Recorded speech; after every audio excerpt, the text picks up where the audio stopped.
We are back, NFL head coach '09. I have, been really sick the last number of days, really over a week now, so that's why uploads have been really slow. Literally, my last video, the NIU video, I was fighting to get through that one, but I'm gonna try to get through this. I want to still maintain at least one upload a week, so we're back here, NFL head coach '09.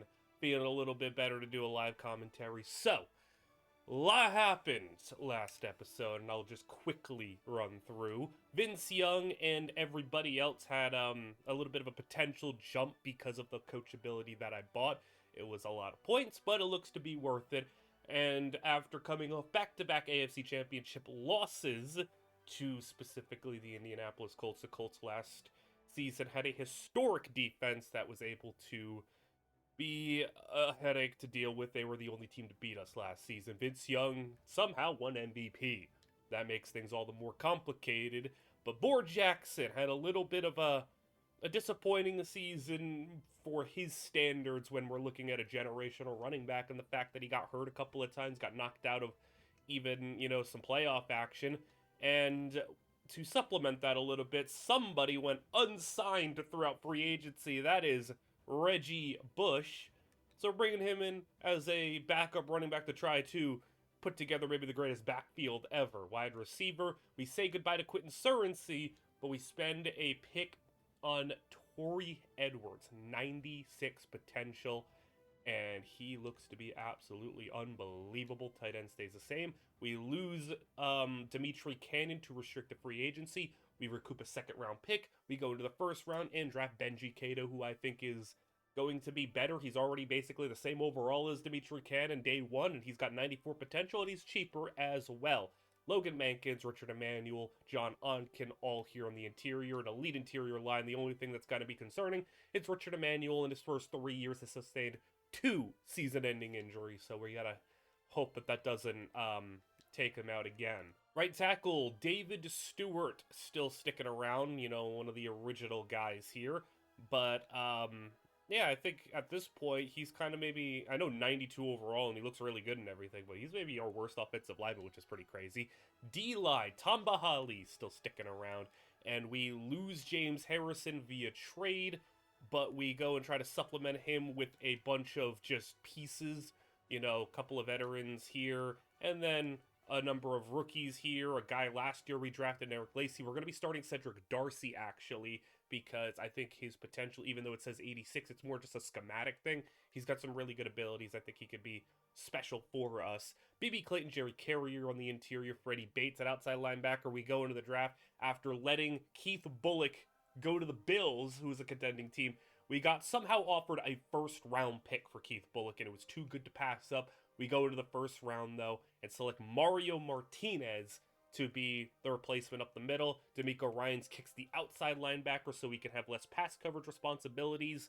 DB Quentin Jammer coming off an insane season where he's still somehow putting up his best season at 32, now 33 years old. Luke Locke coming off a bunch of picks as a rookie. And we lose Devin Smith, but we go into the draft, take Rick Foley, who's got 94 potential, and then our last pick of the draft, almost Mr. Irrelevant, James Schenkelback, also has 93 potential. The DB room looks crazy too, because not just at the cornerback spot, but the safety spot as well. Michael Griffin has been, consistently one of our best players, but we also grabbed Marcelo Jordan, who's got 91 potential as an undrafted guy, so he's on a one-year deal, so we probably aren't going to keep him long-term. But we had Adrian Wilson at strong safety, followed by Nick Rain, who was a mid-round pick, already an 87 overall with 91 potential, and projects to maybe be a future star for this team. Kicker, punter stays the same, and because of the Keith Bullock trade, it was a first round in the future, which means we have another first round pick this year. So we said, goodbye to a number of guys from our original draft class that were good, not great. Guys that we liked, but weren't difference makers. So we replaced those guys with people who I do think can be difference makers. I do think Torrey Edwards can be better than Quentin Surency. I think Benji Cato can be better than Dimitri Cannon. I think ultimately Mario Martinez will be better for us in the long term rather than a 34-year-old Keith Bulluck. I think, these are things tough decisions we had to make, but I think ultimately smart ones. I'm Adam Schefter of NFL Network here with another draft update. We head into this season with a clear-cut number one team for the first time in ages. The Tennessee Volunteers are loaded with talent, and with a fairly easy schedule, they look like the team to beat this year. They're led by speedy safety Jarvis Green on defense and All-American running back Jakari Biggs on offense. If they can get past Florida and Auburn in the SEC, they could go undefeated this year. Keep an eye out for Notre Dame defensive end Dominique Irvin. This kid is a unanimous preseason All-American, and he looks to be a top 5 pick in April. Stay tuned to see how he starts the season. Thanks for watching NFL Network. Reggie Bush somehow got hurt already. And Reggie Bush is out a week. Okay. It's just a week. It's one game, but still that's ridiculous that he got hurt before he even played for us, which is sick. I was gonna say, like, hey, I got some packages here for Reggie. I put in some new stuff just for him, and also for the offense in general. It doesn't have to just be him, but like I put in some new stuff, so we'll have to wait a little bit, I guess. But we play the Colts already. So that's going to be the big thing here. That's the big thing on the agenda. Obviously, also the draft story is cool, but you know what we're focused on. Hang the banner for the Colts. Let's try to spoil it. Well, here we go again. End of the third quarter. And the Colts are up 14-10. A close, low-scoring game. The greed of the Colts defense is just crazy because as if it wasn't bad enough that they had almost 70 sacks as a team last year. They go and add Mario Williams, an elite edge rusher, to the package. So it's just brutal having to deal with this. So here we go, 37-yard line though. We are driving around that long distance field goal range. It's 3rd and 7, and Vince Young will try to scramble, not get the first down, but it's a 50-yard field goal. This is a situation, just kick the ball here. And don't overthink this. I know we could go for it, but we got to take whatever opportunities at points we can get against this Colts team. So to make it a 1-point game, kick on its way from 50 is good. So we've hit now 2 field goals this game, but they're both 50 plus. So good job on our kicker today. So another thing that I did notice is Pearson is also down. So our backup and third string running back, this amazing backfield they put together, 2 of them are hurt. So we're right back to just Boar Jackson solo ball. And it'll be Joseph Adai, the guy who ripped us apart in the conference championship for, if I remember correctly, 180 yards and a couple of touchdowns. Also ripped off like a 90-yarder on us. Just absolutely brutal. So let's hope we can keep him in check today as Peyton Manning to throw outside and right at the marker. It'll be 3rd down and 1.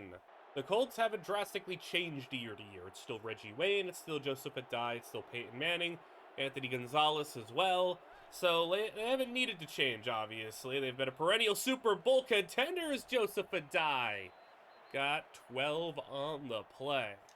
I don't even know what to say if we lose this one. Like, I know it's week 1, banner hanging, everyone's getting their rings, it's a home opener, it's an electric crowd for the Colts, but we'd like to spoil that celebration and give ourselves a little bit of belief that we can come out here and beat the Colts in the big game. We've beat them before in the regular season, but now it's about beating them when it matters the most.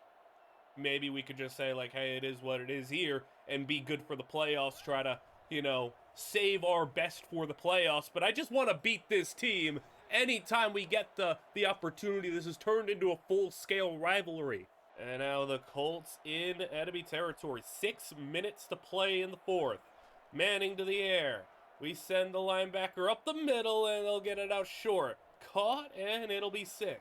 The 37-yard line, they've had some kicking issues. If there's one thing about the Colts, they haven't had the best kicking against us in both the playoff games and some regular season mishaps here. So field goal is going to be, a divisive range here. It's 50 right now. They got the first down. They can keep it moving, but I don't know what their confidence is in their kicker. It's kind of where we have to think, though. We have to keep him out of the end zone here. It's going to be hard to go down and score a touchdown at a 2-point conversion against this defense, but we're not doing a good job right now. And they're in the red zone. 20-yard line, and this Colts offense moving it with ease against us at this point. Go send the tight end in motion. Manning is got a clean pocket to the end zone. Come on! Oh, they ruled him out of bounds. Oh, I think he caught that. I think that was inbounds. I absolutely think that's inbounds, but hey, don't challenge it. You don't got to challenge. I think he got that second foot in. There's one. That's close, but it looked like he had it. They're going to challenge. Okay, here's a good replay maybe. There's 1 foot. Maybe the back heel is out, but I think he got that. And they give it to him. Touchdown, Colts. I hate that we are already been put in this situation in week 1 where we have to just go full bore Jackson. You know, just, okay, wow, that was bad. That is Daniel Graham. What was that? That wasn't Bohr or Vince Young's fault. What in the world was that? Mario Williams, the new Colt, blows that one up. It's just ridiculous, man. All right, well, 2nd and 14 now. As Young will go out of the shotgun, he'll throw. And nope, he'll scramble. Young is got a broken tackle. There's a flag down on Indy. I think that's going to be a face mask based on where it was called. The referee disappeared. But yes, it is a face mask. We'll have it at the 42. A big bit of a bailout call for us as we would have been put in 3rd down. From the 42, 4.5 to play. We'll move Camion Walker. And they don't follow. We got zone coverage, but that doesn't really matter since we're running the ball here. Go counter. And Bohr swarmed. Loses 4. Let's just spread the field. Let's go into our bag and see what else we have here. We've added a lot of new stuff, so I want to see what we got here. Young down the field. Camion cannot hang on. I would really prefer not to punt the ball here. If it's close enough, I will consider going for it on 4th down. We got Heath Miller, who was calling for the ball. He's got it, and that's about what we were looking for a 4th down try. 10 yards. We'll get it to 4th and 4. We could take that. Heath Miller's now hurt. Really? Okay. All right, well, 4th and 4. Daniel Graham has to step in and play tight end, which he's not really much of a receiver, but we're going to hope that doesn't hurt us. Graham in motion, 4th and 4. Kind of a game-deciding play potentially here as we're trusting Vince Young. And Young is going to go to Daniel Graham, and he can't hang on. Of course, when we need our tight end to make a play, he got hurt, and then Daniel Graham is going to drop the ball there. I can't even really, be so mad that that's just not what Daniel Graham does. He's a blocker, but still annoying that he had to have Miller go down when we needed it.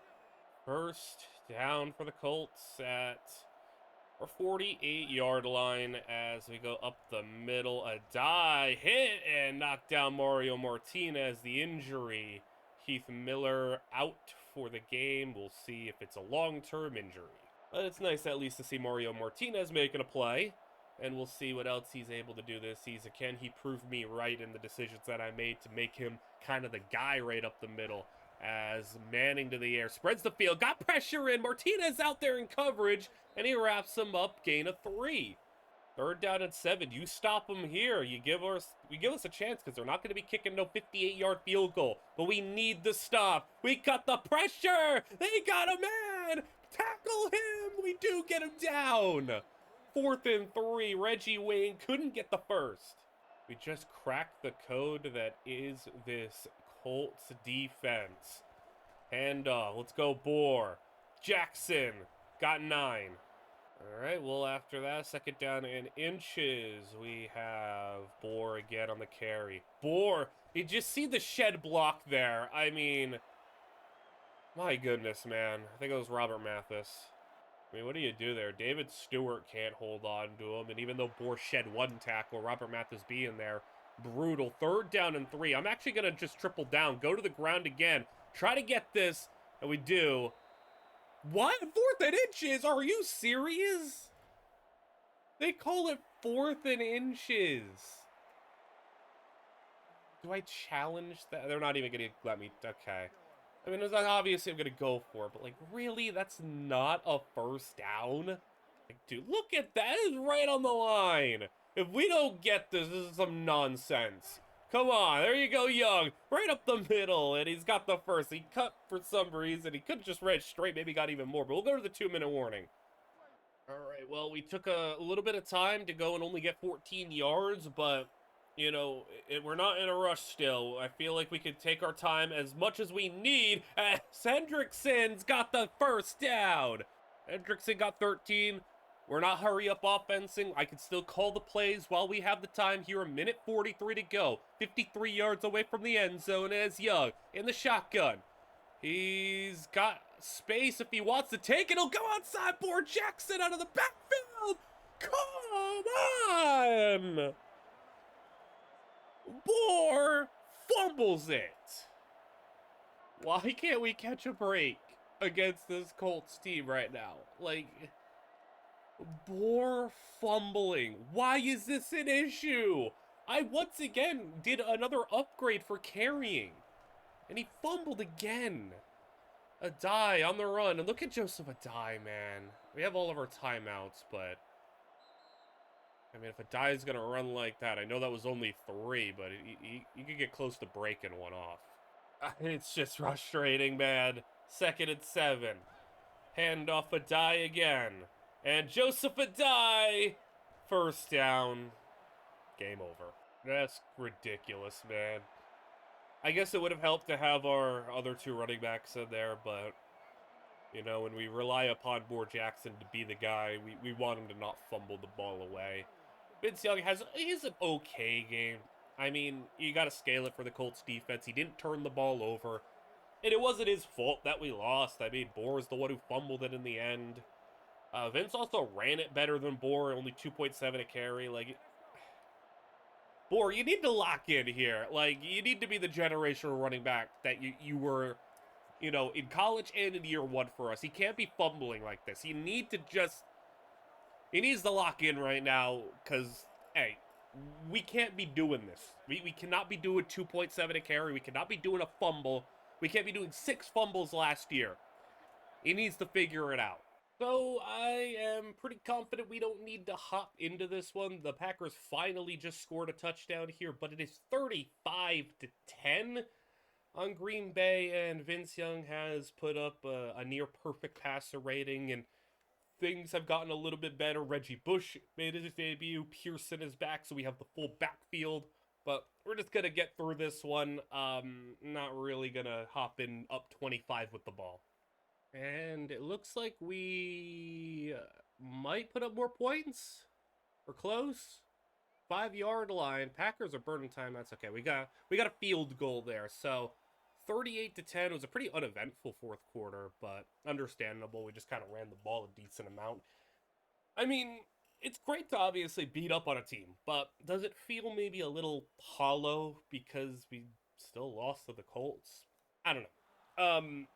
We'll see how the season unfolds, how many, you know, dominant victories we get. But Vince Young, a 17-20, 220 yards, 2 touchdowns, no picks, almost a full perfect passer rating. Boer-Jackson, thank you, 100 yards, 2 touchdowns, and no fumbles. Reggie Bush, I mean, you know, in the 4th quarter, we kind of gave him a bunch of carries because not only are we trying to, you know, have him take some of the load off of Boer-Jackson, we're trying to get Reggie Bush up to speed, learning the playbook. We may only have him for 1 year because he's in that 1-year deal, and I don't know what the likelihood of us paying him a significant contract is going to be, so we're trying to get him kind of up to speed, like I said, with the playbook and everything. Torrey Edwards, 2 touchdowns, so getting his career off started nicely with 2 touchdowns in his 2nd game. Defensively, Adrian Wilson and Tamba Hali with a sack, and we had interceptions from Luke Locke and Adrian Wilson, so we moved to 1-1. And everything kind of looked a little bit better. There were a lot of running of the football, but, you know, when you're up by 20 plus throughout the majority of the game, You don't need to throw very. You know, credit to the Texans here. They're putting up a bit of a fight. 17-10 your score. And this team has been just so ridiculous with their running back journey here. I'm curious to see what's going on these days. Is AJ Bishop still around? Oh my goodness, where's AJ? Did they get rid of Bishop? Did they trade him?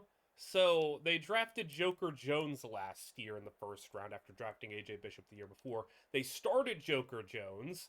He had a not so crazy season, but like for a rookie, not the worst in the world. Then they go and draft another running back, D'Angelo Marshall, who is now getting the start, and he's doing pretty similar stuff, 3.5 a carry. I mean, I guess eventually, if you just draft enough running backs, you'll be successful, maybe. Um, I don't know, but we'll see what the Texans have here. Down by 7, but at the Tennessee 36-yard line. As Matt Schaub's still the quarterback, inexplicably, they have decided to keep replacing running back every year instead of targeting quarterback. Schaub, over the middle, wants his man Marshall, and he's got him out of the backfield for the first down to the red zone. And that first down from the 16-yard line. Maybe D'Angelo Marshall is just what they need. We have an injury to actually cover as they go end zone. Should have been picked. Should have been. Who's the injury? Lorenzo Neal is hurt. I mean, he's 41 years old. Understandable, I guess. Almost the pick, though. So second down and 10. They'll go 3 tight ends. Play action. Schaub. Extra blockers in. This one thrown Luke Locke's way. And he jumps in. Takes it back for the Titans.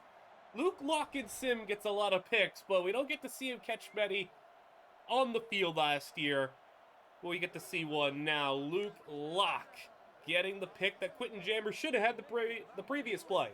See if we can get Reggie Bush the ball. I want to see Reggie run. I think that's part of what we're here for. Reggie Bush counter run, and Bush spins up a tackler. Bush cuts to the outside. That's a whole lot of moves for nothing. If he didn't make that like dramatic, like long run to the outside, that actually would have been a pretty decent game. So we'll have Bohr back in. So we actually get to see kind of what this offense looks like with all of the running backs active, because I had some extra stuff planned. But you'll see a healthy rotation as Vince Young driven to the ground and sacked. We'll go with a 3rd and 16. New play. We'll motion the back into the backfield. Get a split back, Bohr and Reggie both in. Young to the air. He'll scramble. Young, it's got a long way to go. And he'll break 1, not 2. Get 10. And he'll have to punt. Felt like it was a pretty solid punt to get the Texans back here at the 38-yard line. As they go 3 wide. How about D'Angelo Marshall? Leveled and picked up off the fumble. Who just launched themselves at him? Goodness. I think that was Mario Martinez. And now we got another new play implemented. Get all the backs in the backfield. And the run will get us 2. Second down and 8 as we find ourselves immediately in scoring position. Reggie Bush motions out. We have an injury. As we'll go oh, I thought it was Reggie's way. It's a little bit further. Ray Hendrickson for the first down. Who's injured now for us? BB Clayton is going to be out. We'll see if that's significant. It also looks like Hendrickson is also hurt. We'll see if we can manage with some of these injuries. We'll have a Bohr Jackson run where he's got a lot of room up the middle. Bohr gets it for 16 yards to the 4-yard line. Really testing the waters here. I put together this little package where we have Bohr, Pearson, and Bush all in the backfield like a little wildcat. Direct snap. Reggie Bush. Bush! In! Touchdown! Reggie Bush. He makes it a little weird where he just doesn't run the traditional route, but he found his way in. Hendrickson is going to be fine. Bruised hand. But that's a fun little formation. All 3 of our running backs in the backfield. The Texans find themselves suddenly down by 14 points. A little bit more what we expected, but, you know, the reason the Texans were able to keep it semi-close to the first few quarters. Mario Martinez is there again. All right, first few games here, first impression. Mario Martinez looks to be, all over the place. But yeah, Vince Young threw a couple of picks in this one, which is why the Texans were able to kind of hang on. But Schaub now throws it outside. Caught in, not much, just 3 yards. 3rd down and 5, and a gotta-have-it situation. Could be 4 down territory here for Houston. Schaub is going to go on top Andre Johnson. Quentin Jammer not really ready for that one. But now from about midfield. Play fake. Schaub flips it. That's a fumble backward. Oh my god. What was that? Schaub, are you okay? That was disgusting. He threw it backwards, and Angelo Marshall had to sit on that for a 10-yard loss. Goes down to the stats. Nice for Michael Griffin to get credited a tackle for loss, as they'll go quick outside. He actually stays in bounds, and look who's there. Mario Martinez again to make a tackle. 3rd down and long. They got that weird backwards yardage loss back, but that shot, oh my goodness, you're terrible. Just throw it right at a lineman's back. And 4th down and 10. They will go for it, of course, down by 14 with 4 to go. Makes sense. But can Matt Schaub do something other than throw a quick out route? Something for this Texans team. As Houston, deep ball, centered on his Michael Griffin, and it's incomplete.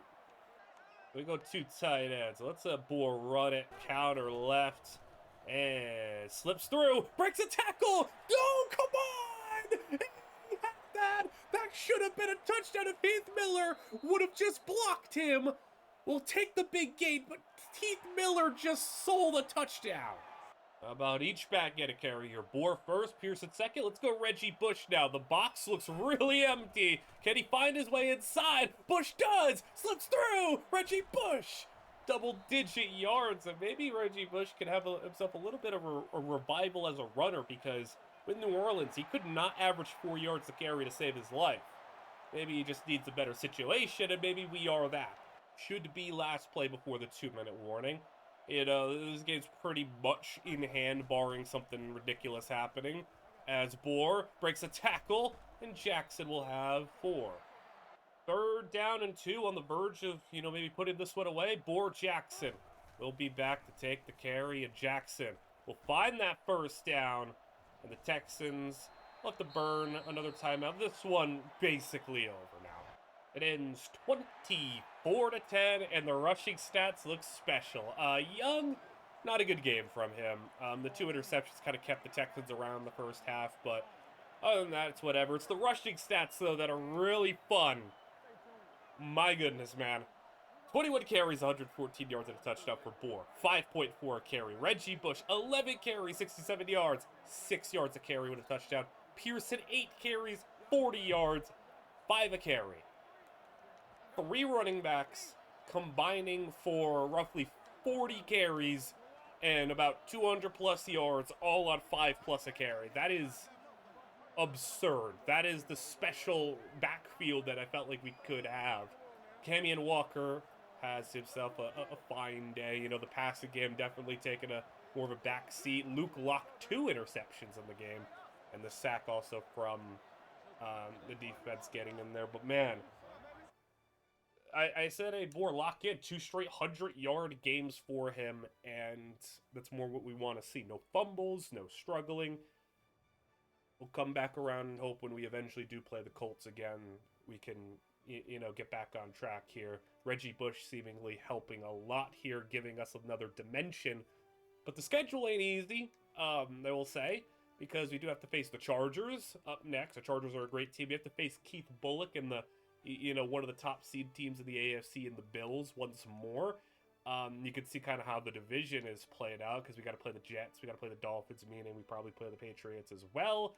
We play the Colts again, of course. Yep, there's the Patriots. Lions are a good team. The Lions, I believe, were like a 11, 12-win team last year, and then the Bengals were also a playoff team last year. So, in terms of non-division games, playoffs, Vikings were not good at all. The Vikings were really bad. But The Jets and Dolphins aren't good, but playoffs, Bears are pretty whatever. And then playoffs, Packers are okay, I think. But yeah, we played majority playoff teams for our non-division game.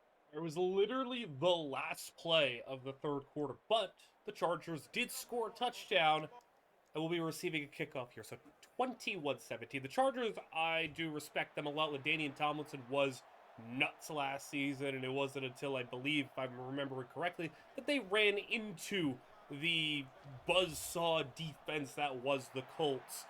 And they got stopped by LaDainian and Rivers, and obviously this team was a perennial, tier 2 team. They couldn't quite beat the Mannings and the Bradys, but they were right there. Once again, they're right there, and they're right here with us. Been a good game all around. Run game's been good. Passing game's been good. Defense has been okay. It's just two good teams going at it in a one-score game. Bohr Jackson on the carry, and Jackson will have 4. Move to second down and 6 as we go. With 4 in the backfield, play action, they send the rush, and Vince Young goes across the field, and a completion, Torrey Edwards. Put a little split shotgun look, Bohr and Bush in the backfield. As we'll go with Reggie on the handoff, and Bush has himself 5 on the play. Second down and 5 as go Pearson in the backfield this time, as Young will throw.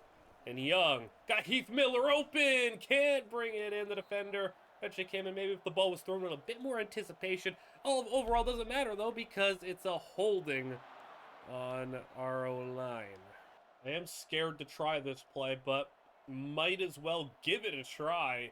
See if it can work. Second down and 15. We got Reggie Bush in the backfield, and we're going to go with a screen. Can we get it up to Bush? And yes, we can. It's low. Bush cuts back. Bush is... Third down and 18. He will stay in. Third down back, and he'll go out wide, just trying to use his versatility to our advantage as Young will throw outside. There's Hendrickson.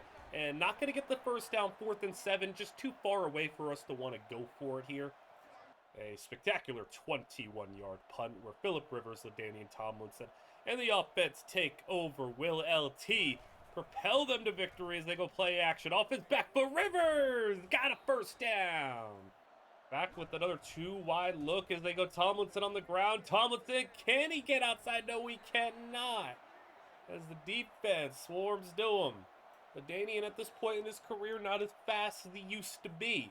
So that's going to be something that keep an eye on. He's slowing down a little bit. Can he carry this Chargers offense the same way that he's been? I don't know, as that's going to be pass interference, isn't it? Yep. Even though it was a ball just over the head of the receiver, just, they call it. It is what it is. I think deservedly so, the boos come out, but, we just got to deal with those. I'm not going to fault any of the players who get a penalty like that. I don't really call that on them, as it's going to be Rivers! Take it down! He didn't even have a chance on that play. B.B. Clayton just drove him to the ground, and it'll be 2nd and 13, 3 wide, as Rivers hands it. Tomlinson runs through one, and he just put Freddie Bates on his back, I think. Either that or D'Amico Ryans, but one of them down. Only got 2 yards, though. We're going to have to figure it out on 3rd down and long. Field goal range is obtainable here as Rivers, we send the corner blitz and thrown. How do you get that one in? What? I thought that was Michael Griffiths for the taking. That is crazy that he was able to bring that one in. I don't even understand that. 10-yard line, basically goal to go now. Play action, Rivers, and zone! Caught! Touchdown, Chargers. So just over 4 minutes to go, and we're going to need a little game-tying, game-winning drive, maybe, from Vince Young in the offense. We start with Bohr, who just got met in the backfield. And didn't have much of a chance there with a loss of 2. We'll have to go to the shotgun now. 3 receivers out. Heath Miller in at tight end. Bohr into block. As Young throws for Edwards. It's off the mark. That was thrown right at the safety. Could have been a pick.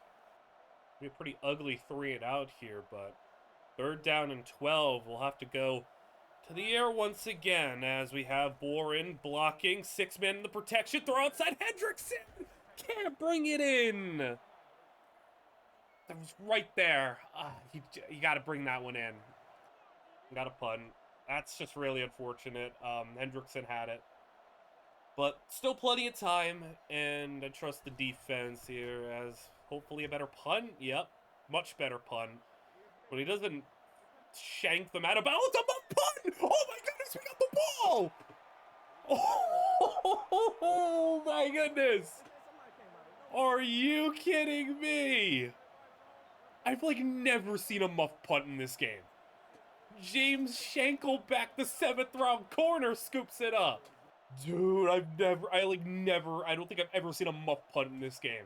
Or at least if so, I can't remember. That is so rare. Oh my goodness, now we have the ball in good position. Bohr loses a yard or two. All right, 2nd down and 12. Run game not doing too hot in the 4th quarter. It's been good the first 3 quarters, though. We'll go to design rollout here. Young on the run, got a man wide open, and he's got the first down and a gain of 15. Maybe got to bust that play out a little bit more often. Try something else here. You know, another new play added. We have this, like, heavy package where it's a pistol formation. Daniel Graham's going to come over, counter, run. Bush cuts it back the other way, though. All right, I'll take 5 on that one for the first time running it. It's all right. We're in a weird spot time-wise because we can't run exactly, like, all of the clock down if we get a first down here especially, but we'll go with it. Bohr, that is a first.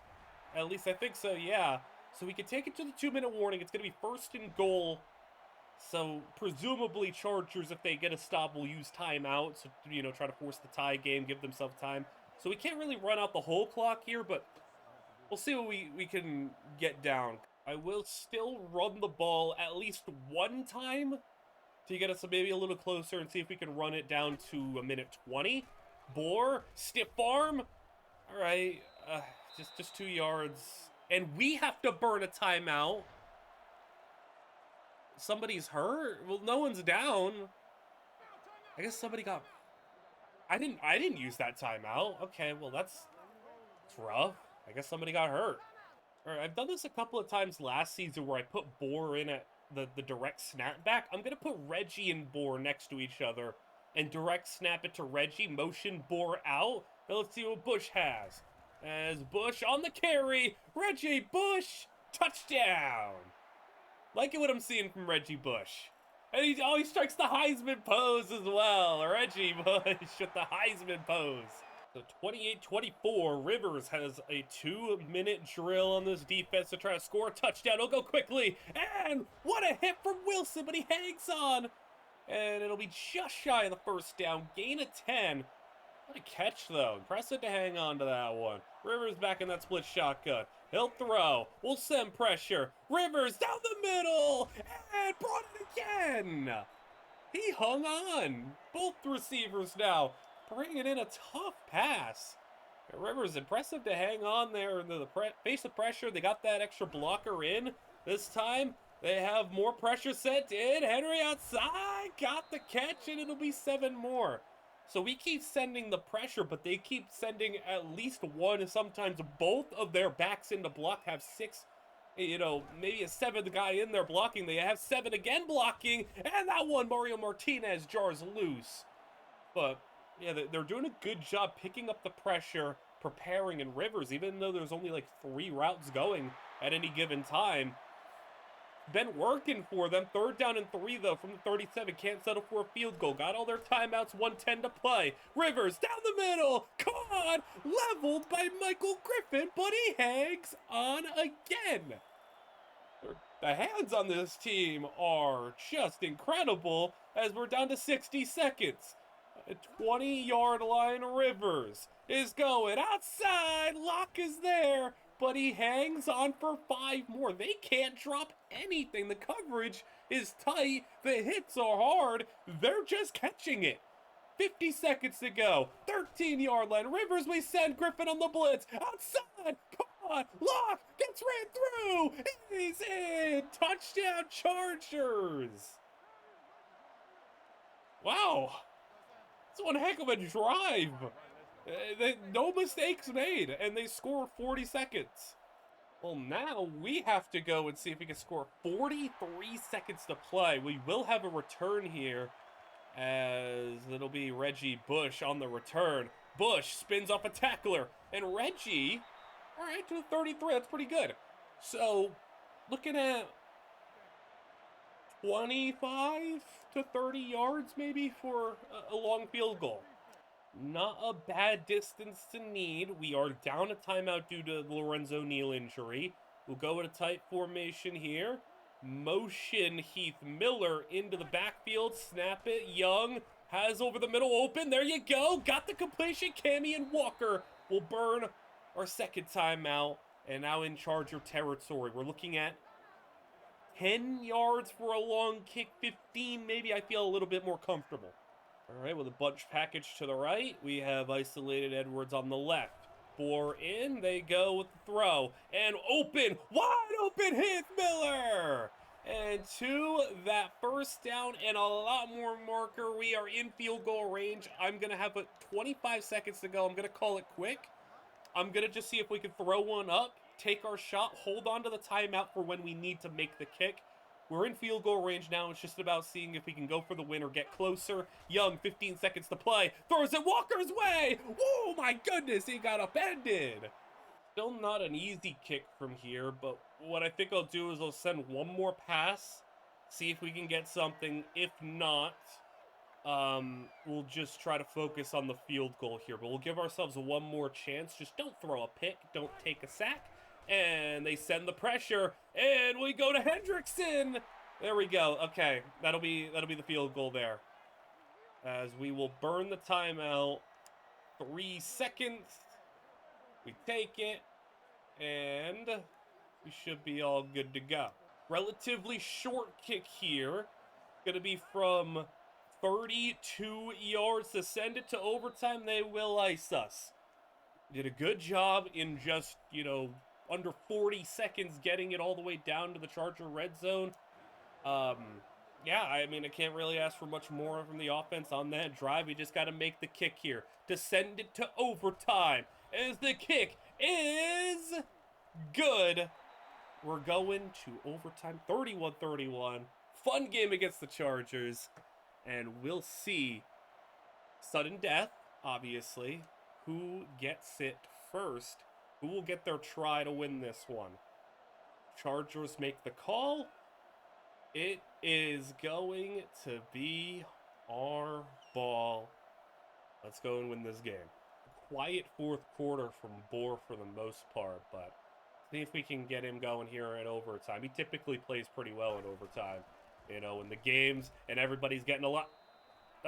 Okay, he tripped. Never mind. I was about to hype him up for a second. Nope, he just tripped. Well, that's unfortunate. All right, well, spread the field out. Vince Young, we'll go to the air here. As we go with a second down and 11. And can we find a big play? Maybe to our guy, Camion Walker here. Young will throw. And over the middle, that's the fifth string receiver. Is that like Tyler Pratt or something? I think he's our fifth. He's our fourth or fifth. Who just made that play? Is it somebody who doesn't see the field very often? Vince Young has 300 yards on the. Okay, it was Toby Cook, the other receiver. All right, getting some, play from guys who don't usually do much on this team. From the 48 of San Diego, we'll go stretch. Bohr fumble. No. Stop. Why? He's doing so good after week one. So good after week one. It's only his second fumble of the season, which still 2 fumbles in 4 games is a lot, but it's costly fumbles. It's bad fumbles, just bad timing. Big hit there. It's just so frustrating, the fumbles. Man. It's ridiculous. 31-31 though. Just need to focus up on defense, as it's gonna be 7 yards on the play. This is a weird turn of events, feel like there's been multiple people being like, Vince Young is selling you, but now Vince Young's being the one sold. Like, Vince has not done anything really, like, problematic here. He's been good. You know, the Texans game wasn't that great, but, like, we didn't need him to do much. It was the Texans. He just had a rough first half, but defense thankfully forces a punt. They're not going to try a field goal from... Oh my goodness, they faked the punt! They faked the punt! Oh my god! They just faked the punt on us and got it. Oh my goodness, what? They just faked the punt. We might lose the game because of that. Are you kidding me? Oh, the Chargers, they're here to, they're serious, I guess. They're serious this year. Chargers go LaDainian's way. Gain of 2. Yeah, now you'd have to imagine field goal range. Have to imagine that. It's inside 50 yards now, so it should be good for them. Are you kidding me? They just faked the punt. Tomlinson, big run. LaDainian! They might just kick it now. That's a gain of 17. And, yep, they're going to kick it now. We'll just let them kick it. If it's meant to be, it's meant to be. Chargers for the win. It is good. The Chargers are the first team not named the Colts to beat us in quite a long time. Wow. It's been a long time. We didn't lose to any team last year not named the Colts. And our last loss before that was the Colts of the AFC Championship.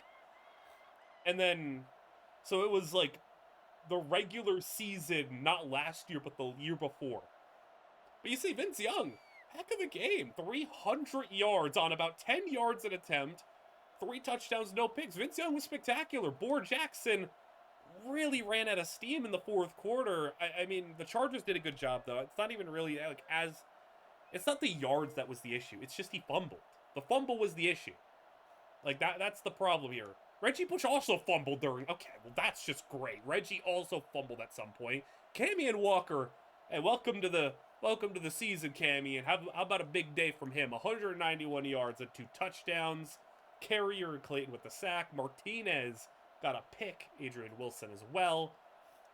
But yeah, I'm not, like, you know, panicking. We're 2-2, but and I didn't expect to go 15-1 again. But you know, you're not gonna beat everybody except the Colts. You know, it's like I said, it's our first loss against the non-Colts team in, you know, well over a year. So it is what it is. We have an early bye week this season, so we're 2-2. I'm Adam Schefter of NFL Network here with this month's draft update. September was the month for upsets in college football, and none was bigger than Arizona's comeback win over number 2 USC. The Iceman, Colin Kalist, calmly drove the offense 94 yards with 104 to go for the victory. USC drops to number 12 in the polls, while Arizona debuts at number 24. Another big upset took place in South Bend.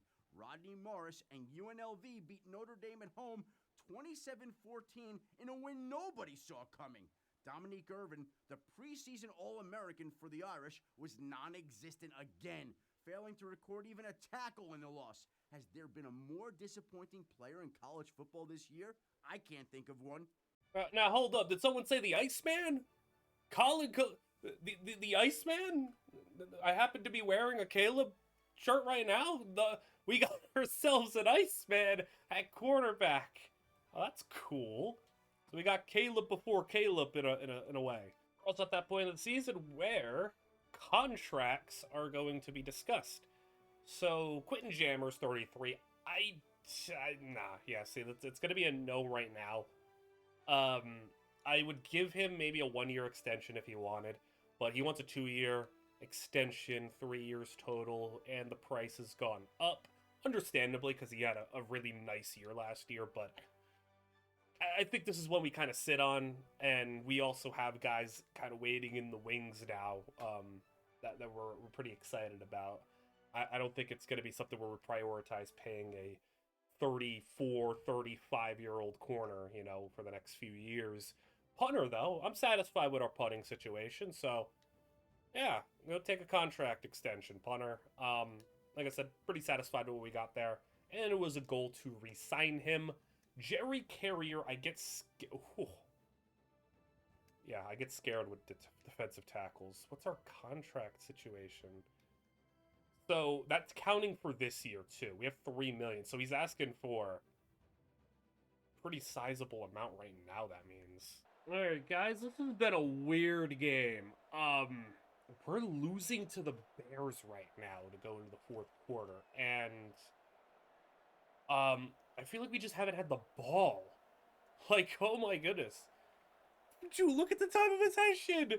We literally haven't had the ball all game. I feel like that's crazy, and it's not even like turnovers. We have no turnovers. We just don't have the ball at all, ever. They've had over triple our time of possession, and they're winning, and they have the ball.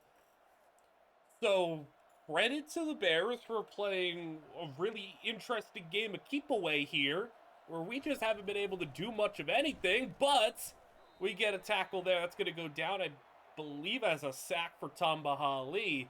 But, like, we're obviously the much better team here. Like, the Bears are not anything special, but, you know, they came in with a good game plan, I guess. They're converting a lot of their third downs and everything, and we're just not capitalizing those key areas. There's a conversion there, 2nd and 14. They get a first down. It'd be a bit of a concern. Toss it out. Their running back's got space. He's being chased, though, and brought down for 8. So we really do need to also go through a field goal, maybe? 2nd and 2? Troy Smith, the quarterback, throwing. Caught. Man, what is going on right now? This is looking ugly. All right, they're at the 11-yard line. I am just not expecting this. Not expecting this at all. As they'll toss it out. That's a big hit. Tackle for loss of 5. D'Amico Ryans. Take that, 2nd and 15. Yeah, we really need to hold to a field goal here. We've only had the ball for a couple of minutes, so, like, who knows how many possessions we're even going to get here. Still throw for an open man, but he has to come back for the ball. Loses some yards. Still gets 7, but it's 3rd and 8. We'll go goal line package here. Interesting. And they will run. Big hit, Mario Martinez. 4th and 8. I'll kick it. And, I mean, it's a short kick. Should be good, but, you know, we've seen some chip shot misses so far in this series. It can happen. And it won't happen this time. 17-10 the score. We got to go and hold on to the dang ball and get a drive going. Been a weird one. I just looked. We have 13 pass attempts.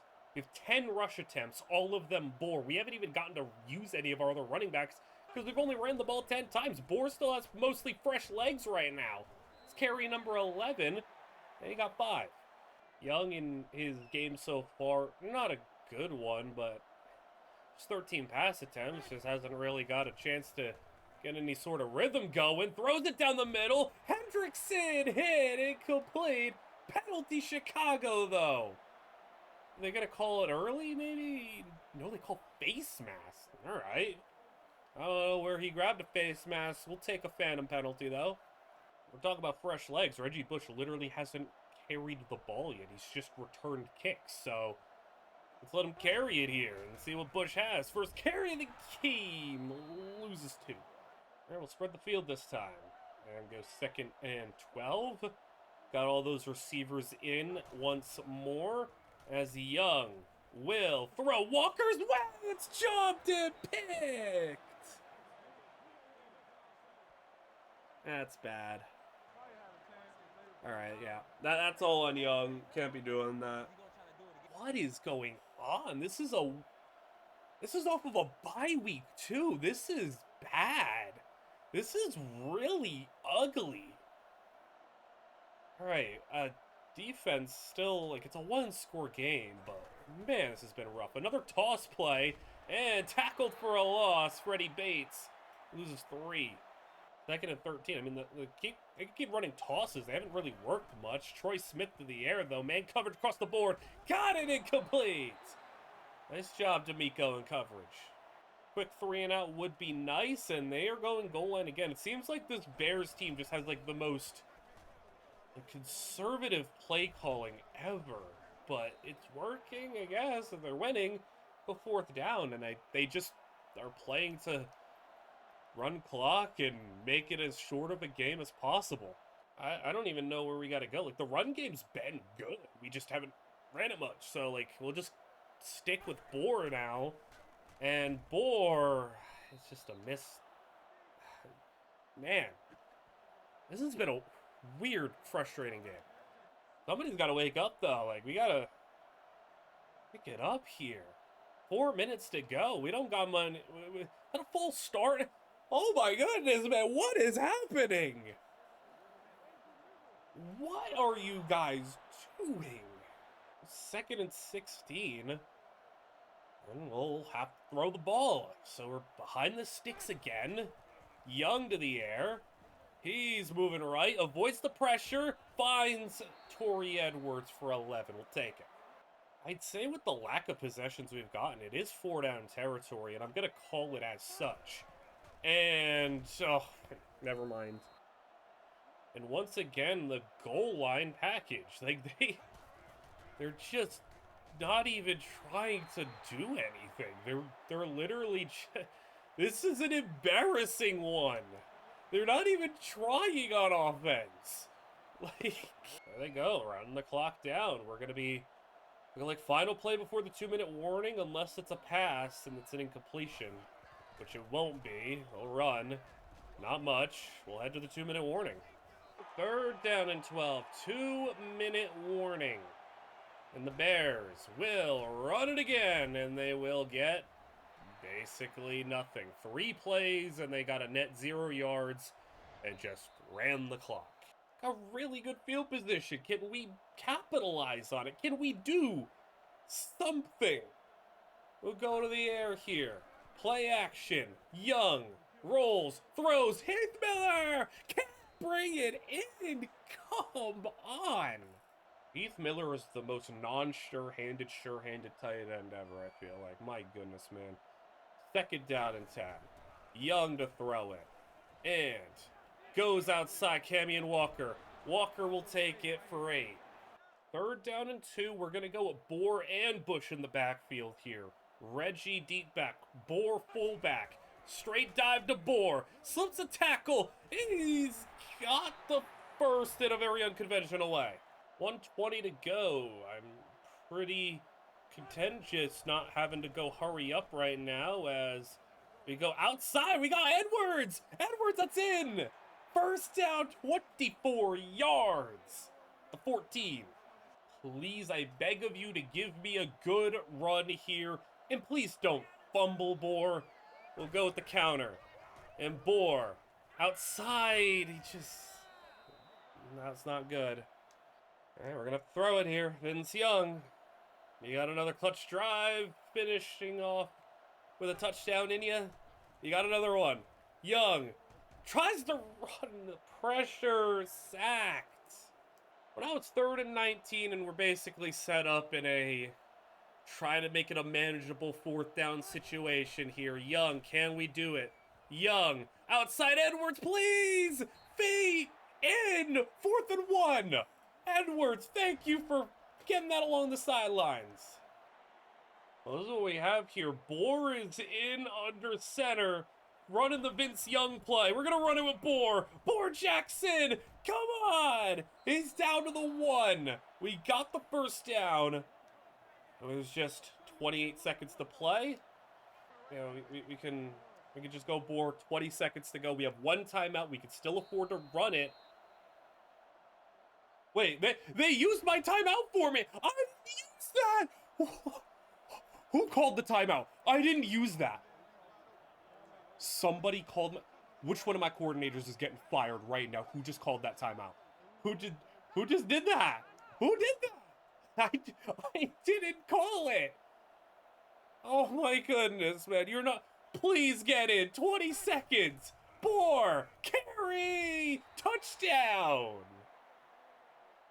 Oh my goodness, man. We could go for 2. If Boar Jackson can't get 2 yards, maybe we don't deserve to win. He got it in for 1 yard. Now we're going for... Are you dead serious? Okay, no, they called the time. I thought we got a false start. I thought we got a false start. Oh my goodness. That would have been so ridiculous, man. I thought we got a false start. We're doing it again. Now we can get... It's all dramatic now. Boar Jackson. Can he get 2 yards for the win? He's got Bush next to him. Motions him out. Jackson. Direct snap. Goes right. Boar is in. We got a 1-point lead with 19 seconds to play. Just hold on now. And we'll be escaping with a upset avoided in a very frustrating game.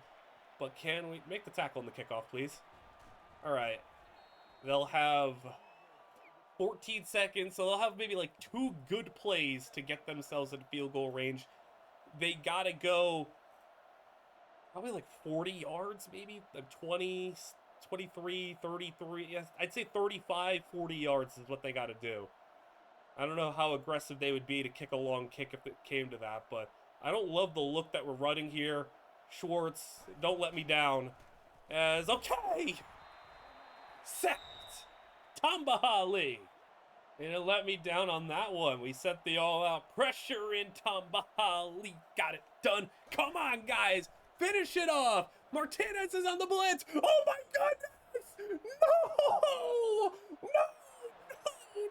No!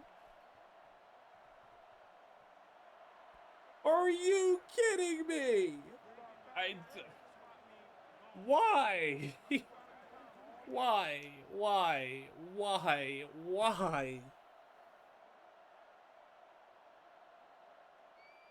I just don't get it, man.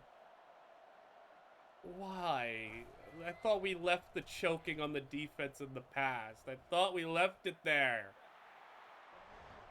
And unless Reggie Bush wants to take a kick return for a touchdown, it looks like it's all over and we're going to lose this game.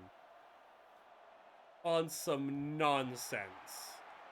Reggie Bush, can you go 100 yards for the win? As Bush, no. Unbelievable. Seriously. The fact that I went for the 2-point conversion and got it, like, it might have hurt me. The Bears might have just taken it to overtime. But my mistake for thinking that we could hold for 19 seconds. My mistake. Vince Young didn't have a good day. We only ran with Boar because we didn't have the ball very much, but Boar did a great job. And he didn't fumble either. It's ridiculous, man. 4 sacks. 2 and 3. To this. Dude, look at... Dude, this is what we lost to. Something I think is worth noting, David Stewart's having a pretty rough year so far. Logan Mankins, you could see, like, you know, run block success rate, you know, for the whole team here. And, you know, you see the mid-70s, low 70s. You get all the way down here. David Stewart is significantly worse than everybody else. He's on par with Heath Miller and Torrey Edwards in run block success rate. That's disgusting. We can't be doing that with our right tackle. You know, regardless of what his overall is, he's just not playing well. Luke Locke is also having some struggles, but, you know, it's kind of what he is. He's a number 2 ball-hawking corner who's going to have his losses, but it is what it is. I just think maybe we need to make a move or two. Guys, I actually think there's a move to be made. I was looking a lot, and I know cornerback is in a top-tier super need for us. But right now, Nnamdi Asomugha, at 31 years old, is in the midst of a unreal year. He is stuck on the Raiders, but in 5 games, he has allowed 16 yards in 5 games. And he is the highest rated corner that is possible for us to acquire. Not only that, the asking price is Heath Miller and a third, basically. Because Will Witherspoon is like a backup. You know, I'm not really tied to Heath Miller. I haven't really loved what I've seen from him. So if we could swap Heath Miller out and bring in Nnamdi, it'd probably have to be a third rounder. It would have to be a next year third, though. And for us, if it's like our third, that's like, you know, the 90th pick maybe. So we'll make the move. Nnamdi Asomugha. I know that's maybe not what you would have expected, but Luke Locke's been allowing a little much, and I could sit around and wait for these corners to develop. We can't really wait forever. We need to make a move. We need to do something. We did something. We have identified another player as well at tight end. I know you might be looking and saying, what's so special about a 78 overall dude named JT Sullivan? I'll tell you in a minute if we could pull this one off. I'm looking at these trades. If I could give a Marcelo Jordan, I absolutely will. Marcelo Jordan is an undrafted player on an expiring deal. So it's an expiring for an expiring, but we're more likely to bring back Sullivan if everything is what I think it is, like, in terms of potential. This dude Sullivan is crazy. So, Marcelo Jordan, a 6th and a 7th? I'll do that. Alright. There's a reason we make that move. So, I was looking at tight ends, and I was thinking of making maybe even a big splash, but I found this guy. He is crazy. He's got 88 potential. I think that could be even higher. Look at his statistics, though. He is not fast. He is not a great athlete. That's okay. You know what he does do? He can catch. He has 80 catching now. Could be 99. He has 78 route running. Could be 94. 80 spec catch. Could be 98. 79 catch of traffic. Could be 97. I think this is a great buy low player. Here's also my little dilemma. I think I want to bench David Stewart. I know the overall's good, but the performance just hasn't been. He's kind of been our worst lineman. He's been pretty poor in run blocking relative to our guys. I have Jake Flowers, who I stole in the middle rounds. I mean, he's already at 85. I want to see what it looks like with Jake Flowers. Maybe that's another thing that we can use to our advantage there. Maybe that's just a little bit of a change that we need. Nnamdi's going to assume the number 1 role. Quentin Jammer number 2. Luke Locke 3. Foley 4. Schenkelback 5. And then Asomugha's on a 2-year contract. So Jammer's on the final year of his deal. We can maybe just let Jammer walk. Let Nnamdi kind of ride out his 2 years. Luke Locke will still be here starting. Foley Schenkelback will eventually ascend. Yeah, I think that's all good. Is it the most ideal moves? Maybe not. Maybe you didn't say, hey, we needed Nnamdi Asomugha on this team, but I think we needed something. And maybe new right tackle starting, Nnamdi at corner, and new tight end that has a lot of potential could help us out. I don't know. I don't think anyone's mad, though, that Heath Miller's gone. And I don't think anyone's like, man, can't benching David Stewart. He's been so good, because he just hasn't. We'll just see how Nnamdi does. I mean, he's in the midst of a, literally... I know it's only been 5 games, but he's playing legendary right now. And I just want to see if he could do that for us, because, just look. If he could do this for us, if he could go out there and allow 5 catches for 16 yards for us in 5 games, That's crazy if he could do that for us. This is a little bit more like this. Again, another touchdown like right at the end of the quarter. But the Bills scored. All right. We're up 24-17. And things are looking a lot better for us this game. Also, I see Nnamdi Asomugha caught an interception this game, so already coming out the gate strong for his Tennessee debut. But up by 7, we take the football board. Jackson on the ground. He'll have 1. Interestingly enough, I don't know how I feel that Sullivan, or tight end, immediately took Heath Miller's number, so he looks like he's not running. He's supposed to be on a route. He is not running. Okay. He's still got some stuff to learn. He was supposed to run a route there. He just didn't move. Okay, man. Maybe we don't throw him into the fire next time. But hey, you gotta learn. And you can't be worse than Heath Miller. He didn't do much for us. So go hand off Jackson. Got a little bit of room, and he'll take 4.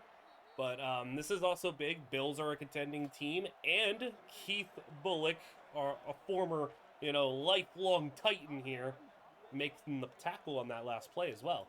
So we'll see if Keith Bulluck has any impact plays in him. Maybe he feels a little betrayed. We traded him for a first-round pick. It was just too good of a deal to pass up. And, I don't regret the move. We got Mario Martinez. We have a first-round pick bonus next year. Reggie Bush for the first down run at a 37. Also, Flowers starting at right tackle for the first time. We actually bring in an extra tackle here. We have a little 6 offensive linemen run play, get the extra protection in there. Jackson struggling to go down. He gets 10. Give him 11 actually in the first down. They'll go to the 26 of Buffalo, and we have a play action set up here. Go to the air. Go outside. Hendrickson. All right, first down, 15-yard line. We go Bohr. Sheds a tackle. Jackson take it for about 6 yards. I think this is a good time for a play that I do feel like I should utilize maybe a little bit more. Get Vince Young on the move. It works most of the time we run it. So let's see if we could maybe put it into our red zone package here as Young. He can scramble. He's got room. Young. Okay, he got out of bounds at the 2. I actually like that him playing the sidelines, knowing he can't get in. Don't risk anything. Become a bit of a go-to. Bohr, Reggie, backfield together. Stack D-line, but doesn't matter. Motion out Bush.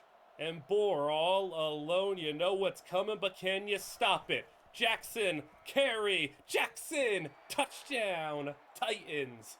And we are up by 14. Bills are in a curious spot, though, as a team that is contending over the past few years. They did that on the backs of Marshawn Lynch. Now, without Marshawn Lynch, they have a beat-up Adrian Peterson and Ernest Graham at running back. Not the same for a team that is so set on running the ball.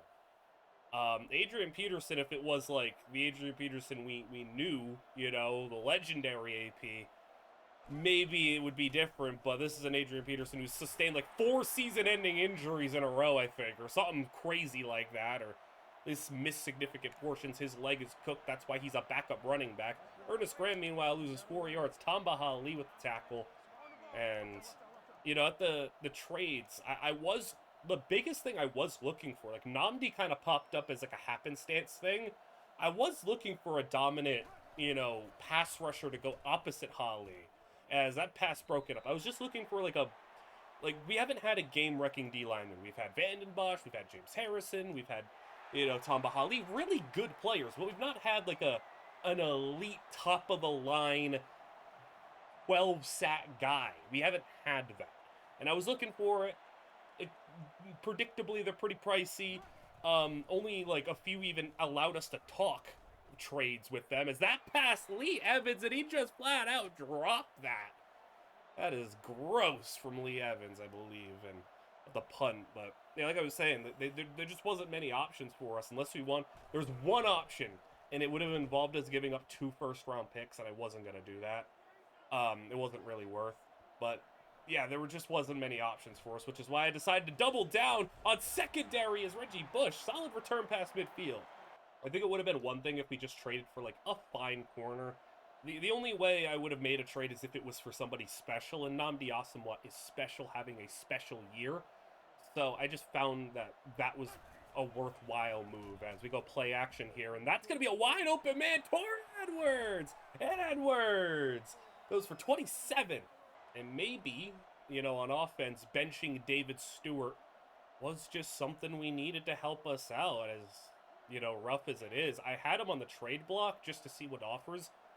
For a 93 overall tackle who's, like, obviously proven and everything, the offers weren't that hot. It was, like, a bunch of 4th-round picks. So, like, that's another thing where it's like, I could trade him, but, like, it's not really a good trade option. Like, it's just not a lot for a player that I think is pretty good still, just not maybe what we need.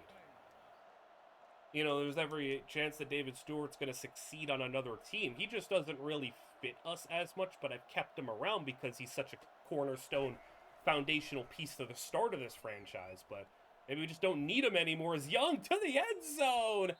And Edwards dropped it and kind of lost track of the sidelines.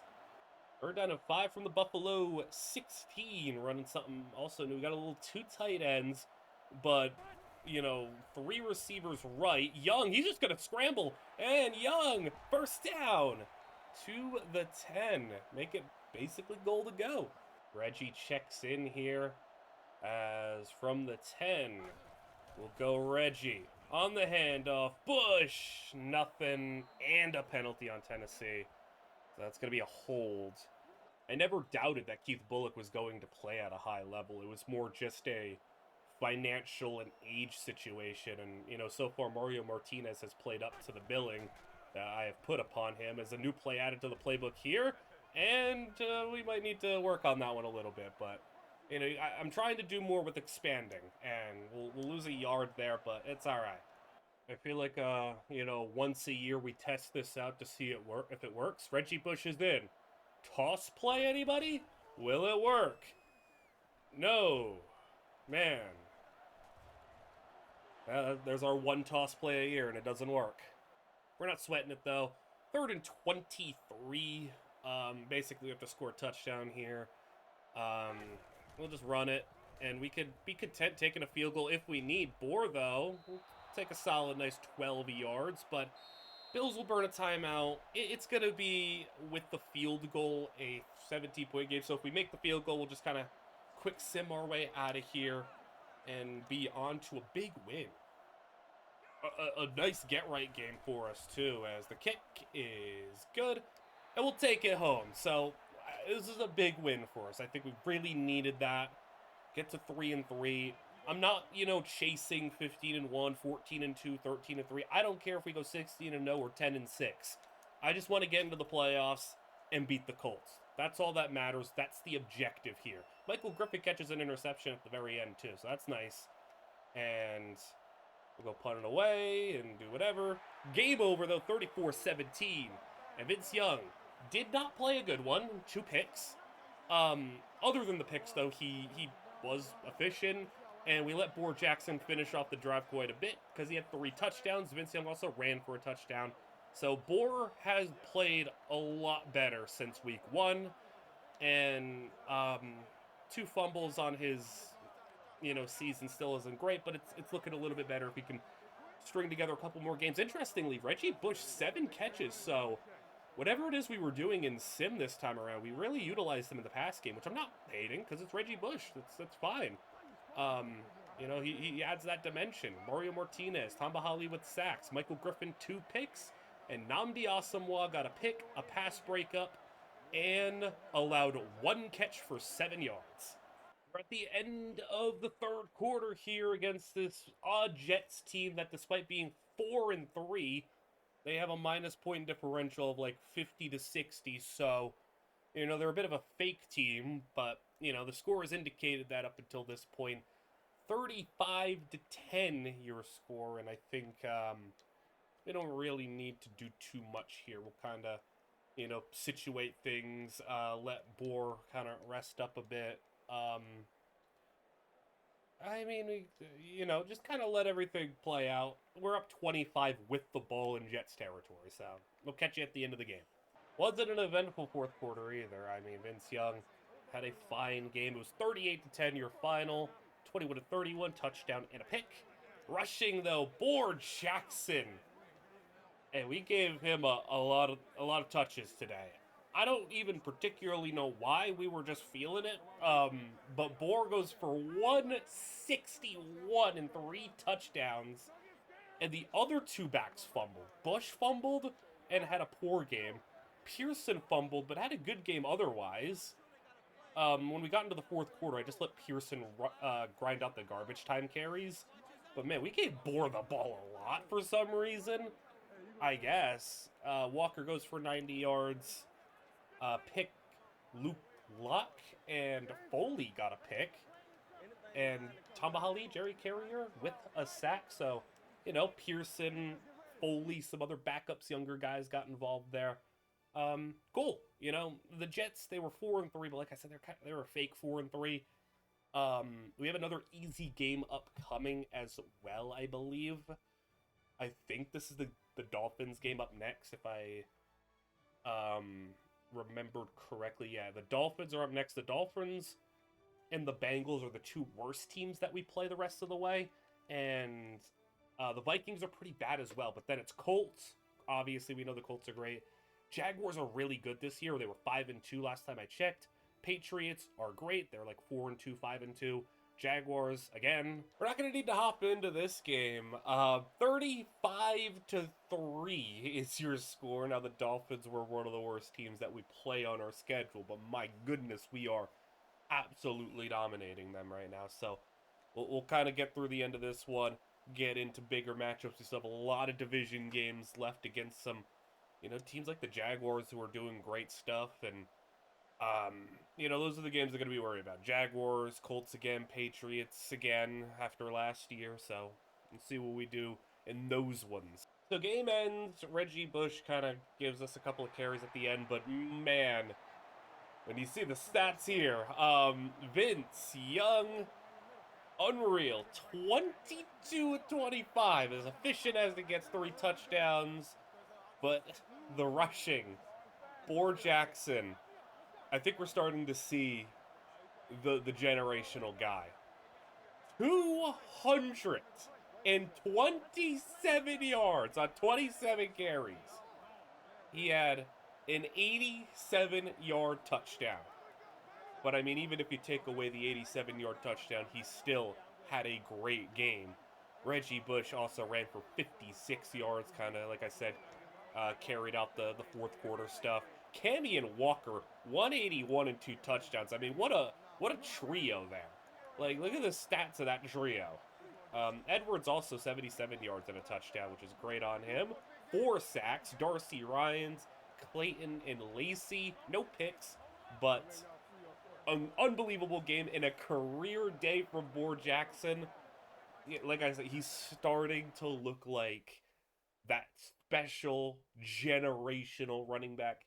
You know, he had it in his rookie season where it's like, that's a great start. Second year, I was a little iffy on. Now we're seeing it, and it's looking pretty crazy. We're 2/3 of the way through the college football season, and a Heisman frontrunner is starting to emerge. Nebraska's Julian Keaton has run wild this season, averaging over 150 yards per game on the ground. He has a slight edge over Missouri running back Darby Miles and Memphis back Dwayne Taylor. Taylor has more all-purpose yards at this point, but the Tigers' 3-5 record hurts his case. Tennessee running back Jakari Biggs is on the outside looking in. While the Volunteers are still undefeated, he just doesn't have the numbers that the other 3 do. Check back next month to see if anything's changed. So a lot of running backs out of nowhere. Keaton and company. I mean, never a bad thing to hear about the running backs, but feels like we're probably pretty good. You know, even at the number 2 spot, even if it's not going to be Reggie Bush long term, you know, Pearson does inspire some confidence in us. But we're 5-3 now, and we take on the Vikings. The Vikings are also like, this is the soft point in our schedule. Jets and Dolphins and Vikings. We actually do got to hop into this one. It's a 1-score game right now, 17-10. We are in the Minnesota red zone, though. I don't remember seeing Vince Young getting sacked so much in a game. It's not like a crazy amount, but um, it's been like 3 or 4 times, I feel like, and it's really derailed some drives. The Vikings defense has been good. So 1-score game here, 3rd and 5 at the Minnesota 18. Young to throw outside Hendrickson, got it up the sidelines, and a gain of 11, 1st and goal. 2 tight ends. Bohr Jackson has been piling up the touchdowns this year. We'll see if we can add to the tally. Jackson can't, though. Loses 2. Probably gonna have to do it in the air, and we'll do just that. 2 backs in the backfield. 3 receivers, as we'll have Young throwing. And that's a nice job! No! Hendrickson was sitting open in the end zone. It can't hang on. That ball kind of floated a little bit, but I was going to say nice job. Reggie Bush on Pass Pro had a nice pickup there and gave Young the ability to at least throw it without getting hit. Still, though, 3rd down and goal from the 9. And Reggie in the backfield will motion him out. Clear it out. Vince Young, what do you got for us? He'll throw. They send the blitz. Young is almost going to throw a pick. Oh, that probably should have been a pick. We'll get away with that. Don't make me go for it. Don't stop. We're not going for it. We're not going to pass up a 2-score lead. Like, this is ridiculous. Ridiculous, man. Why would we do that? Let's kick the field goal here. It's a chip shot. 26-yard try. Kick is good, and we'll take a 10-point lead. So Minnesota's kind of got a new cast of characters here. Bobby Cole at quarterback.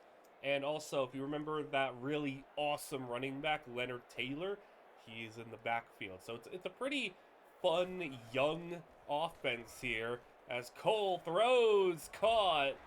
I actually do want to check out what they're up to. I'm really curious here. So Bobby Cole, the rookie quarterback. This was the guy who like skipped out on everything. He's got 81 speed. That is the fastest quarterback we have seen, you know, for like draft prospects that's actually competent. And oh, it's LaMarcus Taylor, not Leonard Taylor. I don't know why I said Leonard Taylor. LaMarcus Taylor, who a lot better this year. He's averaging almost 5 a carry. Good on him. That's hard to do. That's an interesting formatting of your wide receivers. You do you. Sure. Minnesota, though, it's a nice young team. As a handoff Taylor, though, and it can't find anything. Loss of 3. 2nd and 13. Cole under center as he will throw off his back foot. And Luke Luck should have had that one. I mean, Luke Lock's been the more sure-handed DB, but not able to pick that one off. Good job, though, from Luck. I'm kind of, you know, having some rotation with him on the outside and Quentin Jammer on that other side as well. I've been kind of situationally moving them. One at number 2, one at nickel, kind of seeing what works best here as they throw. Other side, it's Nnamdi Asomugha breaking it up. 4th and 13. If you're wondering, Nnamdi is still putting up this, like, generational season. He's kept pace through the first half of the year. I want to see if he could actually do a full year. Like, it would be nuts if he had a full year of this type of, like, all-time lockdown ability. We go 2nd down and 9. Bohr had a 1-yard run on 1st down. 6 minutes to play as we'll have Young under center. He'll drop and throw it. And Young throws it for Sullivan, the tight end. He's got it for a 1st down. Go to a little split shotgun. So Bush and Bohr in the backfield. Okay. We'll take a false start here. That was actually pretty interesting. We sent Bush on the motion, and it actually caught them. Caught Jared Allen. You know, I want to run that for real this time. Jared Allen got fooled. I go 1st and 5. We'll try it again. So, split shotgun. Bush motion him into the slot, and Bush will be out on a route. Bohr into block. And Bush ran the wrong route, but still, it works out anyway. That's Cammy and Walker for the 1st down. You gotta learn the play, but, you know, it works out. Hey, Reggie, make up for it. You sub in here. You take a carry. What do you got for us? Reggie Bush will go with the counter, move Camion Walker over. As we will see if Reggie can find an explosive. We go with a nice little lane. You know, the blocks picked up good at the line of scrimmage. Was able to get 3. We'll take it. Bohr checks back in. It's not been, 200 yards good for Bohr today, but still.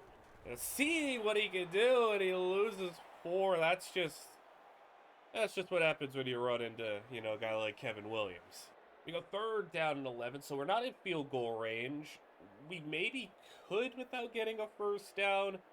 It'd have to be like a sweet spot for us to not want to go for it, but also kick a field goal. But we'll see what we got here. 3rd down, long drop, outside. It's railed in. Sullivan, the tight end, got a second first down on the drive. All right, I like what I'm seeing there. Sullivan, I thought it was fine to cut costs at tight end and bring in a much cheaper, younger option, and he's giving us similar production here as we're not asking much from our tight ends. It's Hendrickson. Again, nice job in pickup for pass protection.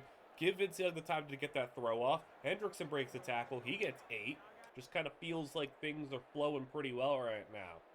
As Reggie checks in, Lorenzo Neal next to him. And we'll go Bush on the ground. And that's just another moment with Kevin Williams. I mean, Kevin Williams is giving us some fits right now. Maybe we'll try to go more towards the left here. Run away from Williams, but then we're running into Jared Allen. So let's just see what we can do here. As they'll cut back, and that'll be 4th and inches. I'll challenge. I mean, we don't really have, it's not like we need the timeout badly. So I guess it's worth taking another look at. And does it go our way? We'll go for it. I mean, a field goal keeps it a 2-score game. Let's just try to go for the kill here. Let's let Vince Young run.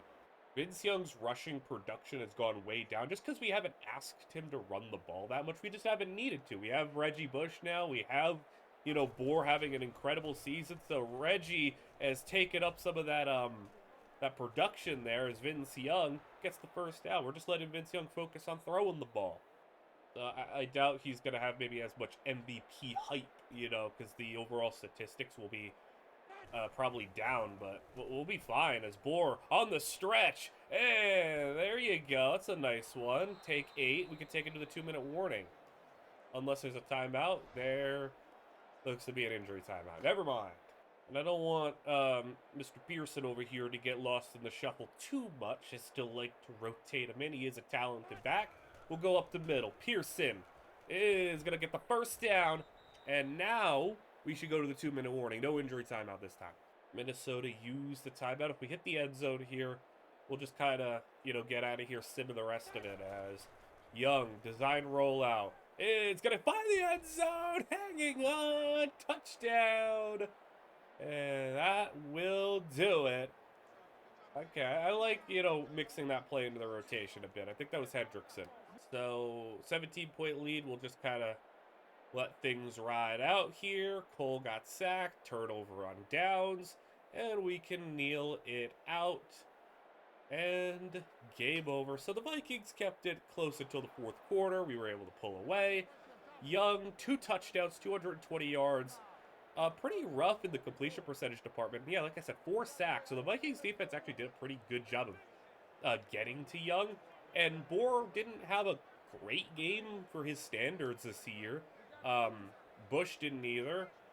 So credit to Minnesota's defense. Just, Cole and the offense weren't able to do much. They got picked off a couple of times. Run game was bad. So, if the Minnesota offense, oh my goodness.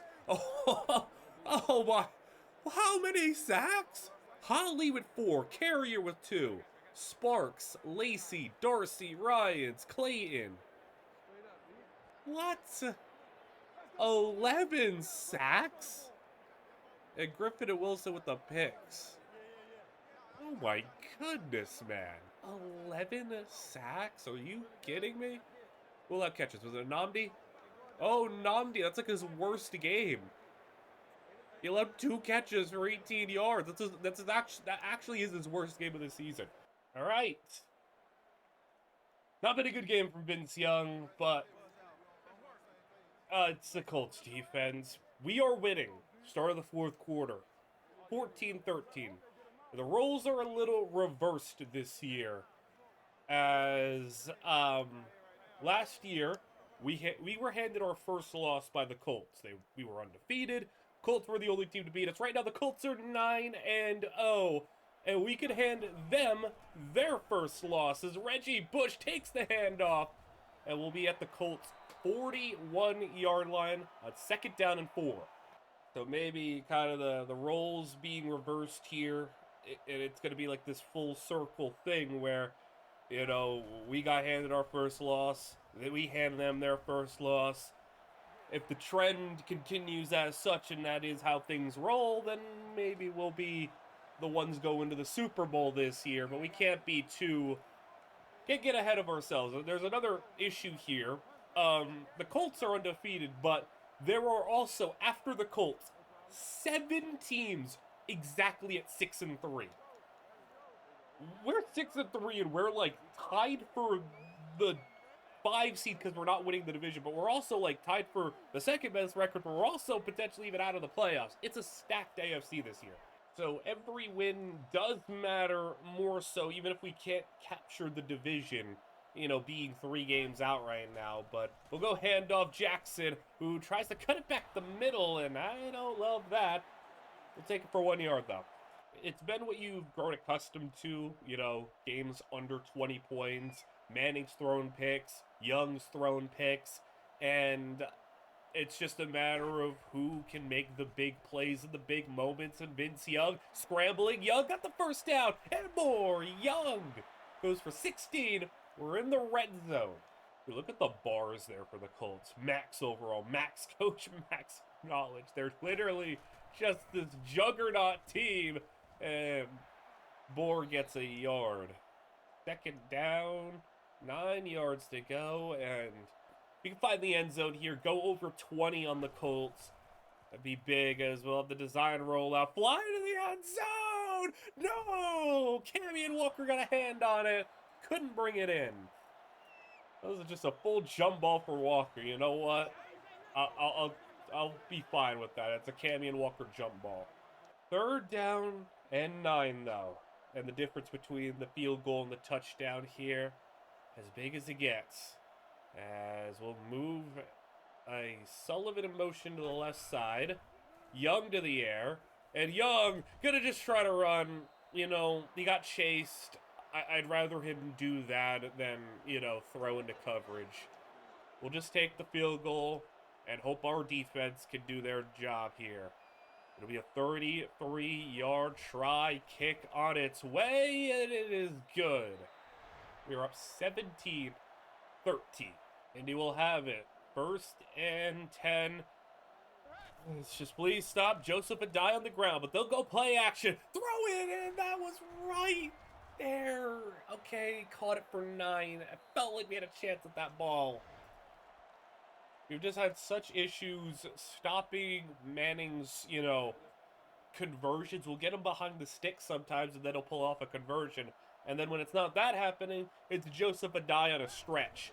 As they go, Addai up the middle! Tackle for a loss! B.B. Clayton and Jerry Carrier holding it down in the middle. Carrier was the one who made the tackle there. He's had a really nice season. 3rd down and 4. Can we force the 3 in? Out they go, Addai! He's down! And the Colts are going to have to put it away. Let's just go. Bohr Jackson straight dive here. As Bohr will go for about 7. This is kind of one of those empty the clip games for Bohr Jackson where we're fine giving him 25-plus carries. We have ourselves a little heavy package here, something new. It's going to be a direct snap to Bohr, and we couldn't get over on the block. That's brutal. All right. You know, we're just trying to go into the bag of tricks here, try something else. You know, maybe the best way to try to win is to throw something they haven't seen before. And 3rd down and 7 now. Can Young do it in the air? Young is going to go down the middle. Torrey Edwards can't hang on. Had it in his hands. All right, well, Manning's got to go. 71 yards in 3.5 minutes, and they'll go Addai on the ground. And Addai, will gain positive yards this time. He'll get 6. More what we're used to allowing from Adai. It was that 92-yard touchdown when we were at home, the conference championship, that really was the thing that broke the game wide open. Manning, though, to the air. With time, throws it for Gonzalez. And even though Luke Locke was right there, not enough to force it out. You gotta attack that left side because, you're not gonna have many opportunities on the right. As Manning goes left again and gets his feet in. That's gonna be 6 more. 2nd and 4, they'll bring the tight end in the backfield. As with 3 receivers, Manning staying in the air. And Manning going left side. Luke Locke there again. And we're going to make a quick little change here. Like I said, I had been situationally kind of rotating Locke and Jammer around that 2 and 3 spot. We have Jammer on the left side now. So we're going to see, I had Locke in there for like the playmaking, see if he could maybe jump a pass or something, give us a big takeaway. But in a situation where you just kind of have to stop them, maybe an interception, not really necessarily what we need here. Just stop them. Get them off the field. We'll have Jammer out there. Luke Locke will be in the nickel. And see if that's going to maybe fare better. As we got 21 seconds to go to the 2-minute warning. And they go and Adai again. He loses yards. So 2 straight tackles for loss. And the run defense is doing a lot better today. D'Amico Ryans, Mario Martinez on the last 2 plays. And it'll be 3rd and 13. They cannot settle for a field goal. Maybe last play before the 2-minute warning. Big one here. Manning, where is he going to go? Manning, sacked! Sacked off the edge. And that'll take us to the 2-minute warning. 4th and 19, decision time here. Rick Foley, the dime corner, got in. And they will go for it. They have all their timeouts, so they don't... It's not necessarily game over, but can we get off the field here to try to give us a chance to pull off the win against an undefeated Colts team? Manning blitz that in, floats in, and complete. We'll take the ball back. Adrian Wilson made the play there on 4th down. Can we now get the necessary yards we need to lock this one up? 4 on the ground. That's a fine start. We'll take 3. 2nd and 7, we're in that mode now where a 1st down does end it. Basically, it'll be all over here. Can we find it? Bohr cuts back. He's got the first. Bohr Jackson will almost fully ice this one. There's still going to be a little bit of a difference between the play clock, game clock. But as long as we don't fumble the ball away, we should be all right. The Colts would be left with roughly with the plays and the time that will take, maybe 10, 15 seconds, maybe 20 if it's quick. But we'll go direct snap Bohr's way, and we won't even have to worry about it. Bohr Jackson! Now it's over. 21 more yards. And the Colts have been handed their first loss of the season at our hands, just like they did to us last year. Is this bad sportsmanship? Maybe a little bit. Reggie Bush runs it in for a touchdown. I did not care. I want to go put up 20 plus on this team. And Benji Cato, 3rd pancake block. Good on him. I wasn't necessarily saying I wanted to score a touchdown, but I wasn't exactly kneeling the ball out. So we'll put it in the end zone there. Just to twist the knife a little more, Colts. You pride yourself on not allowing 20 plus. How about Mario Martinez also catching an interception? Pad the stats a little bit, I guess. All right, 24-13. It looks a little bit more pretty on the scoreboard. Vince Young, he had a bad game. It is what it is. This Colts defense is just nuts. We only got sacked once at least, but it is what it is when Bohr Jackson's going to go and run for 104 yards. Reggie Bush had 2 touchdowns. Ran it pretty well. Vince Young ran it pretty well as well. The ground game was where we got our business done here. Camion Walker, 94 yards.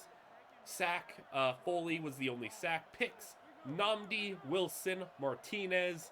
And Nnamdi allowed 1 catch for 5 yards. So even against the Colts, Nnamdi's still on historic, monumental, generational lockdown coverage pace right here. We have some issues in this one. Jaguars are down by 1. We'll be receiving the ball, but the issues in question, right before the game, Bohr had a mild pulled hamstring, so he's missing the game.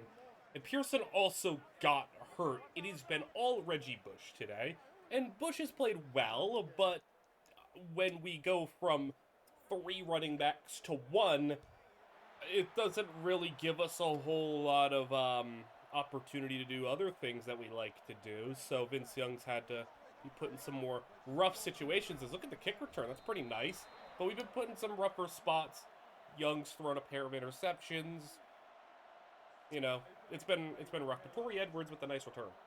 I will say Young has thrown a lot more interceptions this year. Not to say that it's like been crippling for us, but it's not been ideal that he has turned the ball over as much as he has this year.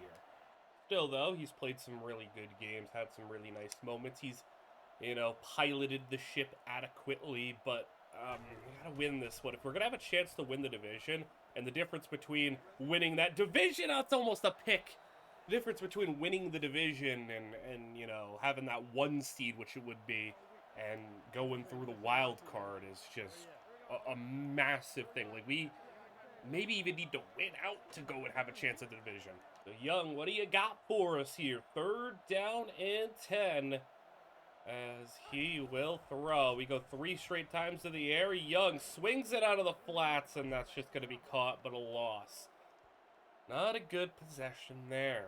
The last time I showed you this Jaguars team, they were obviously, you know, one of the better records in the league, but also had a really great scoring defense. It's just been, you know, tough defense after tough defense, and I don't want to keep giving, you know, Vince Young, like, too many passes here, but it's like his worst games do come against these elite defenses, and he just can't be doing that in these big games. But, you know, we beat the Colts. We're winning against the Jaguars, so regardless of how many interceptions it's been and how, like, inconsistent it has been, the job is still being completed at this point. And can our defense keep holding on here? And that's a sack! An incompletion on 1st down. Sack on 2nd down. We'll move it to 3rd and long. David Garrard, MJD, still the QB-RB duo. The receiving core has been a revolving door of just trying to figure out somebody to be a contributor as they throw outside. Oh, come on. The pass is broken up by Luke Locke. They're going to call pass interference. And that is a by-the-books bailout call. That's a really frustrating one, but go back out there, do it again. MJD in the backfield, they will go handoff, and that's going to be a short gain. MJD, very often when we play the Jaguars, I feel like, you know, half the time he's either injured or gets injured when he plays us. But last year he had a pretty crazy season despite missing some games. He averaged like 100 yards a game, I'm pretty sure. He just missed a couple, so he didn't get to lead the league in rushing. But I'm pretty sure, if I remember correctly, he was up there, maybe even led the league in like yards per game. Like, he was great last season. So he's not slowing down here. I'm pretty sure he's like north of 30 at this point. They go stretch handoff. MJD brought down. Gain of 4. They are at the Tennessee 40-yard line. 2nd and 6. They bring in a second tight end. And under center. Counter left. Jones-Drew slowed down by Locke, finished off by Darcy. Well, 3rd and 2. It'd be a 53-yarder from here, so really a rough spot. 2 tight ends again. They'll motion one to the right. Will it be a run right? As Garrard turns, hands up the middle, and he fights! He's got it! That's a great job from Jones-Drew to just fall forward there. There's an injury on the play, don't know for who, but somebody on the field got hurt. As they go 1st down from the 33. Stretch handoff! Big hit! Freddie Bates drops him for a loss of 4. 2nd and 14 now. We back them right up, maybe out of field goal range. They'll go play action this time. Garrard on the run, knocked away. Michael Griffin gets a hand on that one. 3rd and long, and they need to get positive yards here. They need it badly if they want a field goal, try to take the lead. Garrard in the shotgun, 4 receivers in the formation, 2 on each side. We cheat the corner down. I think we might be sending a lot of heat off the edge. As we will. Jammer on the blitz, throws it left side, caught, gets around the defense. Come on! Touchdown, Jags. That's just bad. That was just a bad, inability to bring him down. We'll go for 2 here. And we got a whole lot of people on that line, and they got 4 receivers again. We got a guy completely uncovered, and they will immediately throw it to him, but he drops it. I mean, Garrard did the right thing. But the positives, I think, is that Reggie Bush has played a really nice game as the lead back here. Dominant ball carrier. And Bush is able to, get 2 on that one. I do think, though, this is where we kind of dig into, some other plays where we need rushing production. We'll go Vince Young on the keeper. We have an injury. Young tackled for a loss. We have an injury. Lorenzo Neal got poked in the eye. Lorenzo Neal gets so many minor injuries. 3rd down and 9.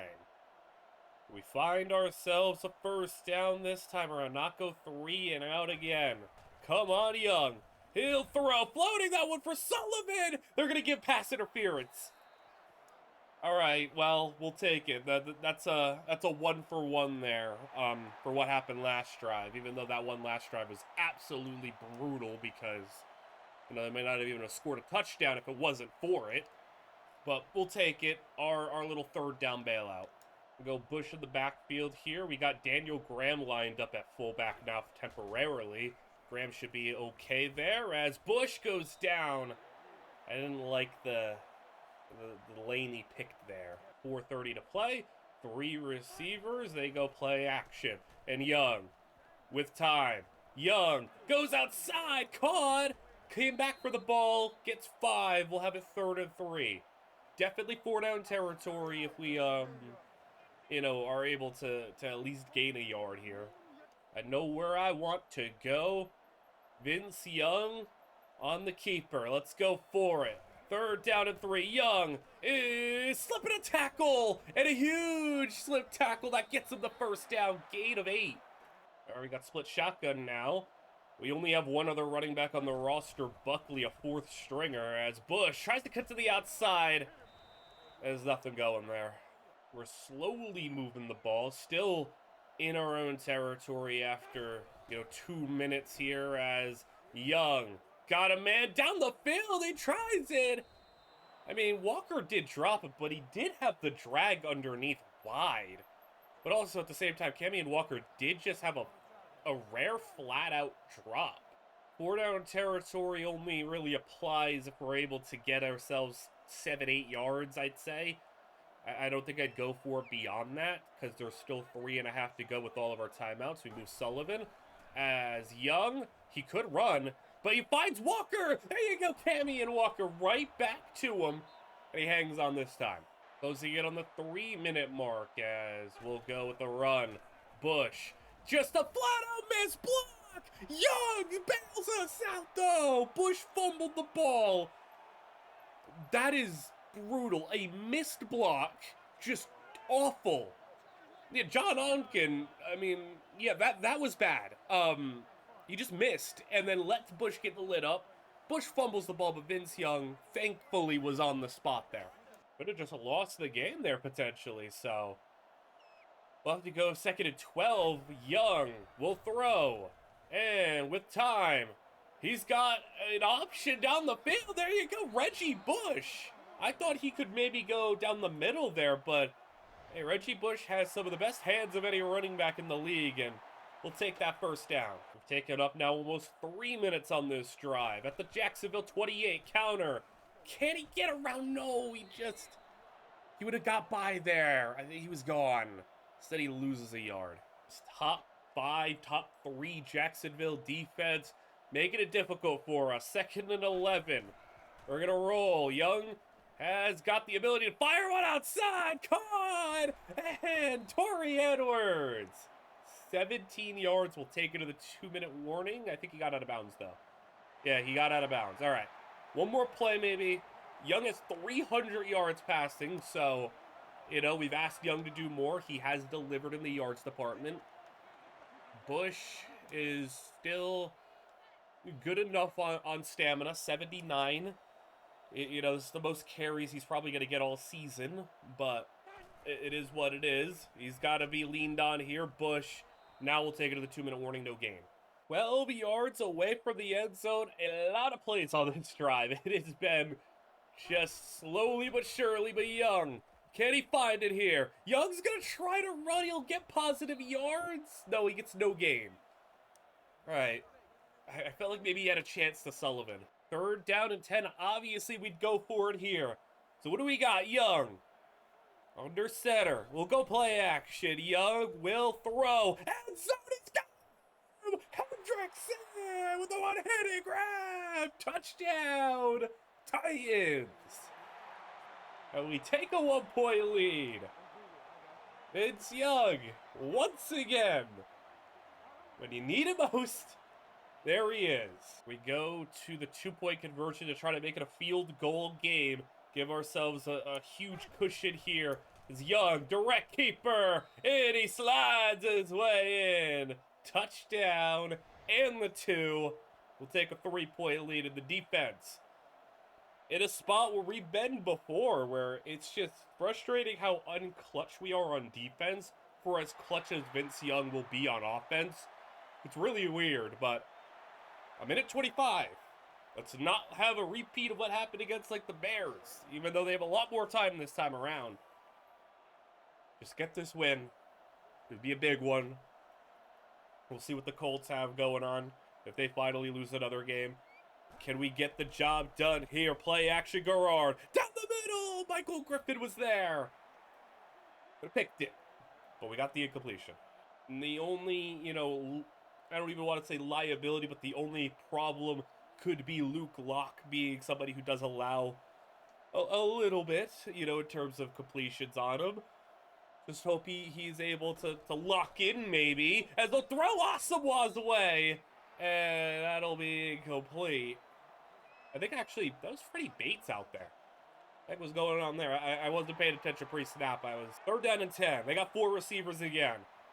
Garrard is, I think we're sending a dime blitz, aren't we? I think Foley's cheating down. Yep, we're sending him. And off his back foot on Luke Locke. Not happening this time. Luke Locke actually breaks up a pass. 4th and 10. It's not game over because the Jaguars have all their timeouts if they don't get it, but it would be a chance here to put them away for good. Jacksonville, 4th and 10. Garrard to the air. We send more pressure. Mario Martinez! The rookie Martinez might ice us this game. Just hold on to the ball. And even if we go 3 and out here and have to kick a chip shot field goal, that still will help us out a lot. We'll go Reggie Bush. And Bush, I'll take it. First timeout used. I can't act like I won't be a little scared if we have to give them the ball back, even if it is going to be with like a minute end, a potential touchdown lead. I would really love to just get the first down. Bush goes down for a loss of 2. Timeout number 2. I think I want to let Young throw. I think I just want to go for the game. You know, between potentially letting the Jags keep a timeout and trying to end this game, I want to try to end it. Young will throw. He's got Reggie Bush out of the backfield. And Reggie Bush steals the game. Hey, I'm proud of you, Reggie. You made some nice catches. You were the lead back today. And we got the win on his back running the football. No Bourne, no Pearson, and a couple of Vince Young picks. Vince Young delivers, though, in the big moments, and Reggie Bush is able to service us pretty nicely as a starting back. So nice victory, Young. He did throw 2 picks, but 2 touchdowns, including the game winner. Had the game-sealing first down, 320 yards, a 75 completion percentage. So all in all, a good game from Young. Reggie Bush, He slowed down in the fourth quarter on those, clock-chewing carries, but 78 yards and a touchdown. Also helped us out in the receiving game with 36 yards, so 100 all-purpose yards. Cammy and Walker, 185. And we'll take 3 sacks, Darcy Martinez-Hali, and a Michael Griffin interception. Little standings update. This is big. Colts now have lost 2 in a row after losing to us. Jaguars, after losing to us, are on a 3-game losing streak, and that division title is within reach. We are a game back, and we split the series. If we both win out in the division, we'd be 5-1. It's the conference record. The Colts have the edge of it. We're in the middle of a game here. We're going to hop into the fourth quarter against the Patriots. Patriots are driving here, Tennessee 39, but we are having, about as picture perfect of an offensive game as I have seen. Vince Young is on perfect passer rating watch. Boar Jackson ripped off like a 70-yard run. Reggie Bush is running it well. The offense is playing incredible. The only issue is Tom Brady is matching us every single time, as they are down by 7, but now 3rd down and 5 set up at the Tennessee 33. A matchup of 2 8-3 teams. Patriots looking for a first-round bye. We're looking for a division title to catch the Colts and a what would be first-round bye, as New England throwing. Brady first down. And they'll have another 22. It was the playoffs last year where we barely hung on and were able to get a game-winning field goal against the Patriots, as there's Freddie Bates tackling Lawrence Maroney for no gain, but we were really just so close to being able to, lose to the Patriots there in round 1. The Patriots had some injuries. Randy Moss was hurt. A couple other guys were hurt. They slid in at 8-8, and they almost beat us, as they're going to throw outside here. That's going to be another gain of 12. 1st and goal at the 10. Now the Patriots fully healthy and back for a little bit of revenge. They've already matched their win total from last season, and a win here would almost certainly punch their ticket to the playoffs, as Brady throwing it short. That's going to be a touchdown. New England will tie it up, and even though our offense is playing beautiful football right now, it's just, we're still in a tie game. So Boar, had a game to just sit on the sidelines and watch Reggie. He's come back strong against New England, now taking Reggie to that field with a handoff where he's going to lose 4. And Bush is hurt. Reggie Bush down. That's no good. All right. Well, we could deal with that. One running back going down is fine. It's when 2 go down, but Pearson will be the number 2. We'll go to the air, spread the field, 2nd and 14, Young. That's not a lot of pass rush. That is almost a pick, though. We make it 3rd down at 14. As we go roll out, Young. Looking, throwing, got a man. Can he make a miss? Yes, he can. Walker! There we go. Injury as well. Reggie Bush, arm injury, out for now. At least to this game and maybe more. It was a big, big play for the offense, though. We're at the New England 37. They got a stacked D-line. I'm a little worried here. But we'll go with the run. Boar is not able to get by. We just needed to hold that block. 2nd and 12 now. So looking at about 5 yards per field goal range. Not much needed, but I don't know if field goals are going to be enough. We got a man! Hendrickson! Can he get breaks a tackle? To the 10. Gain of 29. And New England was aggressive there. Good job, though, to find him. Hendrickson skying for that one. 10 yards away from the end zone. I'm almost scared to compliment Vince Young because, irony happens and I might jinx him, but it's been great. End zone! Touchdown! Vince Young might be playing, his best game ever. And I'm not exaggerating because he's playing insane. JT Sullivan touchdown.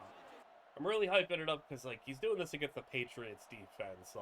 On the road at New England, and he's doing what he's doing. Like, it's crazy.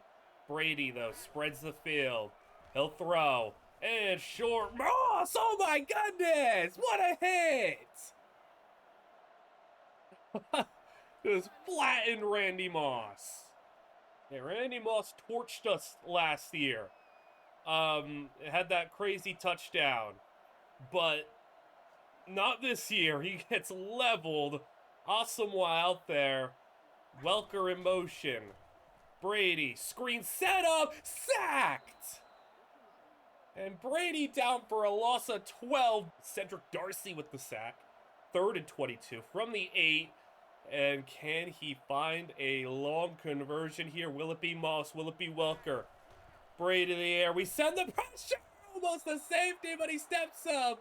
Sacked at the 2. Tamba Ali having a career season. They'll have to punt it away. And the kick, no Reggie Bush. It's going to be Torrey Edwards. This is a good punt, though. Edwards backed up. He'll return with a lot of space. Edwards, past midfield, past the 40, and to the 36. Even though it was a great punt, we get a great return. And now from the New England 36, 2-score lead on the horizon. Direct to Vince, and Vince Young, keeper! Young goes for 9. 2nd and 1. We go 2 tight ends in the shotgun. We'll go handoff Bohr. Jackson tries to get all the way outside, and it's not going to happen. Loss of 2. So now with 4 minutes to play, as long as we don't lose yards here, we can, be pretty comfortable taking a field goal. Young rolls out. He can run for this. He can run. He's gonna run. Lot of space. Young. That's 10 yards. Love that. It was decisive. Didn't even look to throw. Had all that space, and he took it.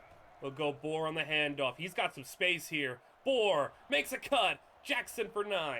With no Reggie Bush for this game. The rest of the way, Pearson will check in to give Bohr a breather. And I like the look that we have here. A lot of opportunity up the middle. Pearson will get the first down. Not much more than... Oh! They didn't give him the first? That was... I'm not going to challenge it. It's 3rd and inches. I trust my team to get a couple of inches. It looked like he got the first though. 3rd and inches. We got Vince Young. We got to sneak it up the middle. Goal line package. And Young got the first down. And more! Young! Almost a touchdown on a sneak. He gets another 1. Let's get into the end zone here and get out with a victory. For the 2-touchdown lead at the 2-minute warning. Goal line package. This time won't be a sneak. Straight handoff for Jackson. Tries to find his way in, and he does. Touchdown Bohr. We have dropped 42 on New England. Brady, I don't know if you got a big comeback in ya. If anyone could do it, it's Tom Brady. He'll need a little bit of help, though, as New England is sacked again. And it's Mario Martinez up the middle. Martinez making such an impact for this defense. I think he's been just a seamless transition from Keith Bulluck to him. So now New England, basically with 3 straight plays dating back to the previous drive, and they're going to have to hurry back to the line. Brady throws it quickly, nothing, and Moss loses a yard. 3rd down at 18, Brady is looking left side. We'll find Moss. Obviously, it's 4-down territory, so he'll get them, 8 and make a little bit of progress. But New England's already burned some timeouts, and yeah, it's looking pretty dire for New England as they'll throw. And Brady is sacked again. Martinez was there, finished off by somebody else, and that'll do it. Wait, why did we... Wait, guys, I didn't even do that. That was not me. I was letting the clock run out. The game just, auto-called a field goal and we snapped the ball. I didn't do that.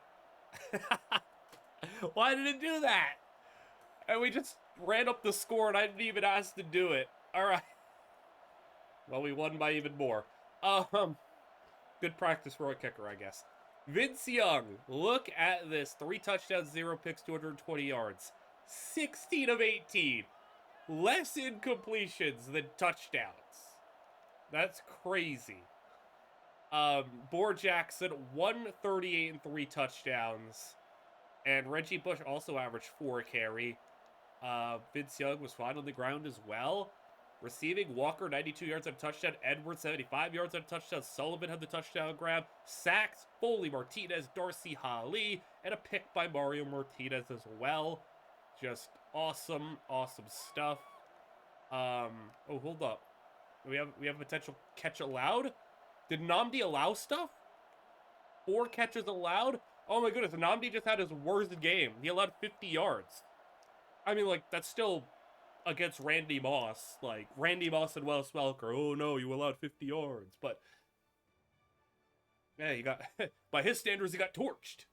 Reggie Bush's injury is of some significance, because there is a report, and Bush... Dang. Alright. Wow, Reggie Bush torn triceps. Out for the year. Ouch. That stings. Not to say we can't replace that. Pearson will just have to step up, but man, that really stings for Reggie. I felt like he was doing a really good job for us. I know his stats maybe weren't like jump off the page crazy, but he had 500 yards and 6 touchdowns. I felt like he was pretty nice for us. That really hurts. Reggie was really helping out this offense, I felt like. But we'll have to do without him. The good news is if there's a position where we can lose a player like that, it is running back number 2, because we have Jeremy Pearson, who is able to step up. I mean, he's had limited opportunities this year, but on his opportunities, he's averaging 4.7 a carry, but, you know, like I said, limited opportunities. We'll see what he can do. I have full trust in him, so it's not like that's going to be an issue, but... The buzz around this year's class is quickly building, and most of it centers around Missouri running back Darby Miles. The junior running back is rumored to declare for the draft next month, and if he does, it will significantly upgrade the running back class this year. He'll end up as the runner-up for the Heisman for the 2nd year in a row, and he's truly a special player. Julian Keaton should win the Heisman next week, as he's had the better offensive season, a better season than any player in college football. That's all for now. I'll be back next month with more updates.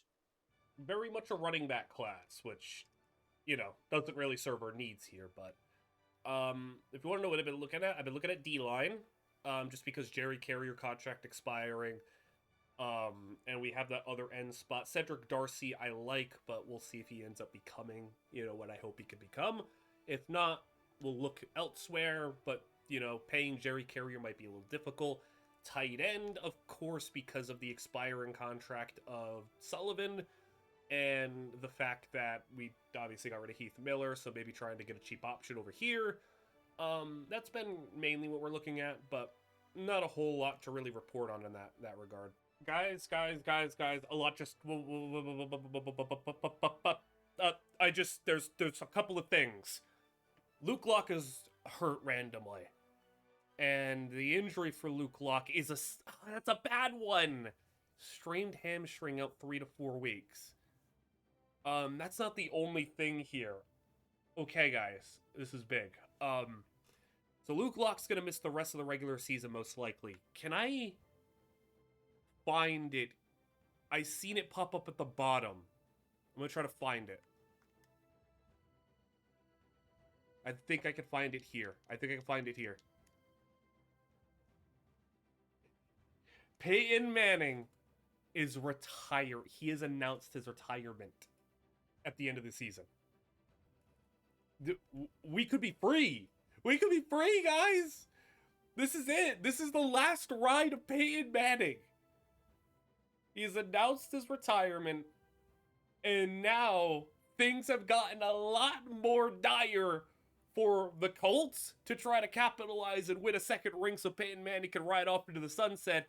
And for us to try to be the ones to say, we could start the dynasty right now because, hey, the Colts might still be a good team, but no Peyton Manning is a big deal. And obviously, they're not going to be able to replace that snap of the fingers with an elite quarterback, you hope at least, unless they hate us. And, you know, the football gods want us to suffer and have to go up against another elite quarterback for years and years. But this is big. This is big news.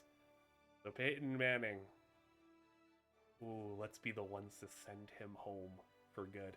Jaguars are in do or die on the outside of the playoffs, looking in and really needing to win this game, because the only thing that would be available to them if they lose this game is the 6th seed.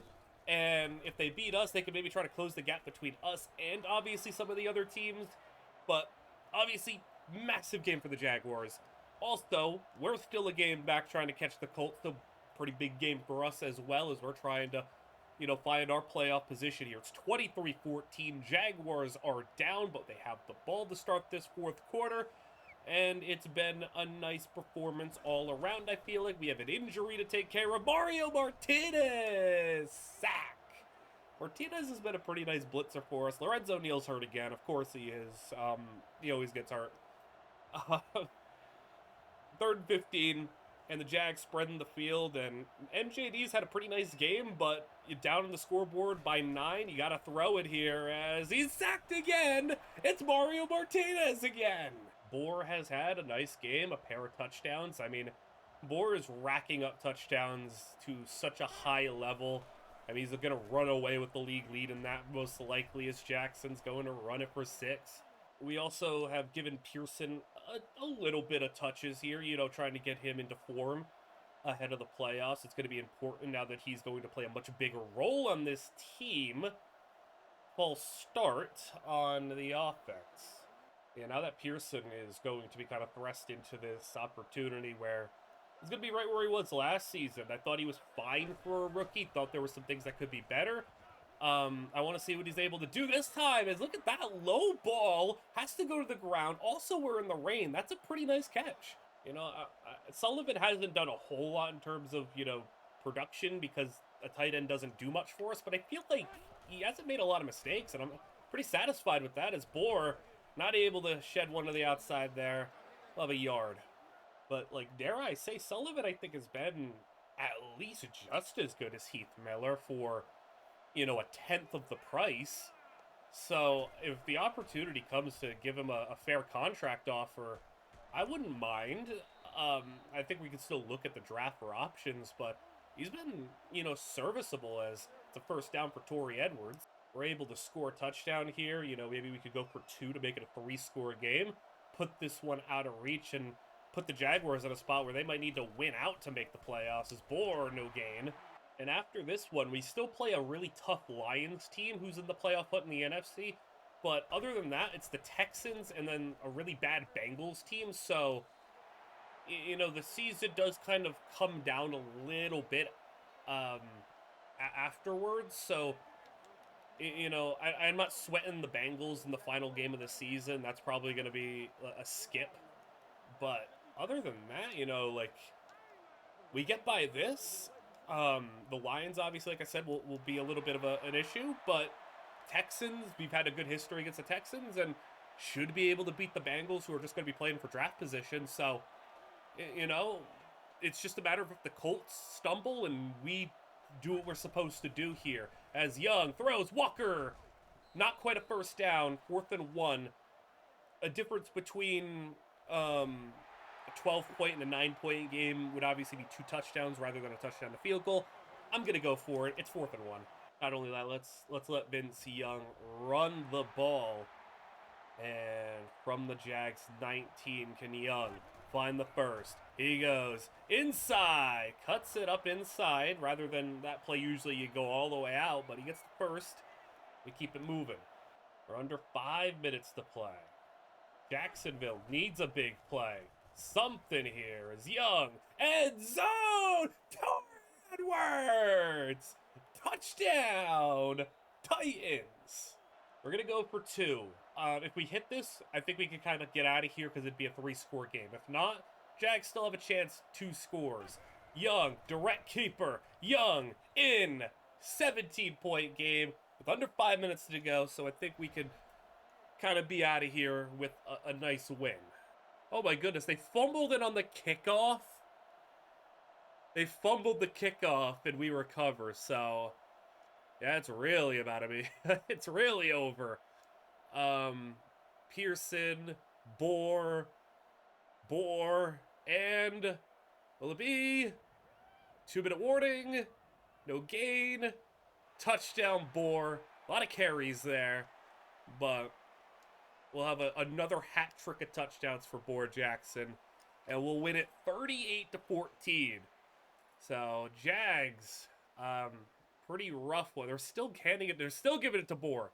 Make it 30 carries for Bohr Jackson. We didn't really need to give it to him that much at the end there, but why not? 18-29, 250, a touchdown for Young. Bohr,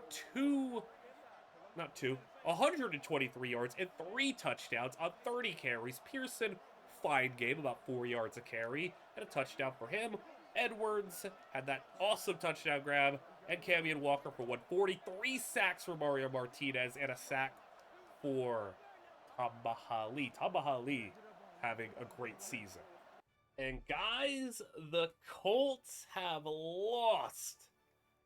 And they lost, not a division game, but okay, so as of right now, we're tied in the division, we're tied in the conference.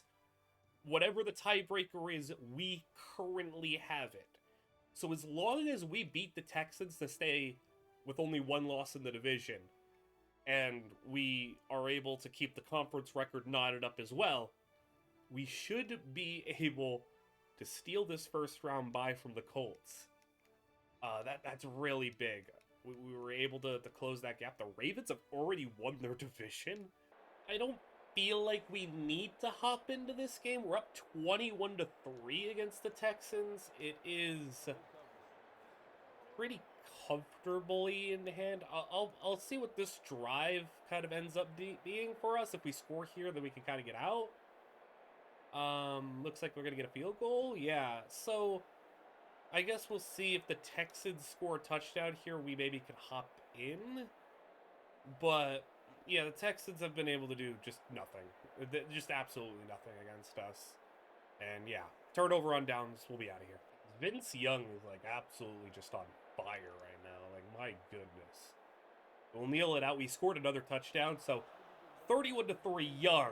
How about 330 yards, 3 touchdowns, no picks, a 31 of 38. We threw the ball a lot this game, and we had the ball a lot, really. Pearson had a really good game, 74 yards on 12 carries. Bohr had 99 yards and a touchdown. Oh my God, what in the world? Camion Walker. We're setting records, I suppose. 22 catches? Are you okay? Oh my God. Texas defense, 238 yards. Can I see? What does that look like? What does that look like for catches allowed? Thrown at. 7 catches. Oh, they didn't make any plays. Targeted 7 times, allowed 7 catches. Targeted 6 times, allowed 6 catches. Targeted 5 times. It's not even like it was one guy. We targeted everybody. Oh my goodness, man. Who allowed the touchdowns? Dude. Wait, Camion Walker scored 3 touchdowns, and he got them all on 3 different players? What? One of them was on Justin Durant. I know it's a linebacker. What are you giving a linebacker on him for? Maybe that's why he got 22 passes. He had a linebacker on him at times? Are you kidding me?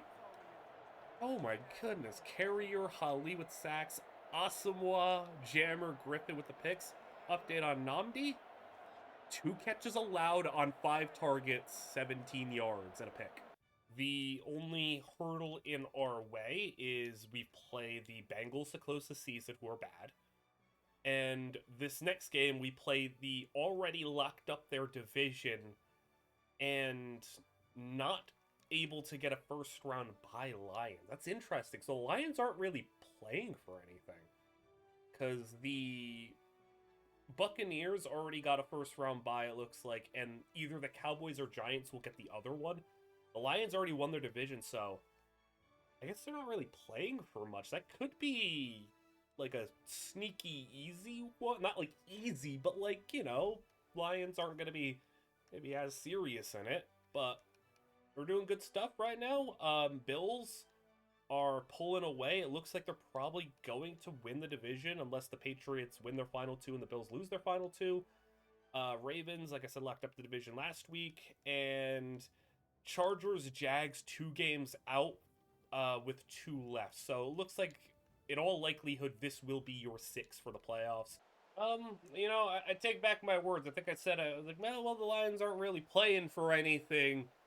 Maybe we could get ourselves a nice little easy win because the Lions are going to take their foot off the gas pedal. Well, that's not the case because the Lions offense has been on one today. 24 points on the board. We are up, though. We have 30 to 24, though, your score. Second down and 2. Joe Kane, the, you know, franchise-changing quarterback here in Detroit, as he'll go to the air, throw it outside, picked off, take it all the way, there you go, gone. That's how we started off, a touchdown, and he falls into the end zone for the 2-score lead. And it was Quentin Jammer out there. We had like this big loaded package, and you know, it wasn't Asamoah out there, but still doesn't matter who it is. Asamoah, Jammer, whoever. It's a pick 6 regardless. We'll go for the 2 and board Jackson. That was weird. It's all right though. We're still up by 12. So now the Lions, despite their offense playing pretty dang good, I mean, you got Calvin Johnson, a quarterback. Their running back has been a touchdown machine, if I recall. They've had some really good stuff here as that throw outside caught. I think their running back, his name is Cross. I think he's been really, I don't know if he's been efficient, but he's scored a lot, I think. So I'm actually curious, what's Joe Kane been up to since he got drafted, like, recently now? Yeah, I mean, he's been really good. Steadily gotten better, puts up the stats. Yeah, Wesley Cross, Pro Bowl running back. He's got 10 touchdowns. He's averaging 4 a carry, just shy of 1,000. He also has 8. He could be a 1,000 guy. Also, Chris Neal's on the bench on this team. And then you got Calvin Johnson. So yeah, you got a running back that's, you know, closing in on 2,000 all-purpose yards. You got Calvin Johnson in the midst of like a 1,000-yard season. It all is good in Detroit right now as they'll throw a left side, caught, and that's going to be right on Jammer. It's going to be a matchup. They have Calvin lined up left, so, you know, Nnamdi plays right. So, I mean, I guess they're trying to get the better matchup and, you know, avoid Nnamdi, which I suppose is smart. You know, I can't really fault them for that. But Quentin Jammer, I mean, they're trying to test him. He just got a pick 6. So if that's their strategy, I think, you know, of all the teams equipped to deal with a strategy like that, we got ourselves good number 2 corner play here. Even if Luke Locke is hurt, Quentin Jammer steps in, steps up, testing Jammer again. It was Jammer and Griffin, and it's incomplete. Be 3rd down and 5. And they got 3 guys to the left of the formation. Running back next to Kane. He'll throw. And immediately a wide open man. He was uncovered. And he's going to get 26. Now they go with the very, this is the Maryland I formation. A lot of big guys in there. And he's stopped in the backfield, though. Loss of 3. Cedric Darcy. Cedric Darcy, I feel like, has been quietly pretty solid as a rookie. Like, you know, he doesn't make big splash like sacks or anything, but I thought he's been pretty nice. That pass for Calvin caught, not on Asamoah, who was dropped further back in his zone, but have we even seen Nnamdi allow a catch in this video? Like us on the field, has he allowed a catch? I don't even know. Well, Calvin's out there on him right now. Well, there it is. There's the catch allowed, but it's not going to be enough for the first down. 4th and inches. So, you did allow the catch, but you did not allow the first down, which is all you can really ask for here. 4th and inches, though, obviously you're going to go for it. Maryland I formation again. We got our big heavy package out there, handoff. He's got the first. Darcy brings him down, but it'll be 1st and goal at the 10. Of course, like, right as I say, this is what I mean, like, right as I say, like, Nnamdi maybe has allowed like a catch in the games that we have watched. And I'm like, oh, is he allowed to catch? And he immediately allows one. It's to Calvin Johnson, so it's not that big a deal, but still. Kane trying it again, and that's swatted at the line. I think he was trying to test Nnamdi, though. Nice to see a quarterback maybe not afraid of Nnamdi. Like, it feels like they just don't even test the right side these days. But with Calvin, maybe you will. They had, I think, like a little check down to the running back setup, but jumped up, swatted down. And it'll be 3rd down and goal from the 10. You cannot settle for a field goal. You need touchdown. And will it be Nnamdi Calvin on the outside there? That's the matchup to watch. Will they try it? Kane, outside check down. He had to get rid of it under pressure. He loses a lot, though. Loss of 6. And now 4th and goal for the 16. Tamba Hali, Freddie Bates, all these guys just swarming in. And they're going to kick the field goal. I mean, I get 4th and goal from the 16 is brutal, but man, it's still a 2-score game. But it makes it a touchdown and a field goal at 5 minutes to go. They really trust their defense. You're relying on the defense to not allow anything else, basically, the rest of the game. Ride the guy who, you know, could be getting some... I feel like Boar Jackson should be even getting some MVP talk here, but what? I need to stop talking. He hasn't fumbled in like years, man. It's been so many weeks, man. It's been so many weeks since he fumbled, and he immediately fumbles. We keep the ball. But Boar literally started the season with a couple of fumbles. I was frustrated. I said, Boar, come on, lock in. He's locked into a high level and has been unbelievable. And then, of course, when I say, oh, maybe he should be in MVP talks, he fumbles it. They need to stop talking, man. I think that's just his 4th fumble, which I'm pretty sure he started the season with like 3 fumbles in the first like 6 games or something. So, you know, it's not the end of the world. 4 fumbles with over 300 touches, as it's going to be Young scrambling, and Young will have 10 on the play. But like, I can't really sell enough how important this game is to win. You know, we win these final 2 as we don't get the 1st down. So the Lions do get their stop. But we win these final 2 games. And we get that 1st round bye. We get that potential number 1 seed because we have the tiebreaker on the Bills as well. So yeah, we get the number 1 seed. We get the 1st round bye. We are able to steal it from the Colts, who started 9-0.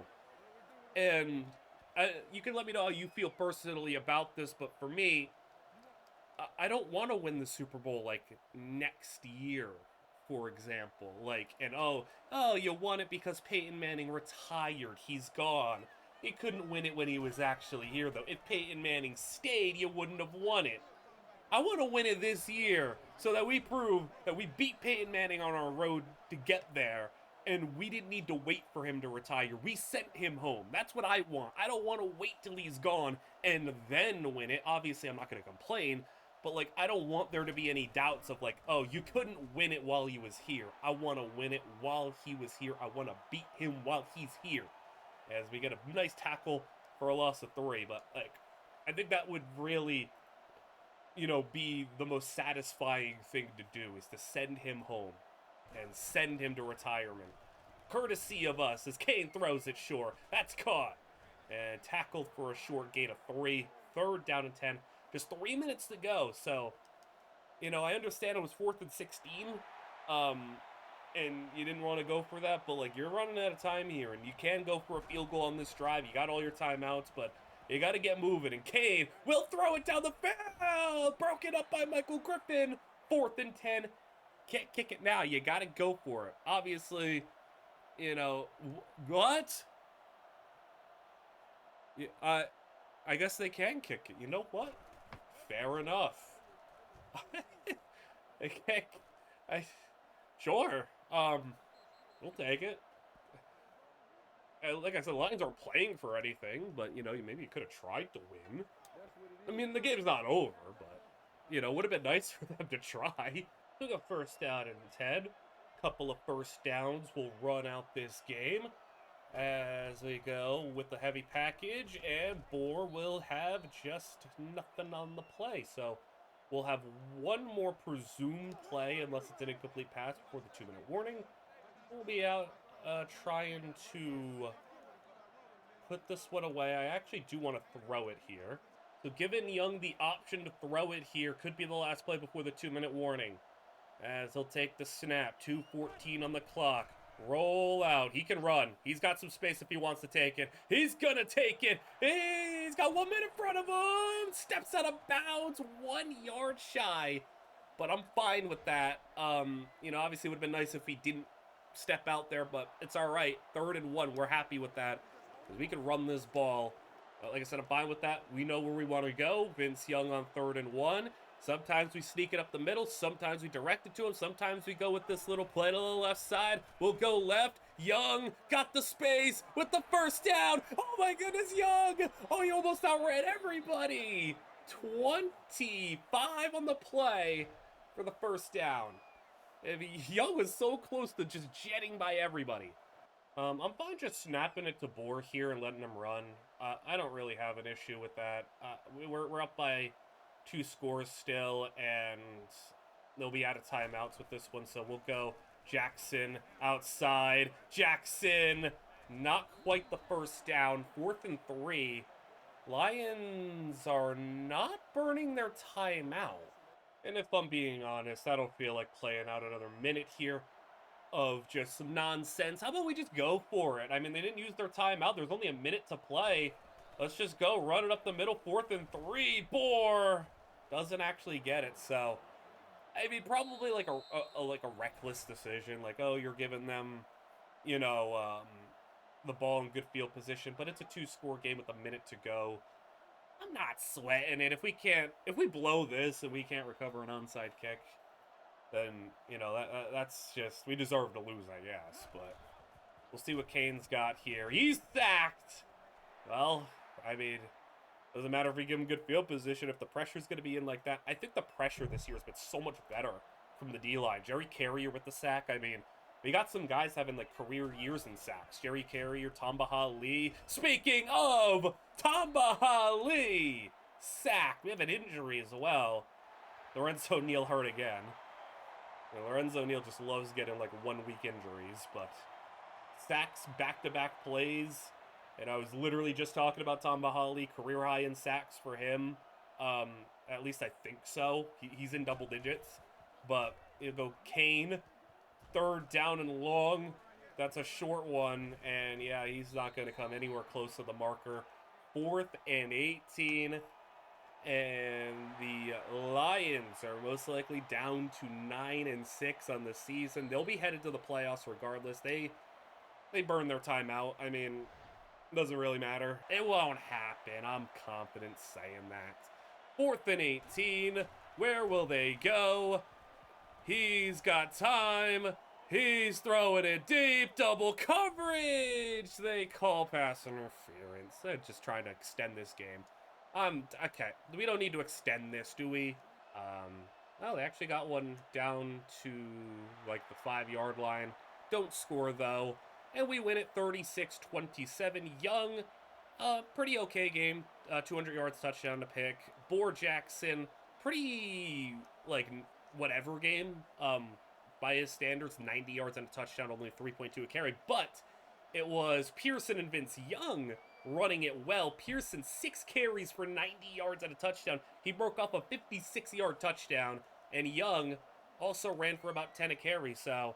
You know, Bohr doesn't have a crazy game, one of his worst of the year, and we pick up the slack with 2 other guys. And, you know, that's counting the fact that Reggie's also hurt. Like, we just have so much rushing potential here. Jammer had the pick 6. That really changed everything.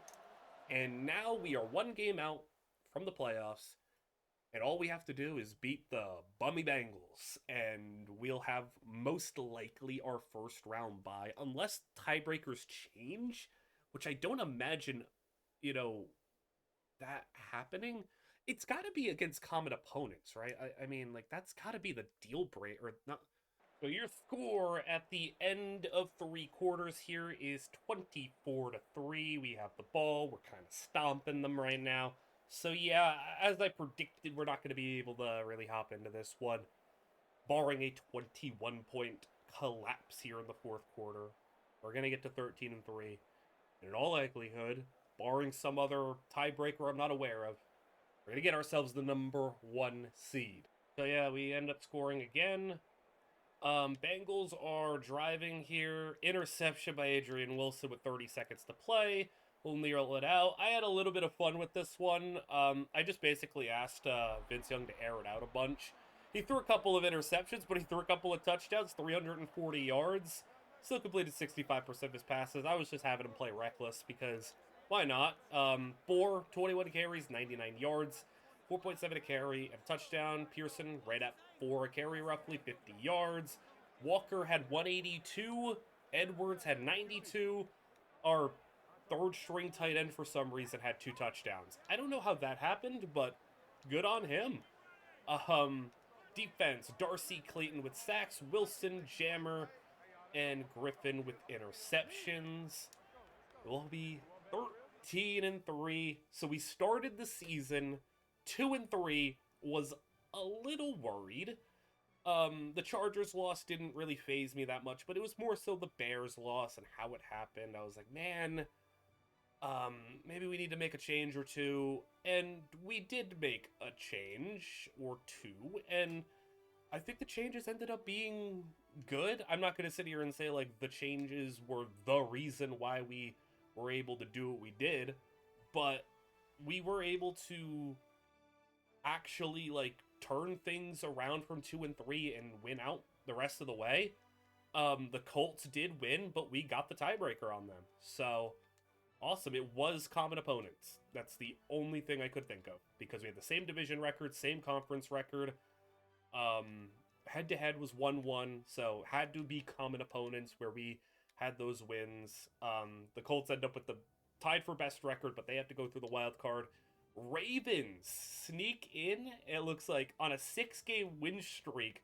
The Bills lose their final game. Ravens and Marshawn Lynch take home the first round bye.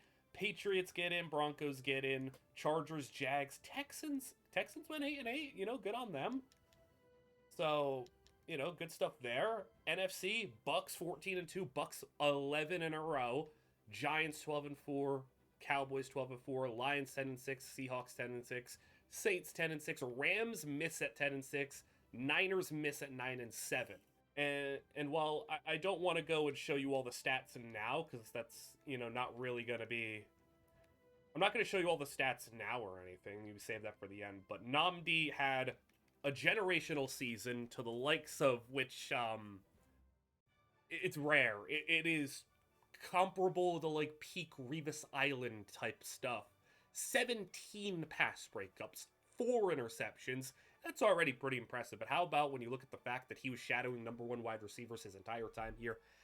59 targets, just 20 catches allowed in 16 games. He allowed only 155 yards. Do the math real quick. That is right around 10 yards a game. No touchdowns allowed. He allowed, on average, 1, maybe 2 catches for 10 yards a game as the number 1 corner. Like, that is ridiculous. The last thing we got to look at before we find out who our matchup is, let's go to some awards. We win Coach of the Year, which is nice, obviously. Jameel Haynes wins Defensive Rookie of the Year, Offensive Rookie of the Year. P.J. Simon, a wide receiver. Washington, so Washington, back-to-back Rookies of the Year, I believe. Defensive Player of the Year, Keith Rivers. Offensive Player of the Year, Marshawn Lynch. And I've been keeping track of this a little bit. Marshawn Lynch, MVP of the Ravens. A wild year for Marshawn, too. Like, it wasn't like I am floored by the season that he had, because it was just so different than what Marshawn Lynch typically does. Because you look at the rushing stats, you're like, 800 yards, career high in touchdowns, career high. That's cool. 800 yards. Well, how about what? Marshawn Lynch, typical known receiving back Marshawn Lynch, goes for 2,000 receiving yards. So all-purpose, he shatters what would have been Chris Johnson's record, but, Chris Johnson didn't pan out in this universe, so Marshawn sets the record we call him Marshawn 2K, I guess, but he goes for well over 2K, 24 touchdowns. Joe Kane was in there as well. Flacco was runner-up, so his own teammate was runner-up in MVP, because Flacco went through for 5,000 yards. Ravens are scary. Offensive player of the year, though. Bohr Jackson was in the running. He was third. So we were there. I don't think we had any other stuff for awards. Torrey Edwards was actually second in Offensive Rookie of the Year. So PJ Simon, yeah, he deserved that. Almost 20 yards a catch. Mario Martinez. Okay, here's where we have a gripe. Mario Martinez might have deserved it. 19 tackles. Ooh, maybe not. 19 tackles for a loss, 10 sacks and a pick. Compare that to Martinez. I mean, Martinez was a decent bit better in coverage, but, didn't have the sacks, I guess. I think it could have went either way there. Best running back, Bohr, runner-up to Marshawn.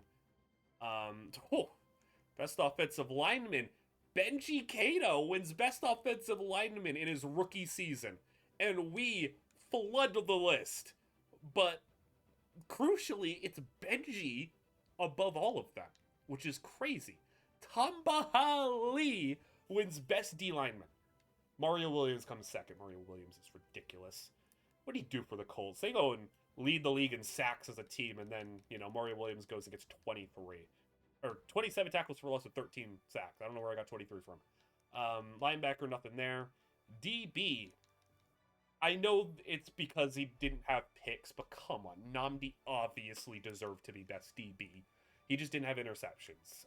Dante Robinson had 7 picks, which isn't even like crazy, but he led 700 yards. I don't like that, but is what it is. You could have argued that maybe we didn't deserve Coach of the Year. We didn't have the best record, but that's the awards. Time to see who we get to play in the playoffs now. Results are in, and it ain't gonna be fun for us. Colts did win their playoff game, and it actually was, for their standards, a pretty high-scoring game. Patriots took out the Bills.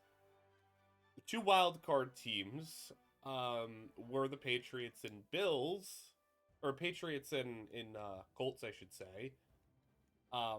The Bills still were able to win the division, by 1 game. So the 2 wildcard teams were Colts at the 5 seed, Patriots at the 6 seed, meaning we play the Patriots in the divisional round. Ray Lewis got fired as well. That's sick. Yeah, that's again not easy. Last year we played the Patriots in the divisional round. We play them again, and it could be a repeat of the playoffs last year where we could have played the Colts and the Patriots and back-to-back Brady and Manning on the road to a Super Bowl. The only thing standing in the way of that is the Ravens are going to be taking on the Colts behind MVP Marshawn Lynch. And then in the NFC, the Cowboys and Lions advance. They'll be playing the Buccaneers and the Buccaneers Giants. So it's a pretty stacked NFC over there. The Buccaneers are just so good. Guys, excuse me? 3 days left until the game, and player skips practice. Who is skipping practice ahead of the playoffs?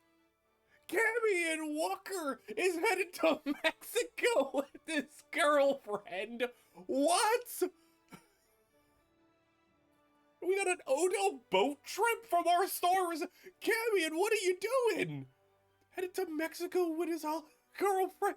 He's got a Hollywood girlfriend. What? For a week of vacation? What? So this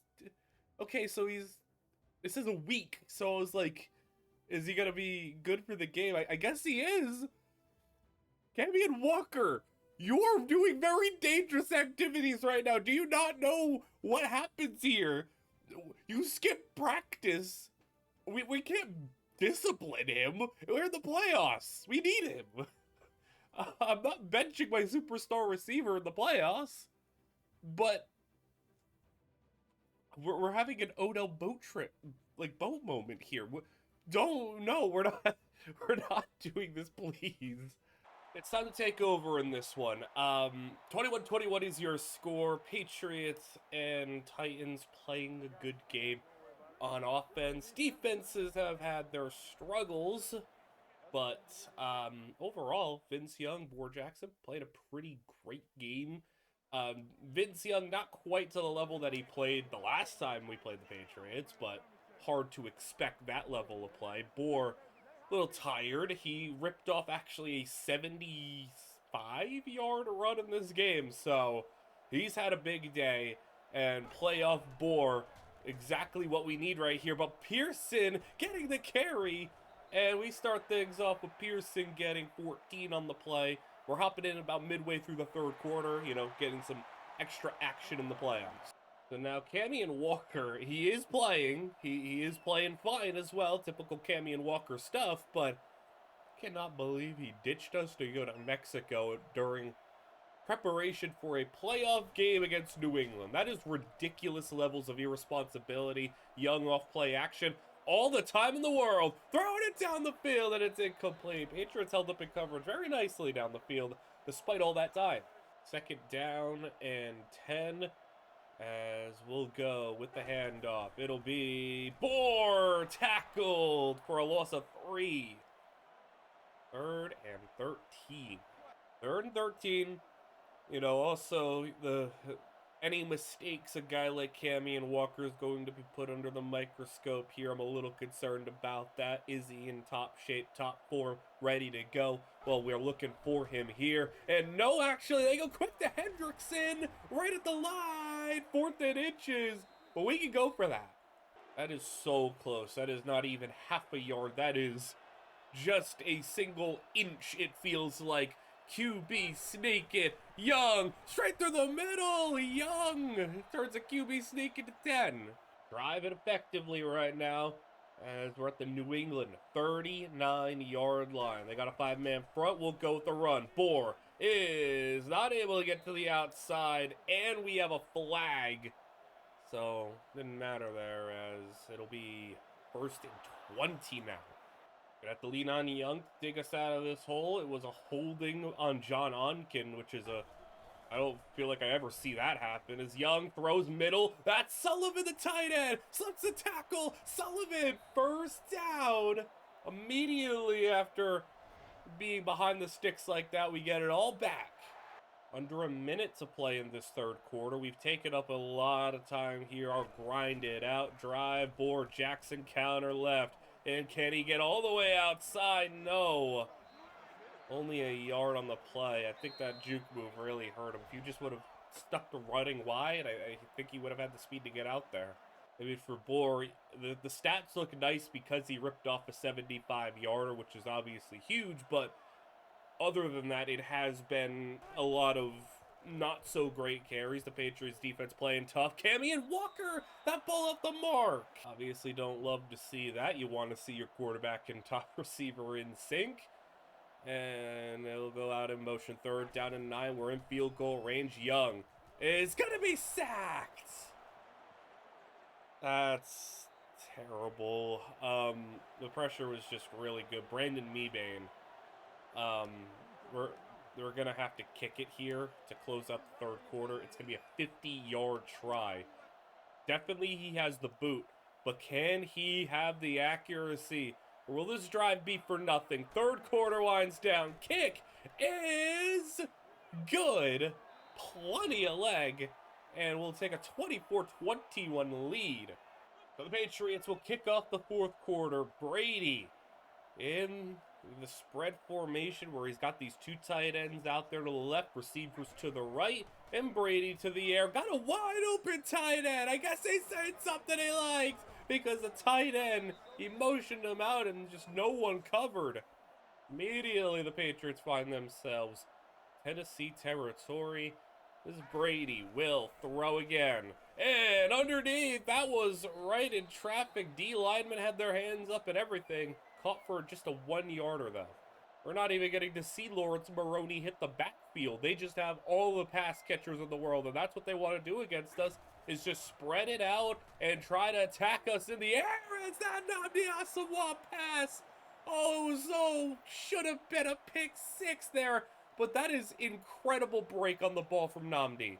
Man, Nnamdi just having his generational year and almost just had the biggest play of the year and giving us a 2-score lead, because that would have been a pick six. 3rd down and 9, though.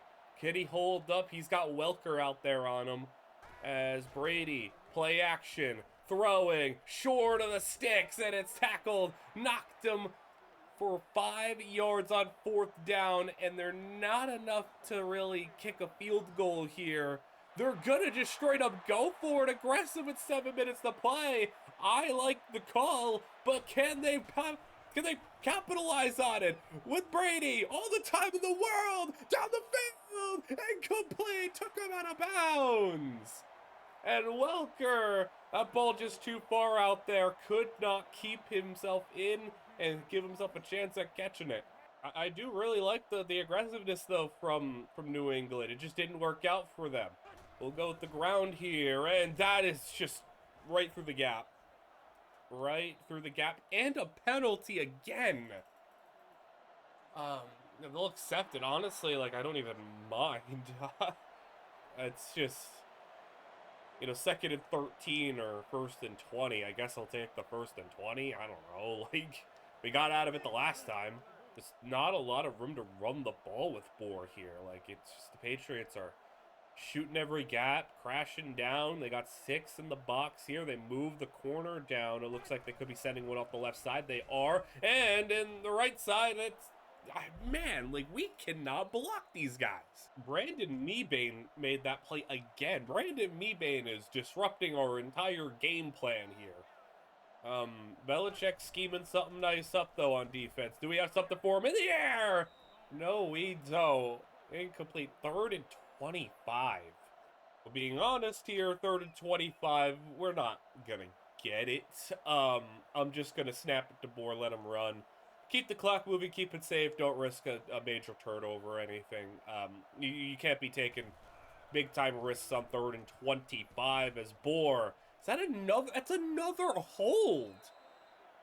Oh my, guys, they're gonna decline. But, like, my goodness, what is going on? 3 holding penalties in the 4th quarter.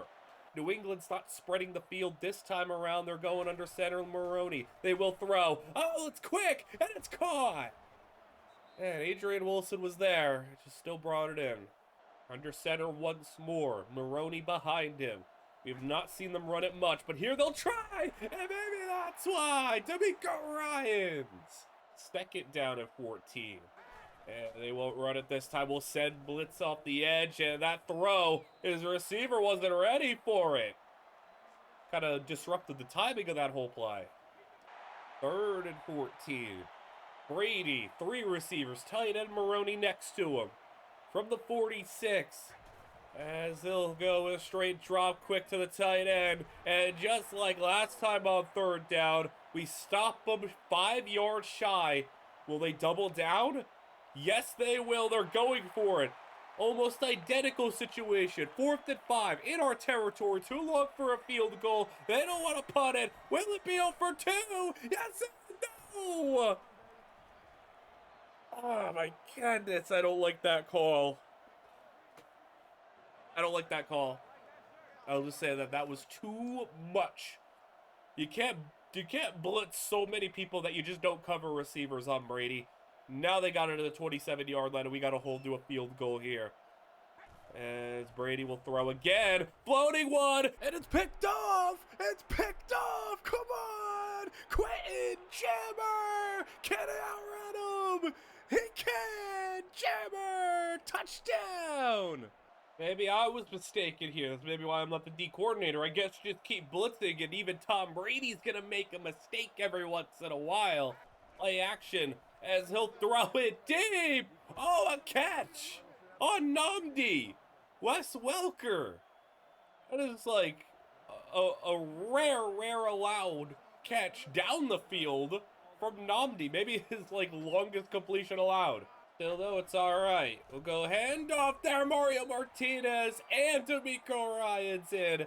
I don't think he can run the ball against this linebacking trio. Not only that, yeah, they're spreading the field now. Not only that, you got 4 minutes to play, and you're at about midfield needing to get points on the board. Another blitz. Another dangerous blitz, and that one also works out. Broken up Michael Griffin. 3rd down and long. About a 5, just flat out 5 receivers. No tight ends in the package this time. They want all their best out there to try to get by. Maybe get a matchup on the linebacker or something.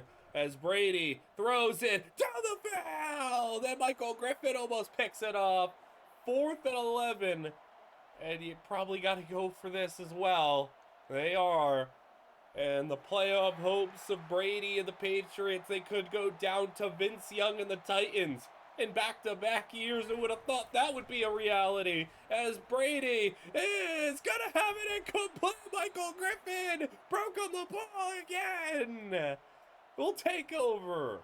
We'll take it at the New England 47-yard line. And handoff for Jackson's got 5. 3rd down and 3, New England 40. We're approaching 3 minutes to go.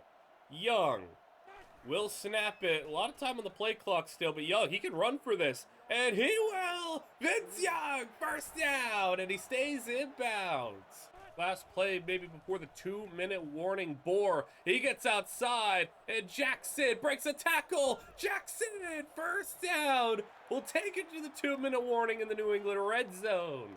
Just load up the package here. Everybody out there ready to block. Bohr, direct snap. Bohr, outside. Jackson, 1st down. And New England down to 1 timeout. Pearson will take it. Hand off. Pearson is breaking a tackle and getting it to about the 4-yard line. So, nice run. But yeah, we're taking this thing down. They're going to ask me to go for it, but I'll send the offense out there just for, like, the not loss of approval, but, you know, we're obviously not hoping to run the play with the, you know, time on the clock still. I would prefer if we just run it out. We can get it down to actually 15 seconds to play. Bohr, oh, they're going to snap it. It's Bohr on the carry, and Bohr Jackson. Bohr was lined up there, and, well, we got the touchdown. Cool. We didn't need to do that. we didn't need to do that. It's game over, though, regardless of what the score looks like at the end. Bohr is able to run us to victory. We take out the Patriots a lot more comfortably here, you know. 4th quarter, they didn't put up anything. We dropped 14, a 3-score victory. Young, a perfectly fine game. His completion percentage was low, but no turnovers, 2 touchdowns. You know, play safe playoff football, and let Bohr Jackson run for 137 and 2 touchdowns. Pearson also was fine, 31 yards. Young ran it well on his 3 carries. Torrey Edwards had 2 touchdowns. Campion Walker, only 39 yards. No drops or anything. We just didn't throw it a lot, but, you know, noticing. A sack for Tamba Hali, pick for Martinez and Jammer. As, what was Namdi's game looking like? Namdi, did he only allow the 1? Yeah, he only allowed the 1 catch to Welker. That was the only one he allowed. So, we'll be moving on. Well, conference championship matchup is set. We at home, and what in the world? Oh my goodness. Okay, whoa. That's another thing. Okay, what? Okay, Buccaneers lost to the Lions. Giants beat the Cowboys. The Colts smacked the MVP in Baltimore. Absolutely demolished them. Marshawn Lynch, I mean, 70 yards and a touchdown total for him, but yikes. They're playing that. The 14-2 Buccaneers immediately lost, and John Gruden then quit. He just quit. What do you mean? Well, you went 14-2. What do you mean you quit? Did he quit because he still doesn't have a quarterback? Yeah, I mean, I wouldn't want to deal with Kellen Clemens either as my guy, but that's really interesting. And the thing is, he didn't retire. He just left, meaning he could be a coach somewhere else, I guess. Let's focus on us. We're playing the Indianapolis Colts, and I do know one thing about this Colts team that I did see that's going to help us out a lot. While we may not have Reggie Bush, that's our only injury. They are missing Joseph Adai. Joseph Adai is their only major injury, but he has been giving us fits throughout the season. He played 10 games, so he got hurt, like, what, right after we played him, like, a second time? Yeah, basically. Man, not having to deal with him is nice. He ran for, like, 180 on us last time, so we won't have to deal with that. Time to hop in. Got to right at about the halfway point of the third quarter, and much like Patriots game, 21-21, tied up, and we're at 3rd down and 4. Peyton Manning has announced his retirement. This is his final run. And will he run to a Super Bowl back-to-back? Oh my goodness, the first play! We watches a pick! Luke Locke, welcome back, Luke. He's been dealing with a hamstring injury, and Luke Locke steps onto the field and immediately catches an interception. So a big play there, obviously. We're trying to send Peyton Manning home with nothing. No happy fairy tale ending as Boar Jackson with a first down carry of an injury. I hope it's not bad. JT Sullivan, our tight end, is hurt. Boar ran for 5. But we've been up to the task. Vince Young's had a nice day. Boar Jackson's been okay, not crazy, but he's got a pair of touchdowns that we punched in from a short distance. Boar, though, on a run! Jackson, 10. This would be about as satisfying of a victory as it gets, though. To be able to pull this one off and get revenge over the last 2 years. That's a play action down the middle! Caught! Hendrickson! Down to the 1! Gain of 22!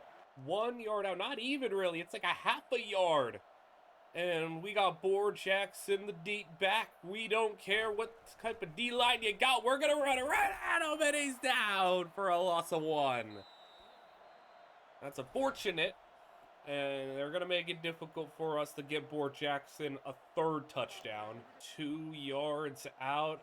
I'm curious about how this play will work at this area of the field. As Young, roll out, Young doesn't have really much space to run, and he's down for a loss of 4. Colts played that incredibly well. 3rd down and 6. And can we find the end zone here? Young, we're going to the air. As Young, he'll try to scramble. Young is in. Touchdown, Young. Another injury. But Vince Young's giving us a lead. Injury is hopefully not another bad one. Richard Emanuel is now hurt as well, so our center and tight end are both down. Luke Locke came up with the big play last time. Gave us a touchdown drive as Peyton Manning now has to go and come back down from a deficit of 7 points. Run outside. It's a move made. And even though it's no Joseph Adai, who's out with the torn ACL, it's still an effective rushing attack from this Colts team.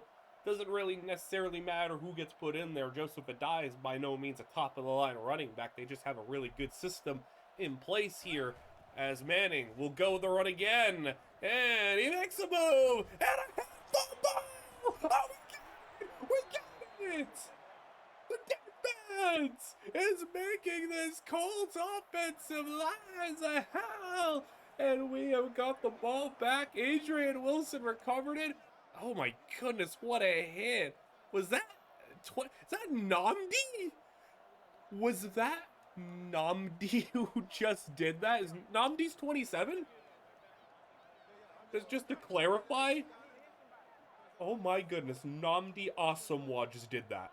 Nnamdi Asomugha, Mr. Shutdown Corner, having a special year, forces the fumble as we'll go ground game. It's Bohr Jackson for 7.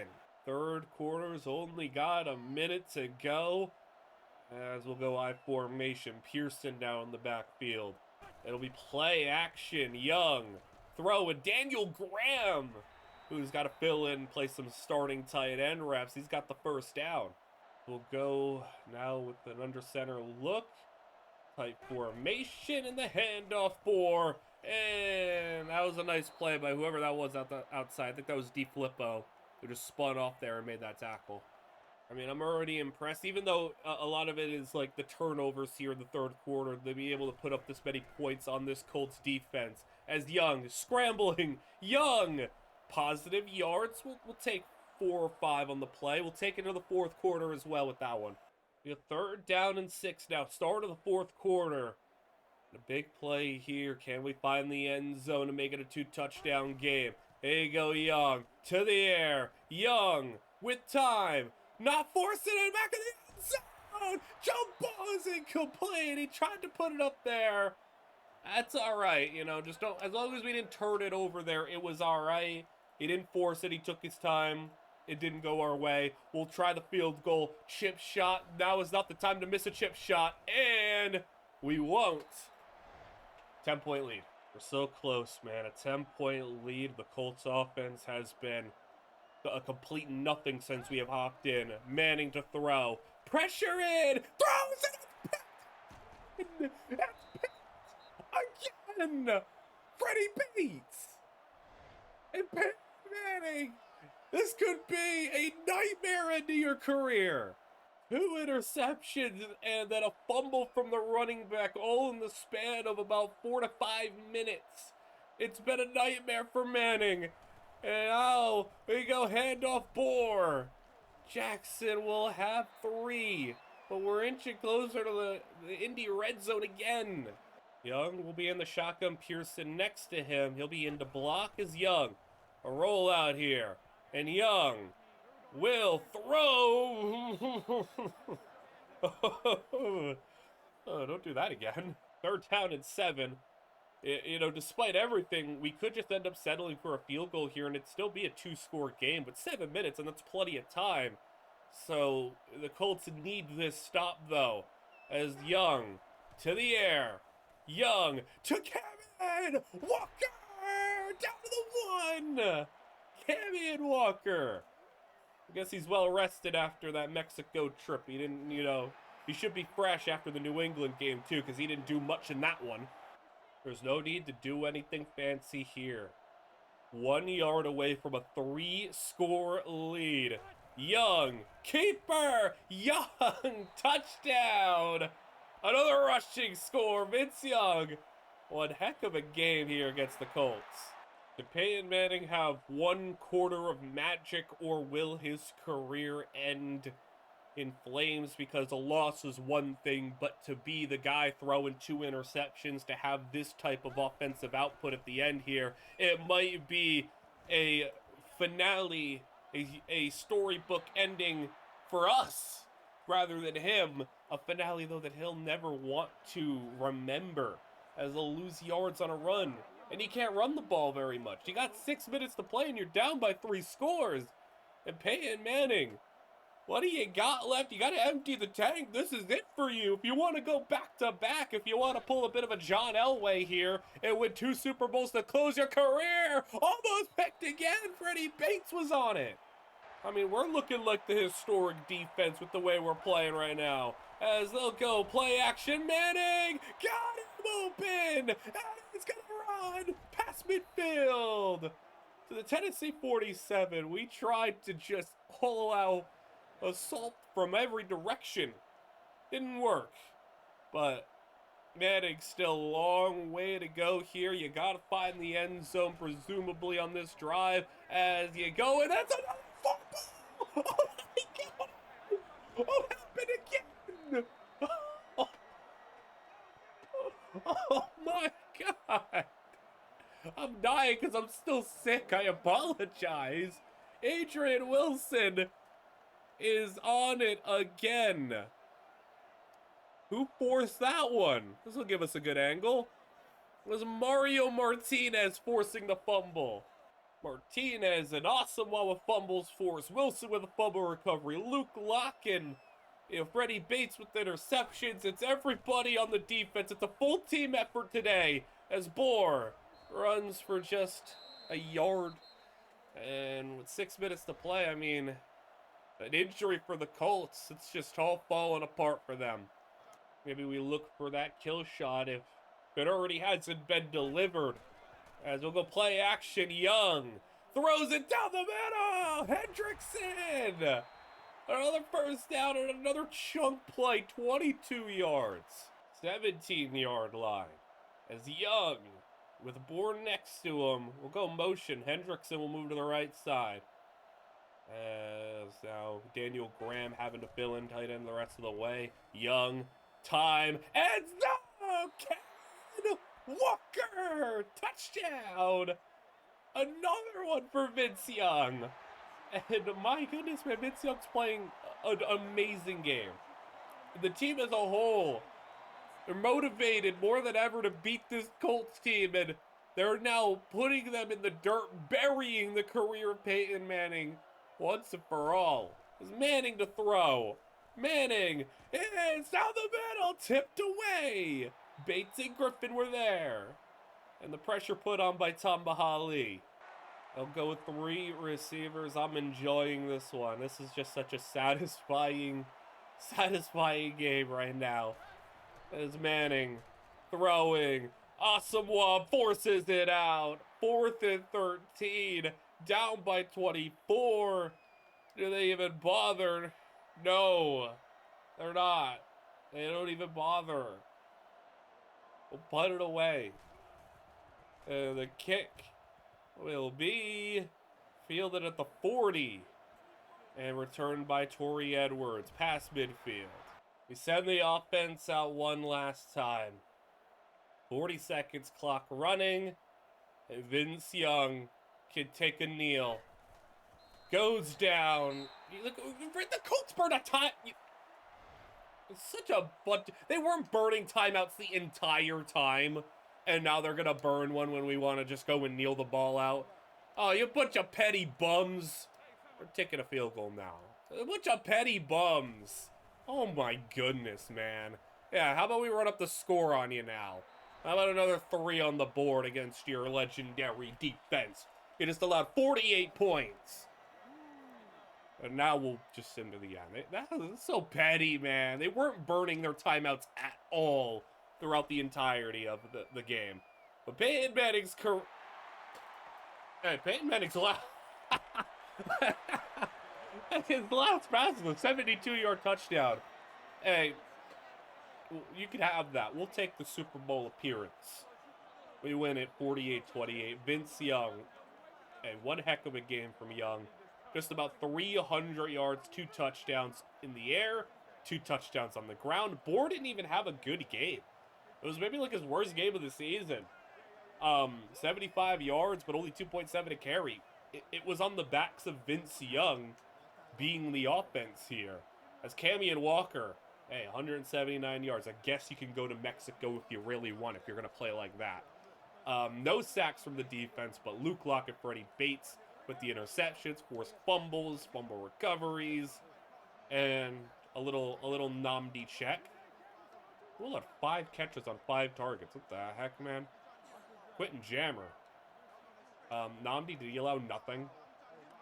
Nnamdi allowed no catches. I mean, special. Just special. So waiting for us now in the Super Bowl. We got 1 or 2 teams waiting. And we have our answer here. Oh boy. That is one heck of a game. The NFC Championship went into overtime. And wow. That is crazy. The Lions. Joe Kane goes for 442 yards. And Cross goes for 98 yards, 2 touchdowns. Calvin Johnson, 131 yards. we played this team already, and they were really good. We played them late in the season when the stakes for them weren't really high, but I mean, they're a great team. And let's go back, little flashback here to when we played them.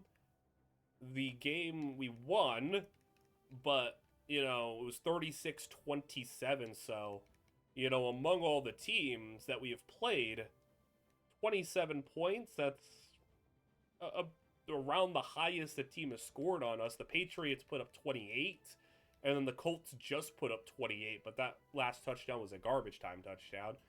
So this Lions team has had a lot of success against us compared to other squads. Joe Kane did throw 2 touchdowns at 350 yards on us. We were just able to stop the run game. But, yeah, I mean, this ain't going to be an easy one. Also, I remember this was the game where it was, a Quentin Jammer pick 6 from 70 yards out at the start. That was, like, the big difference there was Jammer got the pick 6 and the Lions just turned the game around. But, like, really good team, man. It's a worthy Super Bowl opponent. It's Super Bowl time, and we're doing pretty solid right now. We have a couple of mistakes. Vince Young's had a really odd game because it's really good, but he has 2 interceptions. But, like, other than the 2 picks, I mean, he's completing 77% of his passes. He's got over 200 yards and 2 touchdowns already halfway through the third. So, like, Vince Young is playing up to the marquee here on the big stage. It's just a matter of, can we keep the turnovers to a minimum? The Lions are coming off a scoring drive. We have the ball. We're up 21-14.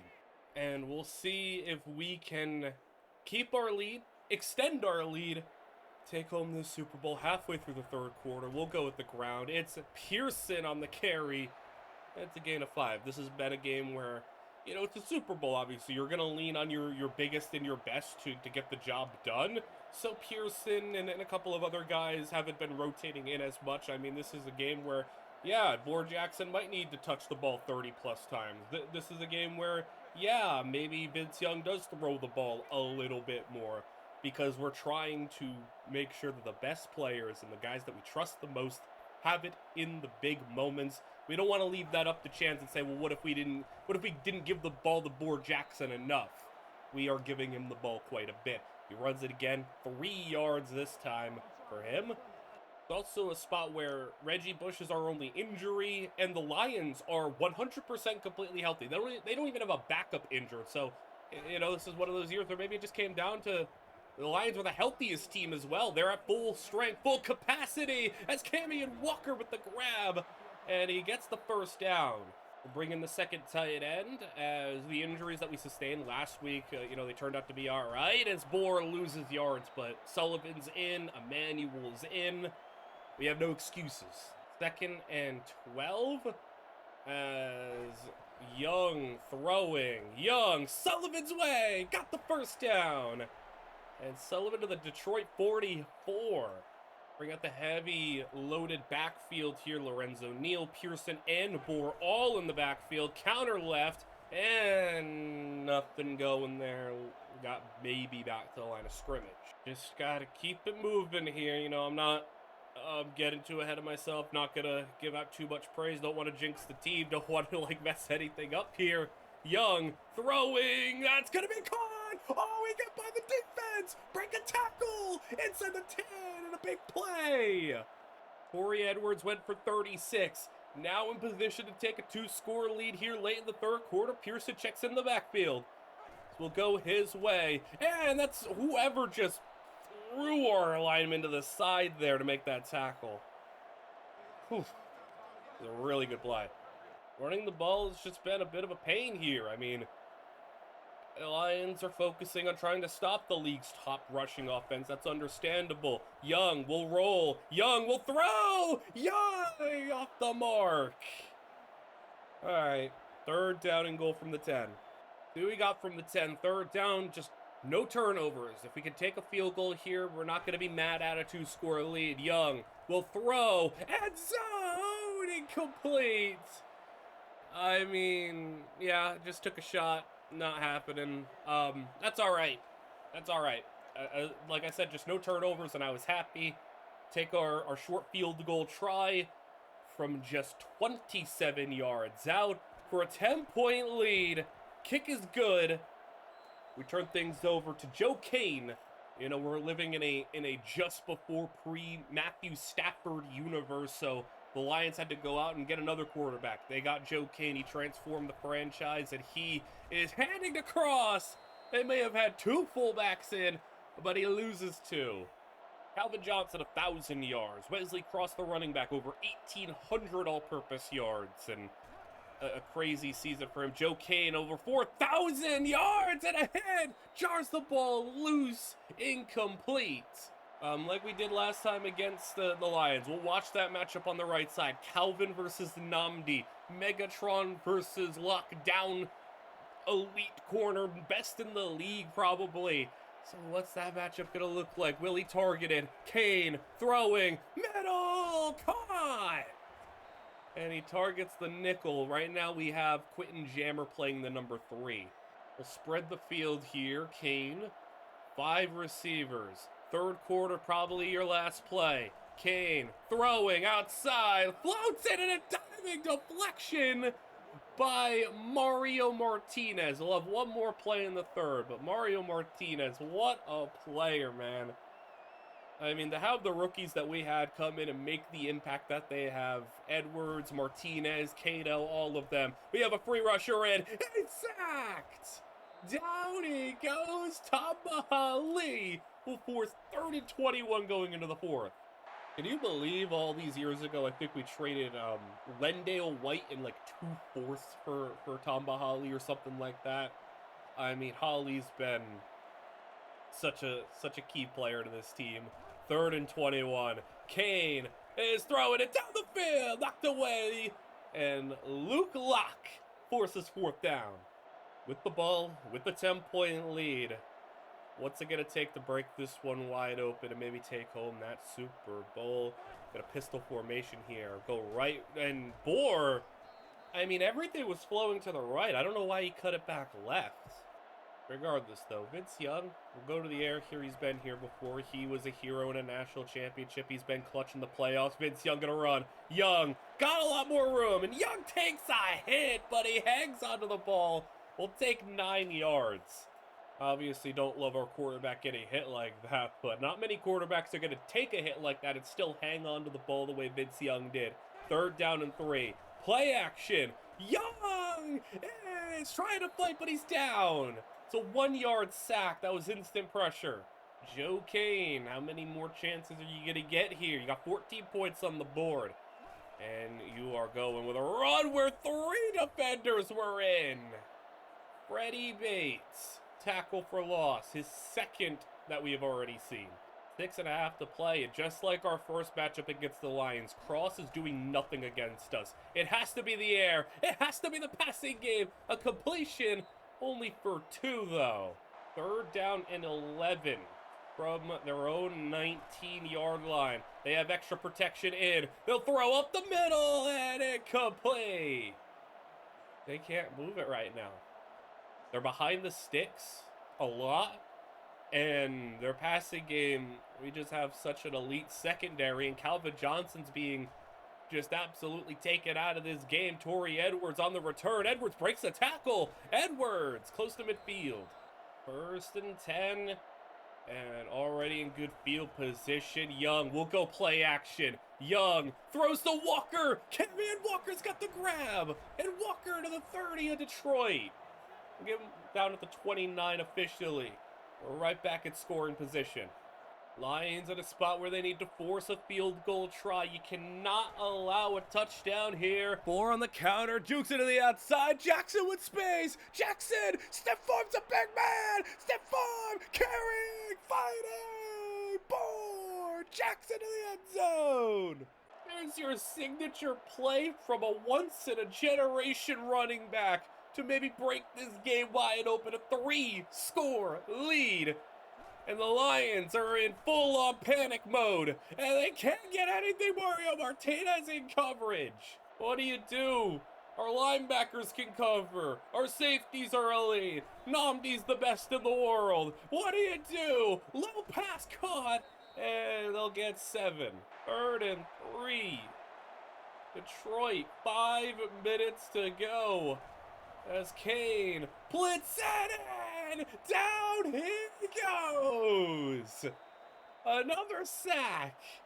And BB Clayton has him down.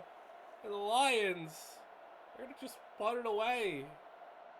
4th and 12 at their own 18. Man, they just haven't been able to do anything. Torrey Edwards makes a move. Edwards into Detroit territory. Another move. Oh my goodness. Detroit can't bring him down to the 34 now. We get to start another possession in great position. Bohr might be feeling it right now. We'll let him go crazy here. Take the snap. Go right. Bohr is going to have a solid one. We'll take 7. We're approaching 4 minutes to play.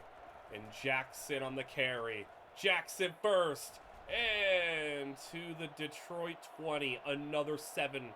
Now the Detroit 20. Run it again. And Bohr falls forward for 2. Just a few minutes away. We'll motion out Graham Pearson in the backfield. As Young will go fake. Play action. Over the middle. Kenyon Walker to the Detroit 2. And we're ready to maybe put up some more points. Could be last play before the 2-minute warning. As Young in the shotgun keeps it himself. Vince Young! Touchdown! Vince Young can maybe walk his way into a Super Bowl victory. We're up by 24. I guess in these final 2 minutes we can start casting our votes for Super Bowl MVP. I think there's a few guys in mind that we could think about here, as that's another play from Mario Martinez. Sack now. Mario Martinez, man, what can I say about him? He is unreal. 3rd and 14. Kane, he's gonna go Asamoah's way, complete. Tried to go for Calvin, he was smothered. Detroit blitzed and caught again. Gets around the defense, and Detroit will find the end zone here. So, you know, a nice little score to make it look a little bit closer. They'll go for 2 to make it what would be 2-score game. Like, you know, technically not over, but like, you know, it's not that serious right here. They're going to get the 2-point conversion. They only got 1 timeout. They would need 2 onside kicks. Like, we're not really phased by that. So, send out the hands team. Onside kick to put the end to it. It is up. It is picked up by the Lions, but it didn't travel 10 yards. So that will be the game. Last play of the game. Young to the line. And he can take the knee. And the Tennessee Titans are going to be your Super Bowl champions. It was a lot to get here. And I wanted to prove that we could win a ring. I believed in Vince Young. I believed in him. Some people wanted him to be replaced. Some people were maybe slowly but surely convinced. But starting from where we were in year 1 to where we got here now in year 5, we get to hold the trophy high. You know, there's not going to be some crazy celebration in this game, but, you know, we win the Super Bowl. And Vince Young, in the Super Bowl, throws for 317 yards, completed 76% of his passes, threw for 2 touchdowns, ran for a touchdown. Bohr Jackson, 112 yards and 2 touchdowns on the ground. Kamian Walker, 180. Bohr also had 9 catches for 54 yards and since when does Bohr Jackson get 9 catches? All right, that's cool. And sacks, Martinez, Clayton, Ryan, Bates, Holly, picked by Wilson. So your Super Bowl MVP options, I think there's 2. Either we go with Vince Young's, roughly 350 yards and 3 touchdowns, or Bohr Jackson and his 160 yards and 3 touchdowns all purpose. You could also maybe give a shout to Kamian Walker. Also, Nnamdi Check, one last Nnamdi Check for the year. Was Nnamdi tested a lot? Not much. Nnamdi was tested 1 time and allowed 0 catches. Unreal. Just unreal. I mean, there's so many players we could give so much credit to. This was not like a one player or a couple of players carried us here. Everyone did their jobs. Everyone filled their roles, even when Kamian Walker wanted to go to Mexico for reasons. You have to see, we got the Super Bowl trophy now at our facility. It's a really large trophy. Take a look at how this season turned out. Vince Young. Not quite. He won an MVP last year, and his numbers were, throwing-wise, basically identical. I mean, the same touchdowns, 2 more picks, but a little bit more yards, slightly higher completion percentage, sacked a little bit more, but, I mean, he put up basically identical numbers. I mean, this was the starting point. This was year 1, and then every year, I feel like he's gotten, a little bit better. I know the passer rating is down, but the efficiency and the completion percentage has steadily gone up. The yards has gone up. Everything just keeps going up. He had, the only thing that's gone down is this was his worst rushing season. This is the least amount we've ever asked Vince Young to run. Even in real life, this is the least amount. Like, he just didn't need to run it much. Like, we just didn't need that.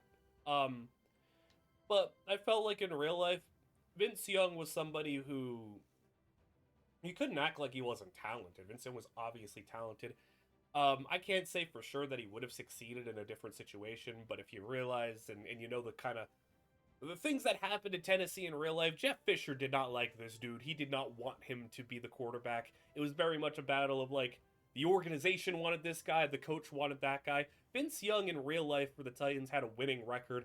I can't say Vince Young ever would have been a great quarterback, but it would have been nice to see him be with a coach that actually believed in him and actually wanted him to be good and didn't just pull the plug the first chance he got. And we could have pulled the plug the first chance we got. This first year, 11 touchdowns, 21 picks. I mean, 21 total touchdowns to 21 picks, completing 52% of your passes.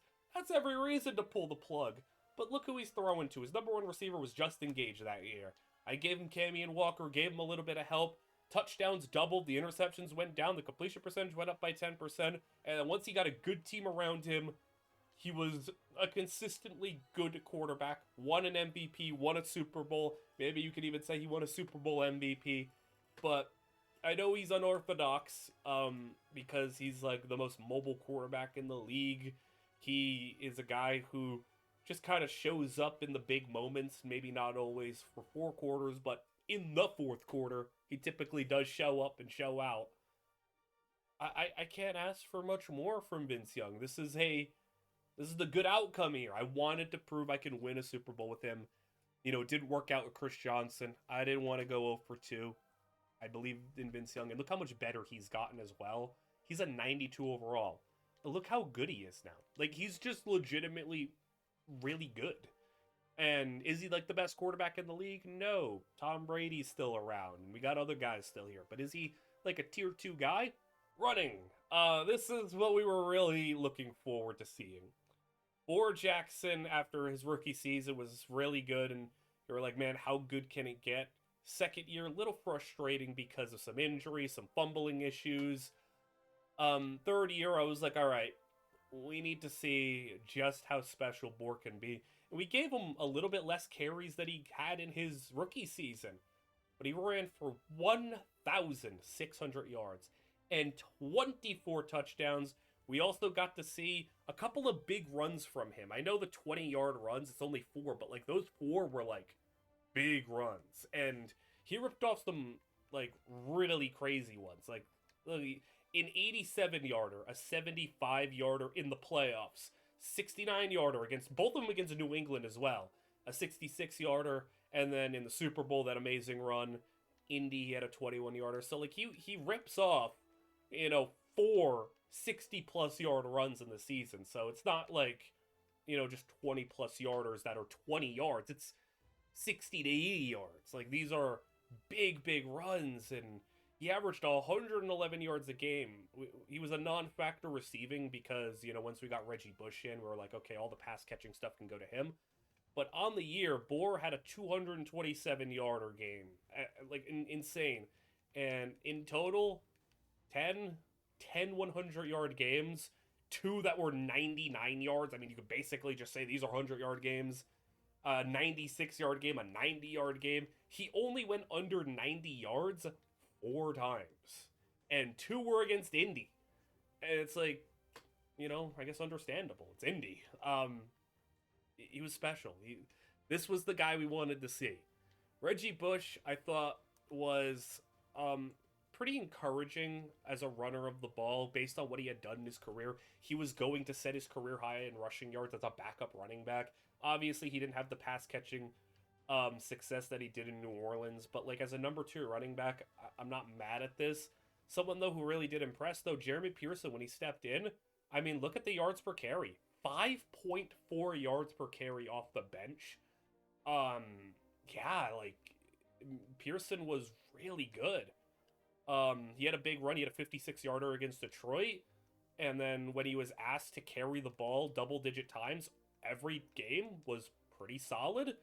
He didn't have many bad performances. So, credit to him. Like I said, we didn't need to run it much with Vince.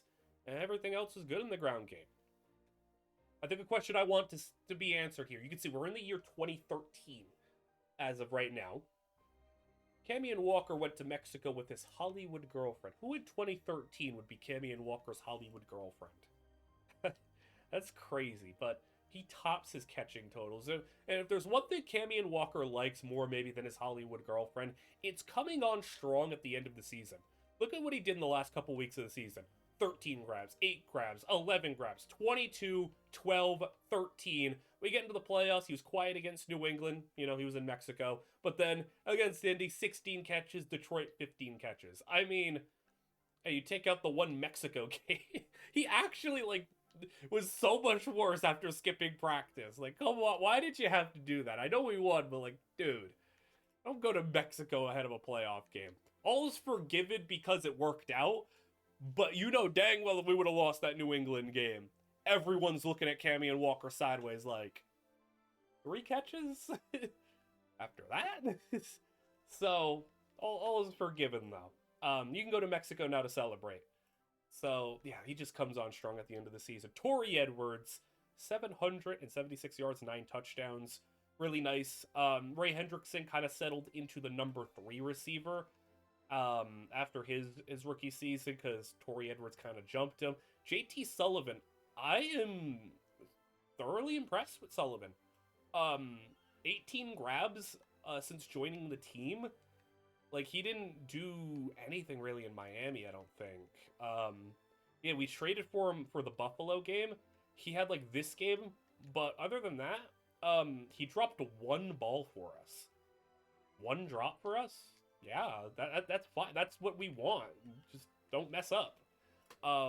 Offensive line. We made a big move. 2 big moves, actually. One, Dimitri Cannon gone. Benji Cato steps in and plays unreal football. For a rookie, I guess I should say. Logan Mankins, Richard Emanuel. But Jake Flowers stepped in as our right tackle. And I'll tell you this, spoilers, I guess, for the offseason. Hey, David Stewart, salute to you. You got a ring. You're not needed on this team. You're 93 overall, but we kept him because he was cornerstone type of piece, one of the only good players we had to start with, but he just doesn't fit us and what we like to do. He just isn't as good of a run blocker, and we're a run-first team. I mean, we averaged 2.7 yards running with him. Onken, 4.4. I mean, Jake Flowers was a whole yard better. Emmanuel up the middle, and, we, like, also, that's nuts. John Onken, we averaged 4.4 yards a carry running behind him. Just ridiculous, but, yeah, like, he just doesn't fit. So, we'll be moving on from him. Defensively, I said for a number of years here, I wanted like a game wrecker, a game-changing edge rusher, somebody who could just be a force for us. I didn't expect that Tamba Hali would just become that. This is what he had done. He had a great year in Kansas City in his final season. I'm like, okay, like Kansas City maybe was selling high because Tamba Hali wasn't that for these 3 years. Not to say he wasn't good. He was really good, but he was not a 15-sack guy. 15 sacks was maybe just a kind of a happenstance thing. His pressure. Yeah, for example, like, look, he had less pressures. Like, he just had a really unusually high, is that a word? Unusually high sack conversion rate. But he had, like, the same amount of pressures and even more pressures. He just had a lower sack rate. But it's 15 sacks this year, tied his career high. It was just awesome for us. And he turned into a big-time player for us who went from being like a nice piece of this defense to being the dominant force on the edge. Jerry Carrier had his best year, I'd say. I think it was even better than the 2010 year, especially considering he was playing how many snaps? He played more snaps, but I thought he was a little bit more impactful this season. B.B. Clayton, 6 sacks for him. Coming off a season where he had 3, so he doubled his sack total. Mario freaking Martinez, man. Oh my goodness, what a player. 6 sacks, 3 interceptions, 8 pass breakups, 2 forced fumbles, and was pretty alright in coverage for a linebacker to only allow 300 yards. We'll take that. Cedric Darcy, the rookie, 5 sacks as like our 4th best rusher. D'Amico Ryans had 4 sacks. Lacey off the bench had 2. Foley off the dime blitzes had 2. Interceptions. Michael Griffin with 6 picks. Michael Griffin, man, such a great player. I'm so happy that he has become, as good as he has been. This was his worst year in coverage by far, but still in general a good player. Adrian Wilson, pretty good. Luke Locke, not a lot of pass breakups for Luke Locke, but he takes the ball away, 10 interceptions in his 2 years, and he was about the same in coverage. He doesn't allow a lot of touchdowns. Like, if that's the thing, like, don't allow a lot of touchdowns, I guess. He was targeted less, so that's good on him. Quentin Jammer was obviously good, but then Nnamdi Asomugha, with one of the most unreal seasons you're going to see from a cornerback. At 31 years old, who would have thought he was peaking here? He had 4 interceptions, 17 pass breakups. That is impressive, but my goodness, the fact that you were targeted just 60 times, that was the most he was targeted in a season, of the available stats that we have. The least amount of catches he has allowed, 20. 33 completion percentage, 150 yards, no touchdowns. He was also good in the playoffs. He allowed 0 catches in the Super Bowl. He allowed 1 catch against New England, and maybe like, I don't even remember, maybe like a catch or 2 against Indy. Meaning, you were targeting him 59 times. A third of the time, you catch it for maybe 7 yards. A third of the time, he gets his hands on the ball, and the other third of the time, it's nothing. Unreal. Nnamdi, like, was maybe the player that put us over the top. Defensive touchdowns, Jammer, Hali with the hurries, big hits, D'Amico Ryans, missed tackles. Luke Locke still missing some tackles, that's alright. Our worst coverage player, Michael Griffin, was, like I said, a little bit more poor in coverage this year, but, it's DB's of high variance position, so I'm not going to fault him too hard, especially since he's just been a good player for years for us. Quentin Jammer, alright. Luke Locke, Martinez, Wilson, like, we just didn't allow a whole lot, though. Freddie Bates was good in coverage in his reps, and then Adrian Wilson was great, but no one was really getting it on us that much. Kicking. I'll take this. We hit a 57-yarder, and he went 19 to 24. And did he miss any short kicks? 2 inside 40. He was actually 3 for. He actually made all of his 50-yard kicks. That's interesting. But kicking's gotten steadily better. 79%. That's up from 75%. We'll take it. We can't really complain as long as kicking isn't some issue for us. We'll take a quick peek at the league leaders and everything, and then move on. Brady led the league in touchdowns. Also, holy shout outs to Donovan McNabb for that season. That's pretty crazy in this game. 33 touchdowns to 9 picks. Only 9 picks, averaging 9.1 an attempt and completing over 60% of your passes. I mean, what in the world? Matt Ryan! What? How many picks? Excuse me? Matthew Ryan, you just threw how many interceptions? 46 picks. What? What was the worst game you had? He threw 7 picks. Why did you keep letting him throw the ball in some of these games? Like, what are these games? Like, look at this game. 500 yards, 4 touchdowns, 4 picks. And then he'll come out and have a game where... What? These guys didn't play full seasons. Of quarterbacks to play the full year, McNabb was the only guy in single digits. Also, Kellen Clemens had a nice year. 5,000 yards. Flacco by far led the league. Yards per attempt, Kellen Clemens, McNabb up there. Completion percentage, number 1 was Vince Young. Talon Tolliver, ooh. Well, he only played a little bit, but you know, that's pretty good.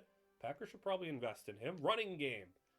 By a landslide, Boar Jackson leads the league in yards. Touchdowns by a landslide. Average, LaMarcus Taylor. That's awesome. 4.9 a carry. Marion Barber 4.8. And then Boar 4.7. So he carried the ball the most in the league, and he did it on the 3rd highest efficiency. And yards per game, country mile. Insane. D'Angelo Williams also fumbling 8 times. He had 8 fumbles and 9 broken tackles. Oh, that's ugly. Boar, first contact yards, the most. Just spectacular. Receptions, Cammy and Walker. Just behind him is Marshawn Lynch. 2,000 yards for Damon Summers. 20 touchdowns. Look at this dude, Damon Summers, man. What a career he's having. He started in Pittsburgh. Wait, so Pittsburgh drafted this dude and let him go after 1 year? And then he just goes and is like a legendary wide receiver for the Broncos. You gotta be sick if you're Pittsburgh. Oh my goodness, man. Brandon Marshall, Reggie Wayne, Anquan Bolden. Oh, look at that. Quentin Surency. All right. He got his opportunity and he shined. I don't regret the decisions I made.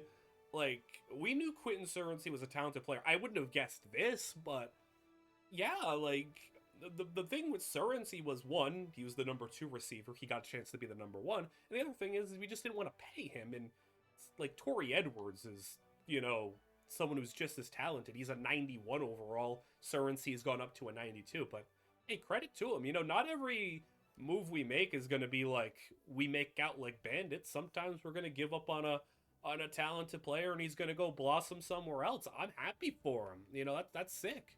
Benji Cato ends up having the most pancakes in the league. Speaking of players that could have blossomed elsewhere, Dimitri Cannon. Whew. That looks bad compared to what he did for us. Yeah, he was a equal level pass blocker, but a much worse run block. The thing with Smith was he just kind of allowed a lot, and in Pittsburgh, he was all right. He was pretty solid. So, you know, I'm fine with that. Like, again, we made out well. We got Benji Cato, and we ended up trading for Nnamdi Asomugha. So, like, and Torrey Edwards is still really talented as well. Like, we're not. I don't think we were lost out on these, but along the defense, Mario Williams, awesome season, led the league in tackles for loss. Tom Bahali was a 3rd place finish, number 1 tied in sacks, interceptions. A couple of guys up here with 8. pass breakups, Namdi was third. Got a guy's 5 forced fumbles for. Here's what we're gonna do. I'm fine keeping people. They want us to fire our GM every year, but like, we're not gonna find better people. Like, we're not. So I'm just gonna keep the one I have, and so let us get to upgrading, where Brian Schottenheimer is run game discipline. So we have all that stuff. We'll go with the performance for him. I mean, you gotta think, if teams are looking for a head coach, like, why would Jim Schwartz not be a candidate? Like, we'll go with the run game discipline. Ooh, we don't have enough for that. Never mind. QB discipline. We'll go there, and receiver discipline. We'll just make everybody more disciplined for release. Yeah, but if you're a team that needs a head coach, why not Jim Schwartz? I mean, this dude is just nuts. He's just been so good. And we only have this left for him to potentially get. I wanted to up the performance, but I think other than that, I just should save for this, if he even stays. The thing. Adam Vinatieri, I think we've gotten slightly better and better in the special teams department. We'll keep him around. Josh Lumen at QB coach. No issues here. We'll just keep going with the performance. And you know what? Why not? Speed training and film study. Get him up there as much as we can. Running back coach Bishop Harris. We can get the carrying thing, I believe. Yeah, improved carrying. That's like the only thing. Like, and it was a lot better in the second half of the season. But he's a 99 overall coach. Our wide receiver coach is needing the performance. That's pretty important here. He cannot have one on the performance level. So we'll max that out for him. O-line coach, can't really complain here. Mike Munchak's been a day one guy for us, so a nice other piece that we kind of inherited from the Titans' previous regime. So we'll be able to get him to 99, right, with this? Yeah, 99 for him. Good stuff. We already have a 99. A linebacker coach who is, like, basically maxed out. We can't even... This is it. Like, we can't even buy anything else except strategy, which, sure. He's fully maxed out. He can't be upgraded anymore. DB coach. Hey, you did a phenomenal job with Namdi. And once he got, like, an elite corner out there, and he's a 99 overall, like, there's just so many opportunities for some of these guys to get jobs elsewhere. Like, I know that the thing that's benefiting us is we're so late in the cycle, and the one thing this game maybe doesn't capture the best is the fact that, like, you know, you're more likely to keep your staff just because of the fact that teams fill their roles before, like, the Super Bowl ends, and they don't hire people, like, you know, before the season's done. You know, like how Clint Kubiak was interviewing for the Raiders job, and it was like, he's gonna get the Raiders job, but he was still coaching for Seattle on their Super Bowl run. So, like, that doesn't happen. But, you know, minor gripes, I guess. Contract negotiation. I want to get the small school insider, and I want mid-major school insider. So we'll have that for our GM. Our trainer, we don't have anything really here.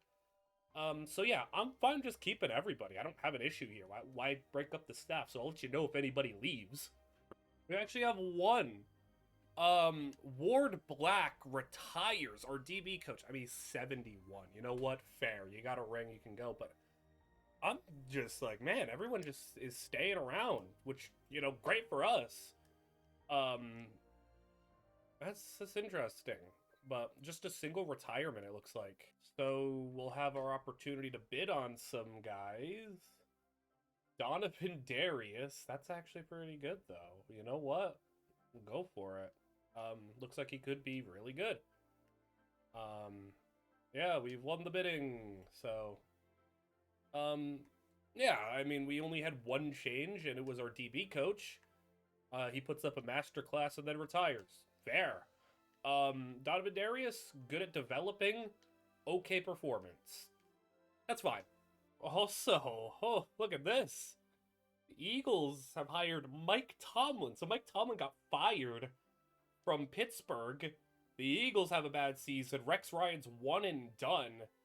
And they hire Mike Tomlin in Philly. And then the Ravens. So John Gruden quit after a 14-2 season, but going one and done in the playoffs. He quit to go join Baltimore. Interesting. So Gruden moves from Tampa Bay to Baltimore, and he'll have Marshawn Lynch and Joe Flacco. So here is the free agents that we have. This is our opportunity to franchise tag. Obviously, we're not franchise tagging Reggie Bush. Quentin Jammer, Jerry Carrier are going to be available. So, not much else. Daniel Graham is also moving on, but look at Daniel Graham. He's got 57 speed now. Yeah, Jerry Carrier, he was good, but like we just can't afford to keep everybody.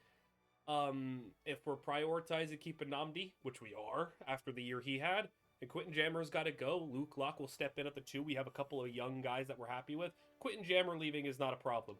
I'd like to keep Jerry Carrier, but we cannot do a $10 million tag, and we couldn't even have enough money to negotiate with him. So we'll see what free agency looks like if we could bring him back on a fair contract, but might have to just say bye to Jerry Carrier and move on. I'm Adam Schefter of NFL Network, and here's your Senior All-Star Game update. Nebraska running back Julian Keaton ran away with the Heisman vote, beating out runner-up Darby Miles. I'm here at the Senior All-Star Game, and I have to say, there are some players working hard to improve their draft stock this week. Rock Burnett didn't miss a tackle all week, looking great in one-on-one drills. Dwayne Taylor ran hard on Tuesday, making defenders miss and showing great agility. Safety Carlos Landry had a couple of huge hits in the game on Saturday, and he'll bring an attitude to whatever team that drafts him. There was also some odd news this week. Arizona quarterback Colin Caliste wasn't invited to the Senior All-Star Game, which was a gross oversight in my opinion. This is no All-Star Game without Caliste. How do you leave him off? You've got to find a way to include him in this game. Weird. So, like, one of the top quarterbacks, maybe the top quarterback, not invited to the All-Star Game. That's kind of funny. I don't know, maybe just making it a little bit more mysterious to not get more info on him. But yeah, we'll see where the draft takes us. We have 2 first-round picks because of the Keith Bullock trade. That Bills pick lands 24th, and we'll have a 32nd pick. We traded a 3rd for Nnamdi, but it was a next-year 3rd. And we don't have a 6th, but yeah, we're doing pretty good on picks this year. Looking at free agency, the Bills let Keith Bullock walk. Interesting. What season did he have? Ooh. Okay. Wow. Bullock. Ooh. Talk about selling at the right time. Are you kidding me? Dang. 2 tackles for loss, no sacks, no picks. Pretty alright in coverage, actually. Pretty good in coverage, I'd say, but just didn't make any, like, real impact plays. Yeah, sold at the right time. Quarterback Talon Tolliver being here. That really is unfortunate for him. Yeah, like I said, I thought he played pretty well. 66 completion percentage.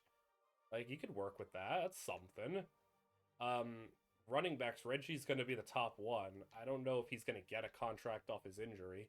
Wide receivers, Quentin Surincy is going to test the open market. I think that makes sense after his big season. Someone's probably going to pay him big money. Ocho Cinco, Braylon Edwards, some lesser guys here, tight ends. Done alright class.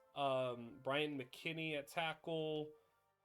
A couple of mid-80s interior linemen. Tavares Brackett, that's a pretty big one at right tackle. He's one of the better right tackles in the league. Coming off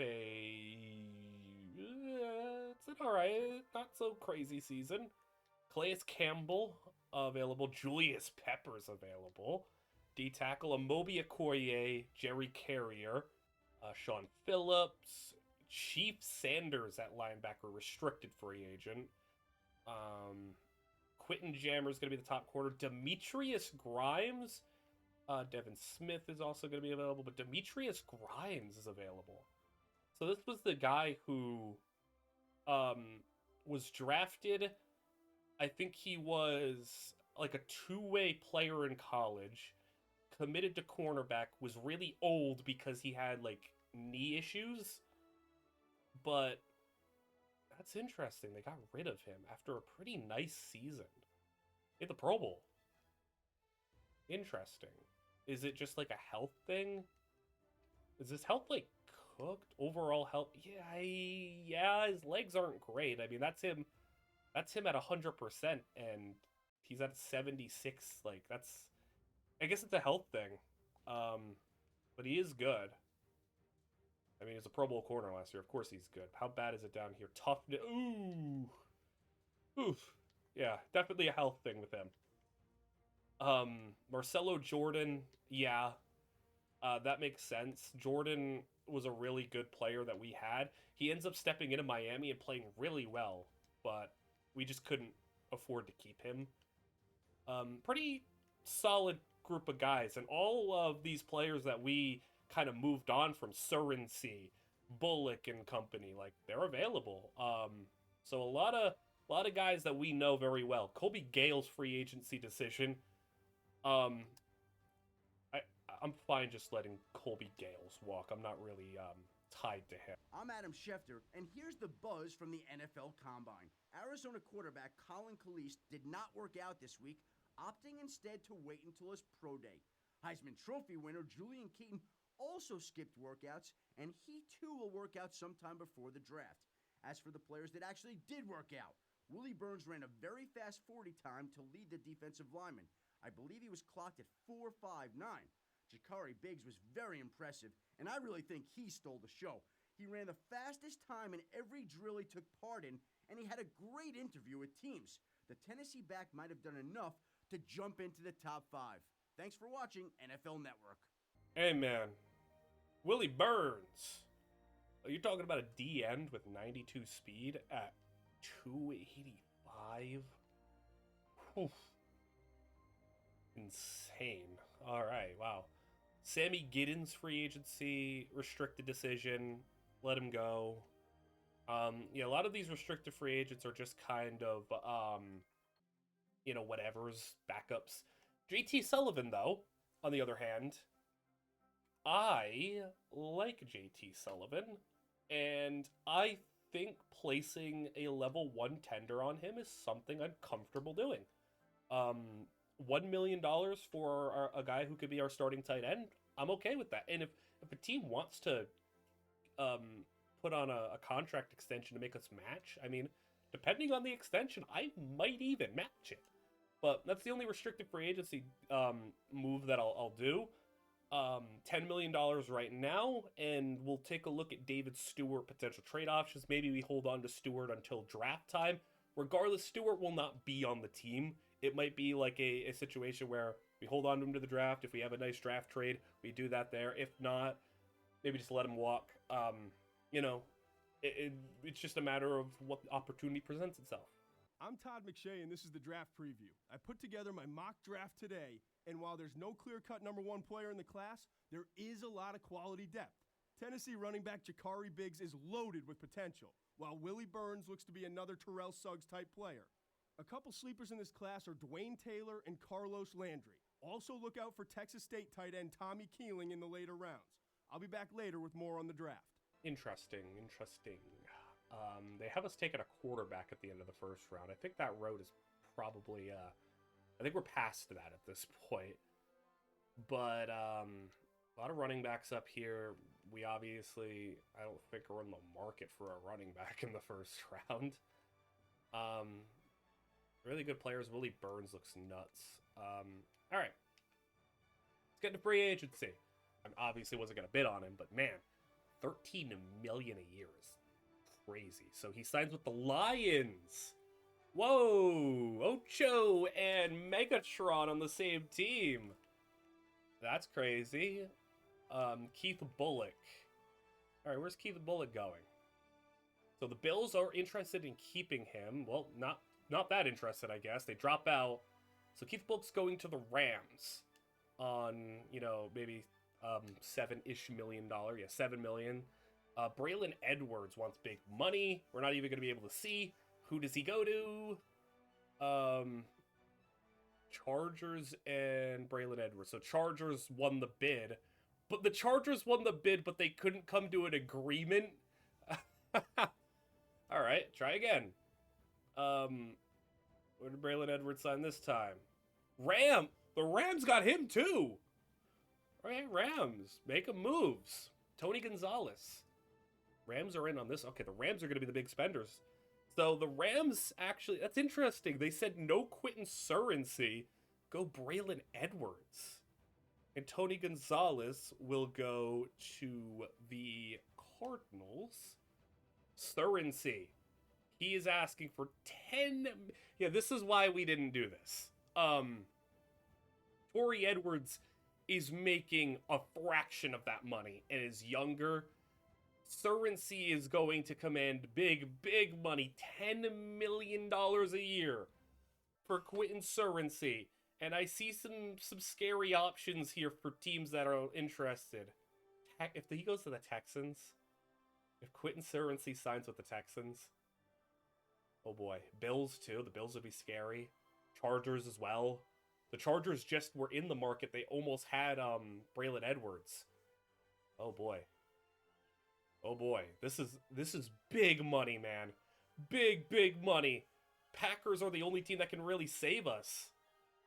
10 million? Oh my goodness, man. It's a Texans or he's going to the Chargers on a 5-year, just shy of $60 million.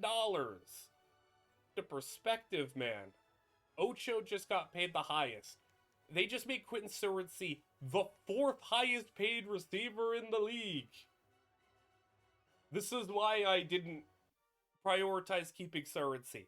No shot was I going to be able to make him a 4th highest paid receiver in the league. I'll take Torrey Edwards for $2 million. Crazy money there. That is insane. Javon Hampton, nobody interested in him. It was a pretty big contract though. Maybe that's why. Bryant McKinney asking for $5 million a year. Man, the Chargers. All right, Quentin Surency on the Chargers. I'm pretty sure LaDainian's retiring. Bryant McKinney. All right, so the Lions have Ocho Cinco and Bryant McKinney off their Super Bowl loss. It's pretty good. Julius Peppers. Couple of teams here. Texans, Bills have seemingly had money and just haven't spent it yet. And the Texans will get Julius Peppers. All right, so they lost Mario Williams last year to free agency. Amobi Okoye is somebody they also could lose. They are losing him. They're not going to re-sign him. So a 25-year-old high-level D-tackle. The Colts are interested. The Colts maybe just tried to steal the Texans' D-line. Are they going to have Mario Williams? No, they're not going to have Mario Williams and Amobi Okoye. Could we go to the Rams? Dude, where are the Rams getting this money from? Weren't the Rams pretty decent last year or something? Or the Rams have been pretty decent. Okay, where are the Lions getting this? The Lions are serious. Whoa. Amobi Okoye, Bryant McKinney, and Ocho Cinco. The Lions just lost the Super Bowl and are loading up. Devin Smith. This is another instance where it's like, man, he's asking for 5 years, $30 million, and he's actually going to get a lot less than that to go to Washington. So Washington's actually going to get a pretty good deal on Devin Smith. Hey, good on them. Calais Campbell is going to have the Texans, the Bills, Broncos, Chargers. Chargers would be scary if they go and grab Surency and Campbell. It's big money. It's going to be the Jets. Chargers were almost. Well, here he is. Demetrius Grimes wants about $5 to $6 million a year. I would honestly love it if I didn't need a corner. Or if I needed a corner, I would have liked this. The Rams. Wait, the Rams cut him. Okay, wait, that's interesting. So the Rams cut Demetrius Grimes, and I guess did that with the intent on giving him a different contract? Okay. Oh, well, they didn't give up on him, I guess. Quentin Jammer. Oh, the Rams want Jammer too. Colts want Jammer. Everybody wants Jammer. Chargers want him back. Washington just signed Devin Smith. They want him. All right, yeah, this is big money for Jammer. Money that I wasn't willing to pay, especially considering we're already paying two corners $7 and $8 million. We cannot pay another one, $6 million. What looks to be close to $7. Go Packers. Well, the highest rated right tackles in the game, Tavares Brackens from the Chiefs, is looking to go to big contracts potentially.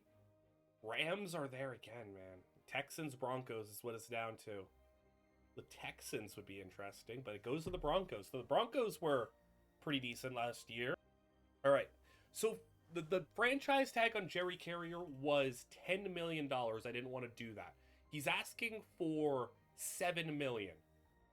And the Bills and the Rams are after him. I don't think I can give him the contract. I don't think I can do that. I gotta be smart with my money. This would be most of the money we have. And Jerry Carrier's going to the Bills. These are just the sacrifices you gotta make. You can't keep everybody. Please, man, this is what I'm interested to see. The Texans have been in Matt Schaub hell for years. Can they not keep Matt Schaub, please? Oh my goodness, Texans, please stop. Texans, for your sake. For your sake. Thank goodness he's going to the Rams for $8 million? He got paid more than Vince Young. Rams, how down bad for a quarterback are you? What? Rams, you had all this money and then you... I mean, they did need a quarterback, but hey, I apologize. You're in Matt Schaub. All these moves that you made and you're stuck in Matt Schaub hell. Oh boy. Matt Schaub was good for a time, but not anymore in this game. But yeah, the Colts, Peyton Manning has retired, and the Texans are down to nobody at quarterback. And the Jaguars, they still have Garrard. Yeah, Garrard's 35, though. They're going to be looking to replace him soon. Yeah. Oh, staff retired. I was about to say. Player retired. Yeah, Lorenzo Neal has officially retired. We got our money back. If you were curious, the Rams are still adding. Marcelo Jordan's going to the Rams. Man, I would say the Rams are nailing it other than the Matt Schaub move. That's crazy. They're getting a lot of stuff, but then Matt Schaub just... Adrian Peterson's going to get paid a contract? Are you sure, Chargers? I mean, hey, desperate after LT, I guess. This I'm interested in. Talon Tolliver, I think, is just a plug-and-play starting quarterback waiting to happen. Anybody interested? The Eagles. I like that for the Eagles. And that's a really nice contract for a guy I think is going to be their quarterback. Ooh, this is nasty. Man, imagine if Peyton Manning were still around. Greg Olsen to the Colts. I know Greg Olsen in this universe hasn't, become what he was in Carolina, but maybe with the Colts again. So we'll be seeing Greg Olsen twice a year. All right, Reggie Bush free agency. Nobody is going to offer Reggie Bush a contract. So, guys, the opportunity is here if we want to go and bring back Reggie Bush next season, which I might be tempted to do. We could do it if we want to. You ever get confused when you see a former player of yours that did nothing get money? Scenario Guy's getting a 5-year contract from the Steelers. Excuse me? Hey, go crazy, I guess. Here's something also interesting. The Bills. So Noah Wyoming was our backup quarterback last year. He was kind of like a, what if something happens just in case? So maybe a bit of like a Sam Darnold-ish situation where quarterback gets tossed aside. I think he was in Chicago. Gets tossed aside, doesn't really get much of a chance. He was like a second-round draft pick, I'm pretty sure. He goes to Tennessee, where we were just going to let him sit on the bench, if something happens. Maybe he learned a little bit, got a little bit of a winning experience under his belt watching. Sam Darnold sat on the bench in San Francisco, and then goes to the Vikings and has a big season. Maybe this was a situation where, hey, sitting on the bench of a good team under a good coaching staff helped him out a little bit, and now he's ready to be a starting quarterback. I don't know, but the Bills are really interesting right now. Because they did sign Jerry Carrier from us. They did sign a new quarterback. They also got Bobby Anderson. This is a good player. Tight end. From the Giants. He had 1,000 yards almost as a rookie as a tight end. They also have Corey Kirk as well. Lee Evans. They still need a running back kind of filling that hole for Marshawn after losing him, but maybe the Bills could be a little scary. And we got a trade offer for David Stewart. I wasn't expecting this. Okay. This is pretty good. David Stewart for a second round pick straight up. It's a later second, but David Stewart, we can do that, right? Just a flat out second round pick for David Stewart. Yeah. I'm not mad at that. We'll see how that matters for the Seahawks. It's interesting. Because we weren't having any trade. It's not like we were having a lot of bids. So they had like an okay tackle on an expiring deal, but David Stewart's obviously a big upgrade. They have the other Onken. Oh yeah, they have Blake Onken. That's a big upgrade for their lines. So yeah, they have so David Stewart's gonna get to play next to both Onkens in his career. And of course they have Ozzie Jones. So this is a team that maybe wants to have a good run game. They don't have a good QB situation, and they're paying Matt Moore money, and they're paying Matt Moore and Brian Brom a combined $10+ million to be their quarterbacks. That's disgusting. Just individual workout here. Just take a quick. We haven't made really any moves, so what we're looking at here is, I think, a backup quarterback. Tight end will eventually, I think, get our guy to sign the restricted deal, but I think tight end still could be looked at. Right tackle, if an opportunity presents itself. D end, if an opportunity presents itself. D tackle is a need. And then, I think I'm pretty fine, like, kind of best player availing a lot of the other spots. So, like, I don't think we're not really stressing for a lot. But we'll kind of take a look here. Running back, we could just bring back Reggie Bush on a 1-year deal again if we want to. Receiver, absolutely don't need. Tight end, so this dude Rocky Jones looks to be, crazy. He's not a blocker in the slightest. But if I'm gonna look at a tight end, I think it will be him, because he was also projected to go pretty late. He was like the 30th projected pick, so I'll look at him. Second individual workout. If there is a right tackle that I think is like worth sending it for, like maybe, but like if Flowers is our right tackle, like I'm okay with that. He wasn't an issue last year when we played him, so you'd have to think with even more playtime under his belt, he would be all right. Willie Burns, sick. I would love to have him, but he's going to be a top 5 pick. Ronaldo Wynn, 92 strength. This dude looks really good. Awareness is low. Pretty, like, balanced rush moves, but looks good. And then along the other side, Mario Williams comp, always gonna catch my attention. Yeah, he looks awesome. He's probably such a high projected pick, though. This guy also compared to Richard Seymour, with upside being his biggest thing. Blair and Coleman, where are they projected to go? Where's Blair and Coleman projected?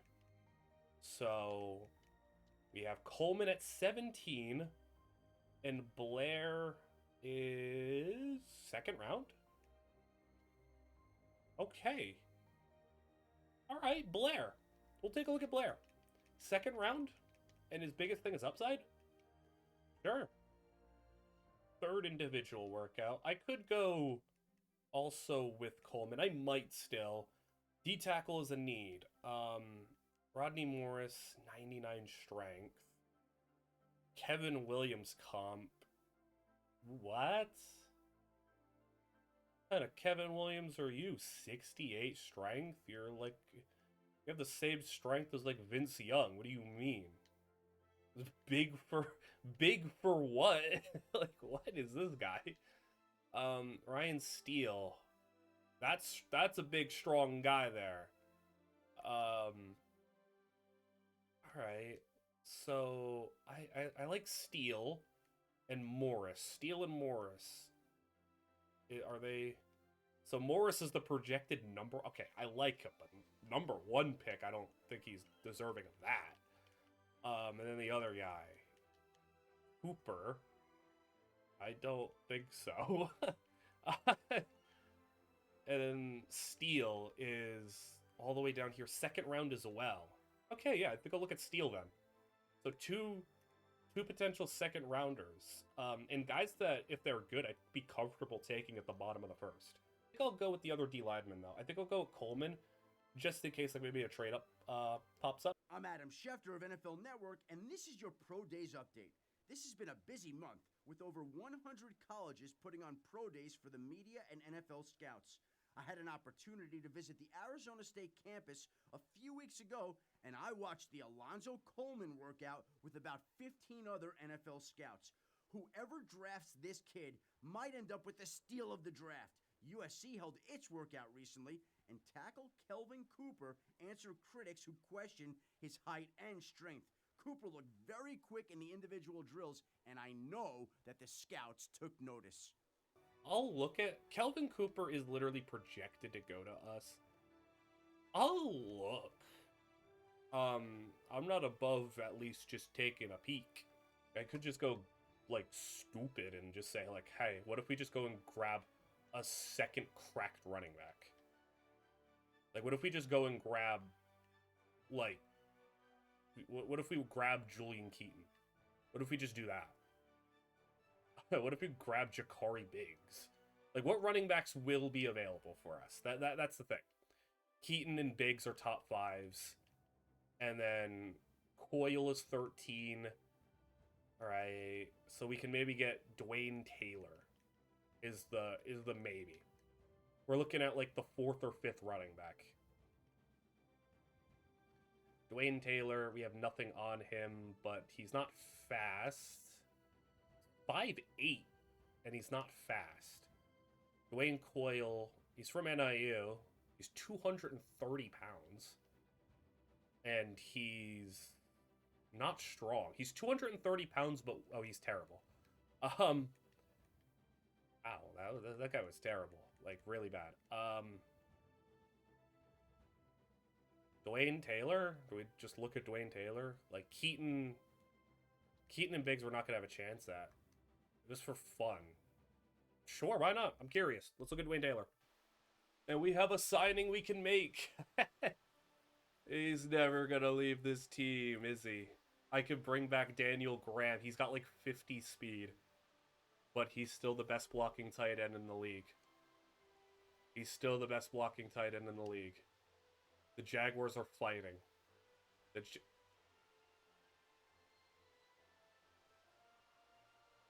Excuse me? How?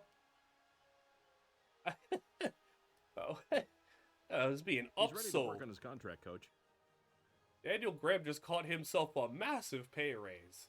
Is this a poor allocation of limited resources I have? It's a 1-year deal for a guy who actually is important to our run game.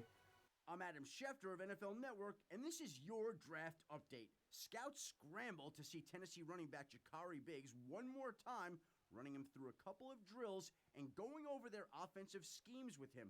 I have him projected as the 6th best player in this draft right now. UNLV's Rodney Morris should be drafted somewhere around the middle of the first round, as his stock has dropped recently over character concerns. Any team that takes a chance on him will have to assume the baggage that comes with Rodney, and he's bringing a lot of it from Las Vegas. Take a look at the players that we were able to full scout. Just kind of get the full idea of them. Dwayne Taylor. Okay. This is odd. So, his potential isn't high, but he has no weaknesses. And a no weakness player is obviously like a good sign that he's pretty good. Fairly durable. I guess it's a schematic thing, but he's not crazy. Like, I'm not, saying we gotta pick him. Rocky Jones, pretty nice tight end. I think schematically, if we just go pure just receiving, because I think I have Playmaker as the tight end. Yeah, he's going to be good, though. Like, at worst, he's an 89 potential. D-line, kind of our biggest area of concern here. Deshaun Blair, 87 potential. If that's a second-round pick, that's a fine second-round pick. And Alonzo Coleman, he's just really good. I know he's got 88, which isn't crazy, but I think this could also be like a schematic thing. That's fine. Kelvin Cooper. Oh, like, he sucks, man. What is with this dude? And Ryan Steele's, whatever. If he's a second-round pick, that's fine. So, we didn't really find any, like, superstars. I think Coleman's the only one that I would say is, like, a potentially special player. Get to the NFL draft, though. We have 2 first-round picks, both towards the bottom of the round. We have 2 seconds as well due to the David Stewart trade. The Minnesota Vikings, they have a lot of talent. The Vikings have LaMarcus Taylor. They drafted a quarterback last year. I think they have a lot of things to be excited about. They just don't have a good team top to bottom, and their coaching situation probably isn't the best.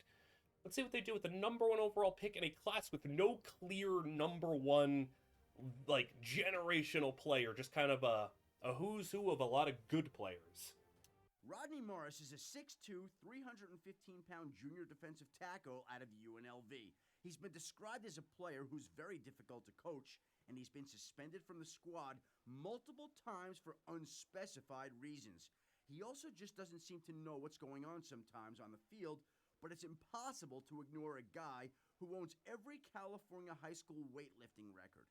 Morris is as physical and destructive as they come, and if he matures, a really big if, he can become an all-pro. There's no question that the team drafting this guy will be taking a huge gamble and hoping it pays off. I don't know if that's a traditional number 1 overall pick. That's quite risky. They didn't have a lot of nice things to say about him.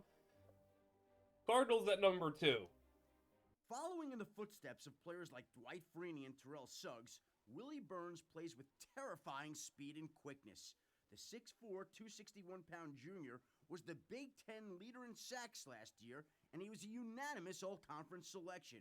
Burns is a very athletic playmaker who plays with great instincts. Though he's got great size, he seems to lack the strength to bull rush offensive tackles. All that aside, Willie Burns is a name to remember because he will do some great things for this team at the next level. I think Willie Burns is awesome. So I'd say I probably would have preferred him as the number 1 overall pick if I were the Vikings. But Steelers at number 3. They will go cornerback Stephen Morton. No draft story. Jets at 4. This is our first opportunity to make a trade if we want to, but it would take, multiple first-round picks.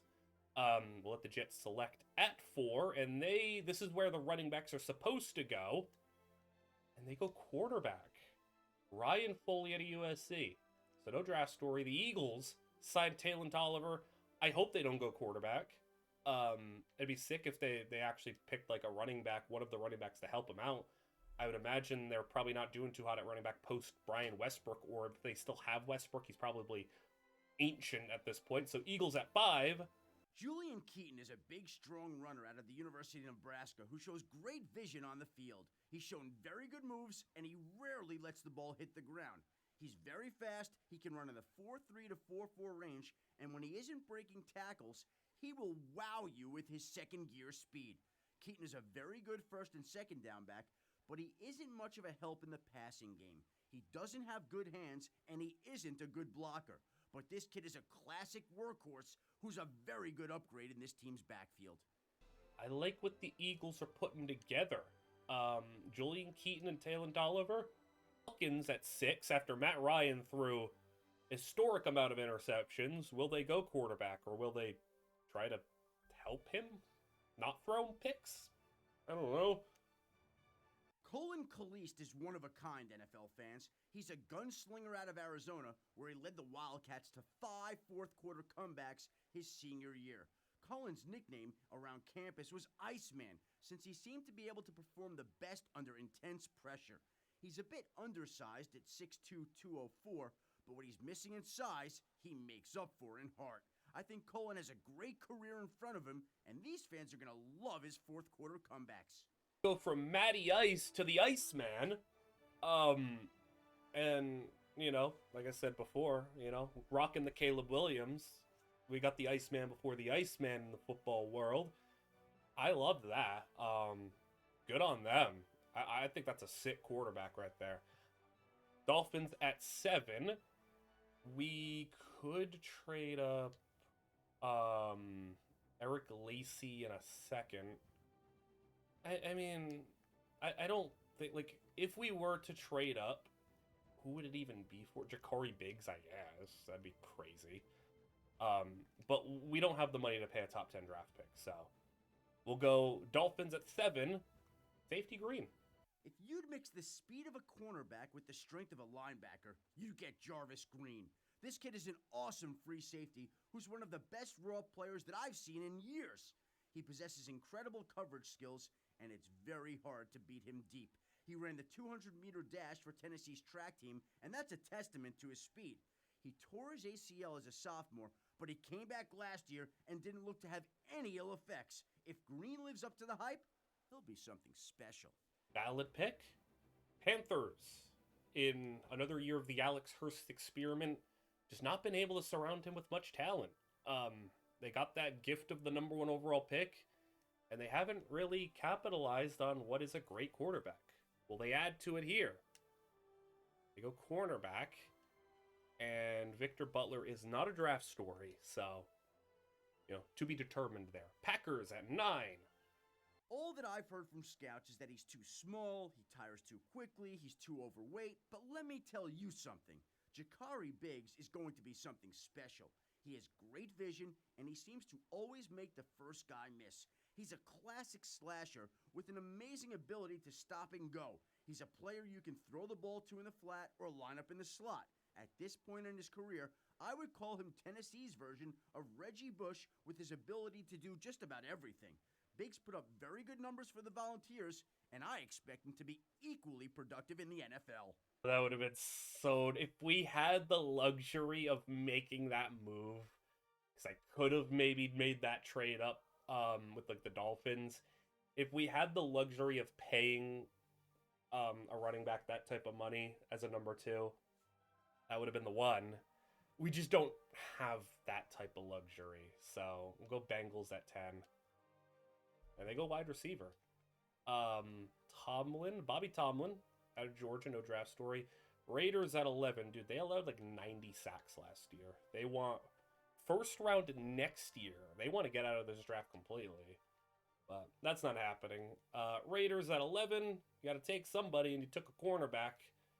So, looking at maybe potential trades, what would be the one that we make if we were to make the trade? Alonzo Coleman would probably be the top guy we'd go after. Rocky Jones is also pretty nice to probably be the 2. Dwayne Taylor is here if we want him. I don't think I'd trade up for Dwayne Taylor, though. So, I think we kind of are at the point where the elite talent is gone. Rock Burnett is good. He's an elite talent, but we're not taking another linebacker this high. Yeah, we'll move on to 12. Bears.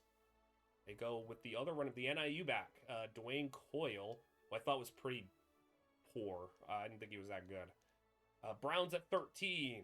They go with the other running back. That's the running back number 4. He's 244 pounds. This is Washington. Has had back-to-back offensive rookie of the year. They had Jelani Okoye run for 1,000 yards for them. And then the next year, the receiver, they had drafted a receiver. He goes for 1,000 yards. They still haven't been able to make the playoffs, though. And they go cornerback. They go defense this time, Dino Morgan. The Chiefs at 15. The trades are getting a lot more doable if we wanted to make it happen, but not going to happen. At least there. 15, they go Coleman. Ooh, that's dangerous. If Alonzo Coleman's good, remember, they have Genesis Morrison, who I love. If Coleman is great, him and Genesis, that's scary. Division rivals up next. Texans at 16. They go wide receiver, Felix Peters. So finally not a running back. Good for them. Jaguars, they need a receiver every single year, it feels like. They'll try again. Jeremy Finley, Notre Dame. So, credit to the Texans, though. They didn't take a running back for the 4th straight year. Board, I don't think this guy's anything crazy. Rock Burnett's so good. So good, but we do not need that. Bo Jones, this dude looks good. He wasn't one of the receivers that our division rivals took. This dude looks insane. But again, we don't need a receiver. We don't know enough about this guy. And then it's Rocky. Rocky would be the one, probably. Him, and we know enough about Dwayne Taylor to make that assessment. We don't know enough about Cedric Flowers. Ike Omens, no, we don't know enough. Seth Stratton, 66 speed at outside linebacker, ew. And Marco Reese was whatever. Man, I don't love this draft for us. Chargers at 18. They go Taylor at 18. Man, we didn't even get a chance to take him, even if we wanted to consider that. Niners at 19. Burnett. Rock Burnett played in every game as a true freshman before taking over as a full-time starter his sophomore year. He has a great combination of size, strength, and speed for his position. Burnett is excellent at moving laterally, and he excels at making open field tackles. Rock is the biggest reason that Ohio State had one of the top run defenses in the nation this year. He led the team in tackles with 132, and from a technical standpoint, he's one of the tougher linebackers in pass coverage. It depends on the defensive structure and how you want to work him in, but I think this is a really nice pickup to have for the middle of your defense. The Rams were on a big spending spree. Will they go quarterback here, maybe to give themselves an option other than Schaub? No, they go with that awful D-tackle, Kelvin Cooper. 300 pounds, and you are about as strong as like a running back. Like, come on now. Seahawks at 21. Another receiver. And it's not, is that Bo dude still there? Dude, Bo Jones is, like, so good. Broncos. They want to trade. They're interested in trading down. So them wanting to trade makes it a pretty, like, low price, really. Like, we could just move up, but there's nobody I'm dying to have. So, Lions. Lions are busy this offseason. And they go with Barney at corner. Don't know much about him. And then the Saints, one pick before us, they go with Flowers. All right. So the draft suggestion says Rocky Jones. This is who I think we should get. I think this is the pick. I think that this should probably be the pick. They're looking to trade up. What is our trade down options just in case? The Lions again? Yeah, this is the only offer, and I don't love that. I don't want to trade a first-round pick for a non-first-round pick unless I'm getting, a little bit higher pick in the second round, because we know the Lions' second-round pick next year is going to also be pretty low. I think we just take Rocky Jones. Is tight end like a dire, desperate, like we need a tight end so badly because we use tight end so much? No, but it's one of our weaker positions, and there's not much else to spend this pick on unless we want to, for some reason, take another receiver, which we just don't need. Rocky Jones is a good player, I think. And he doesn't have a draft story, so. Yeah, I think he'll be a good tight end for us. Definitely the pass catcher. We don't have, a future run-blocking guy past Daniel Graham. Patriots go and grab Bo Jones. That's brutal. He's really good. The Patriots definitely didn't need that. Omens to the Cowboys. Ravens, they want to trade. Do we want the Ravens pick? They're trying to move down. Eagles move up, so another pick for the Eagles, and they go with the slow linebacker. He might still be decent, but he's just so slow. Bucks, they want to trade. They'd like to trade down here. What do you think? They got no trade offers and took Tremaine Young. Panthers at 29, so they had another pick. They go Marco Reese, so they go double down on the DBs. Colts, gotta think quarterback here. Available to them is Jason Cameron. Adam Daniels probably would be one of those two. And it is Adam Daniels. So the Colts have taken another Tennessee quarterback. All right, so they're going to go back to the Tennessee well. Maybe Peyton Manning had a little influence there, a little bit of an endorsement of his fellow volunteer. Broncos at 31. They go with Ben Walter. They suggest that we take a quarterback with a first-round pick. I suggest we get this kid. Can't say I agree. We have trade downs. I don't think the board is all that strong right now. Like our top potential guy would be Deshaun Blair, who I think is solid. This dude's all right. We don't need another outside linebacker though. And then Ryan Steele, I think, is all right as well. I think either we take Blair or we trade. Our awful trade. A third and a fifth to move down 37 spots. All right. I know these guys aren't superstars, but like, you know, usually you want to take like the 90-something potential guys, but you just kind of got to take the hand that you're dealt here. The trade downs aren't good. And Deshaun Blair, like, his biggest thing is upside. That's probably the best pick we can make. And then over here, I know like barely any of you guys. And then over here, I know you. And you are good. 90 learning over here. Who are you? Oh, you're a monster. Oh my goodness, this dude's elite. Okay, well, change of plans. This dude's elite.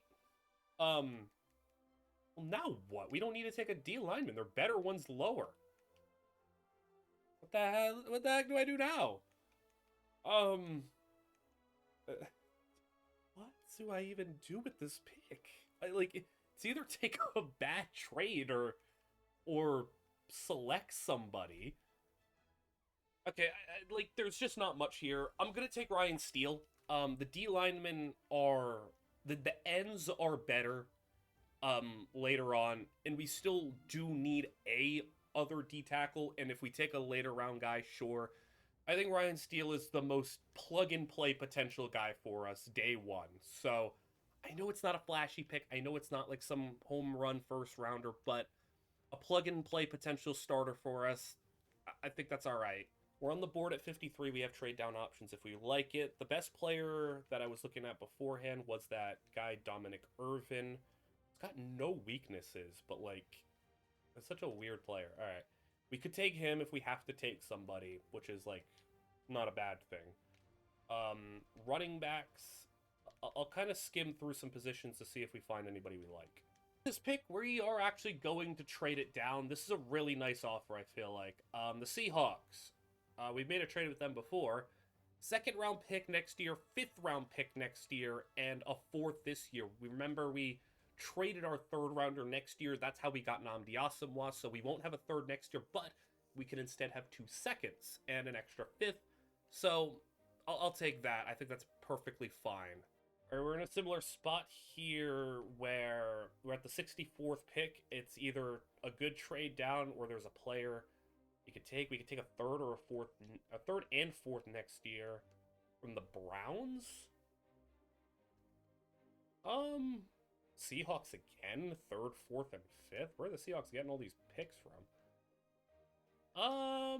The Browns 3rd and 4th next year.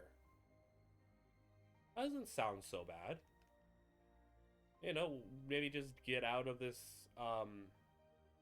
entirely. We have a bonus 4th now. All right, yeah, we'll play it pretty safe here. We'll go to the end of the day and kind of let it ride. So we now have our 3rd round pick, 2 4s, 5th, 2 7s. I was looking at some stuff. There was even a trade-up opportunity that I was kind of interested in. Nothing really materialized. But there are some guys who catch my attention. One of them being an offensive lineman, actually, is this guy right here, Jerry Tillman. He has 99 strength. That's pretty cool. Willie Anderson was a good player, too. The other guy, obviously, was this dude who's down at 284, so we don't need to take him now. And then there was a cornerback that was also pretty good compared to... It was Nate Clemens. Yeah, he's really good. Wally Riley's 201. So we don't need to take any of these guys now. I think, though, I will take the right tackle now. You know, we spent a 3rd round pick on a right tackle last year. Flowers ended up stepping in, being a good player, plug and play for us. Let's go do it again and see if Jerry Tillman can rival Flowers and maybe be a player that can challenge for that starting job. If not, it'll be a really nice a depth piece on the line. All right, this guy's kind of funny, and I think I should take him. So his name's Deshaun Jackson, which is already funny. It's spelled the same exact way. His comp is Sean Merriman, who I love, but he's slow, but he's also, like, not bad. Like, actually not bad. He's 5'11", 223. Sure. Let's take a goofy little linebacker.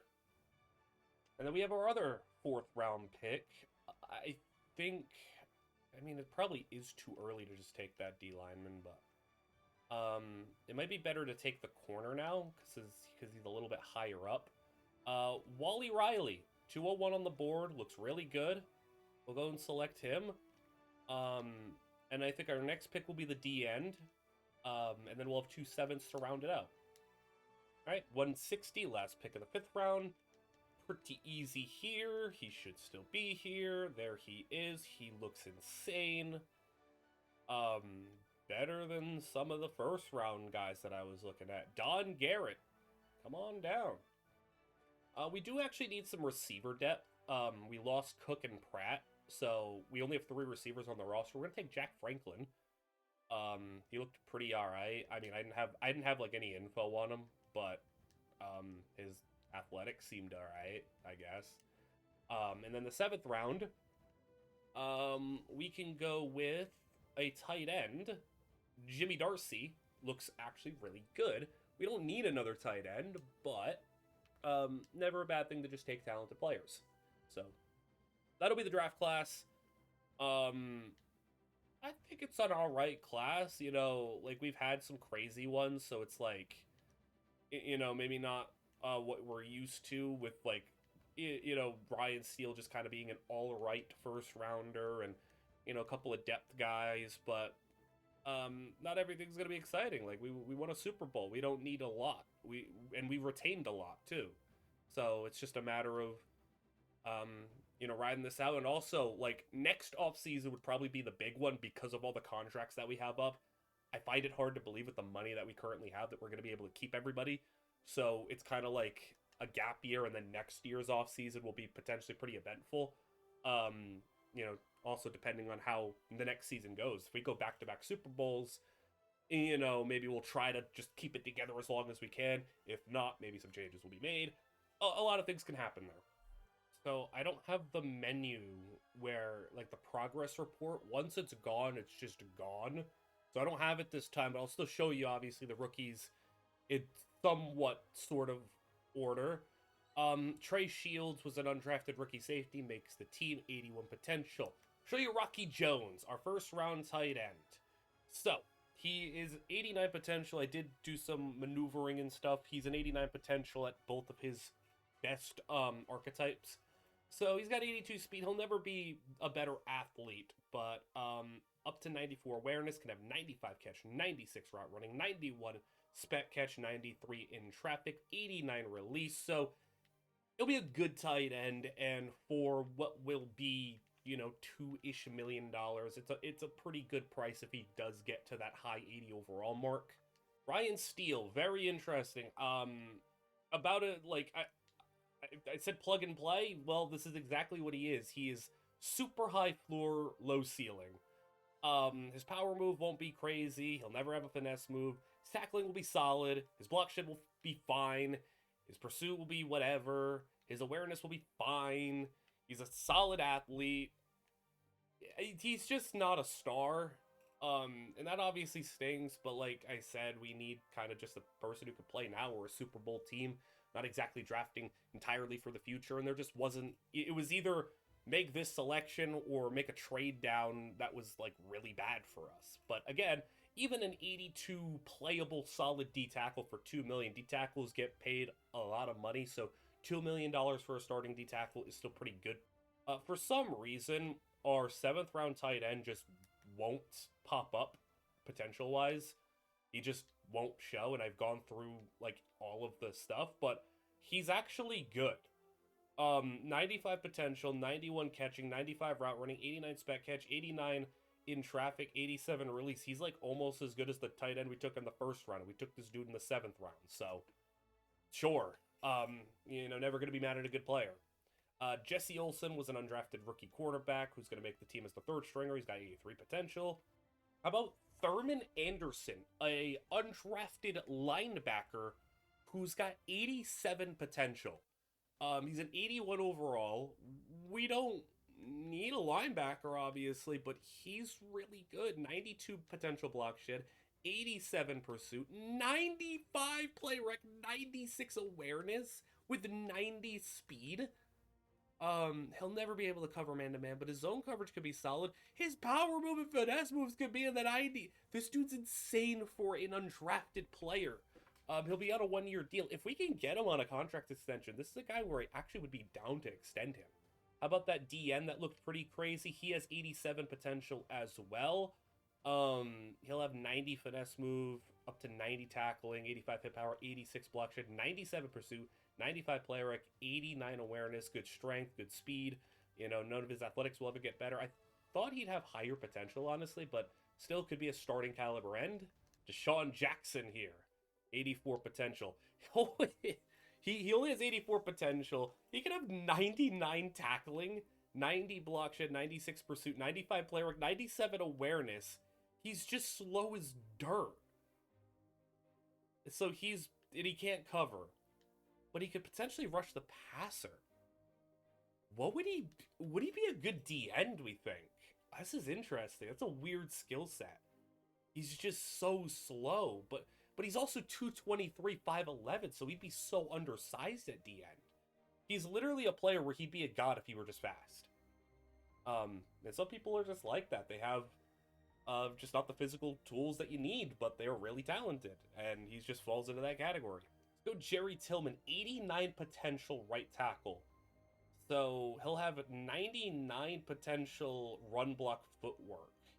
And that's his big attribute. His impact blocking won't be good. 99 strength, 92 awareness. This is somebody who I don't think he'll be as good as Flowers. So probably a 6th man swing tackle on the line, but still will take it. We got 3 players left to show you. How about, was this 7th round receiver, Jack Franklin? He's got 90 potential. He was really good. Athletics are cool, but the catching, 97. Route running up to 94. Spec catch will stay the same at an 86. His catch and traffic will never be better at a 75. So, you know, that's kind of his weakness there. But he could have 98 release, and yeah, he's pretty shifty as well. Really good player for a 4th wide receiver. Yeah, we'll have him for a couple of years. So I'm actually going to show you our highest potential guy first, and then I'll go to our 2nd highest potential guy, because the 2nd highest potential guy I feel like is a lot more interesting. But our highest potential guy is Wally Riley, 94 potential at cornerback. We have another crazy cute cornerback prospect. I mean, and is he crazier than the 2 that we got last year? 99 potential, man. 97 potential zone, 94 speed, 94 excel, 88 agility. Press is already maxed out. He could have 76 tackling, 98 pursuit, 74 catching, 94 play rec, 92 awareness. Man, he's crazy. Wow, 99 man, 97 zone. Yeah, we're good there. But I want to show you our highest potential guy. This one came out of nowhere. It's an second highest potential guy is an undrafted guy, and it's at a position of need. How about Janoris Hutchinson, Iowa D tackle, with 92 potential, and it's literally just because he's a godly run stuffer. His power move is going to be okay at best, and that's it. He'll never have a finesse move, but he can have up to 94 tackling, 83 hit power, 83 block shed, which is fine, but like the 94 tackling with 95 pursuit, 94 play rec, 92 awareness with 97 strength, and still at 70 speed, and also up to 99 learning potentially as well. That's insane. That our undrafted find at D tackle is better than the guy who we took to be a high floor first rounder. Obviously the issue is he's undrafted and he's going to need a contract extension, and I imagine it's probably going to be pretty big money because he's really good. If you want a reference here, BB Clayton was also an undrafted D tackle. The Colts had him for a year, let him go. We ended up paying him a decent contract to be our guy, and he's been pretty solid. Will Hutchinson command a similar contract? Maybe. And I don't know if we can pay that. But that's the rookie class here. We go through the depth chart really quickly. We did bring back Reggie Bush, who went unsigned. And he'll be here with Jeremy Pearson. For Jackson? What happened here?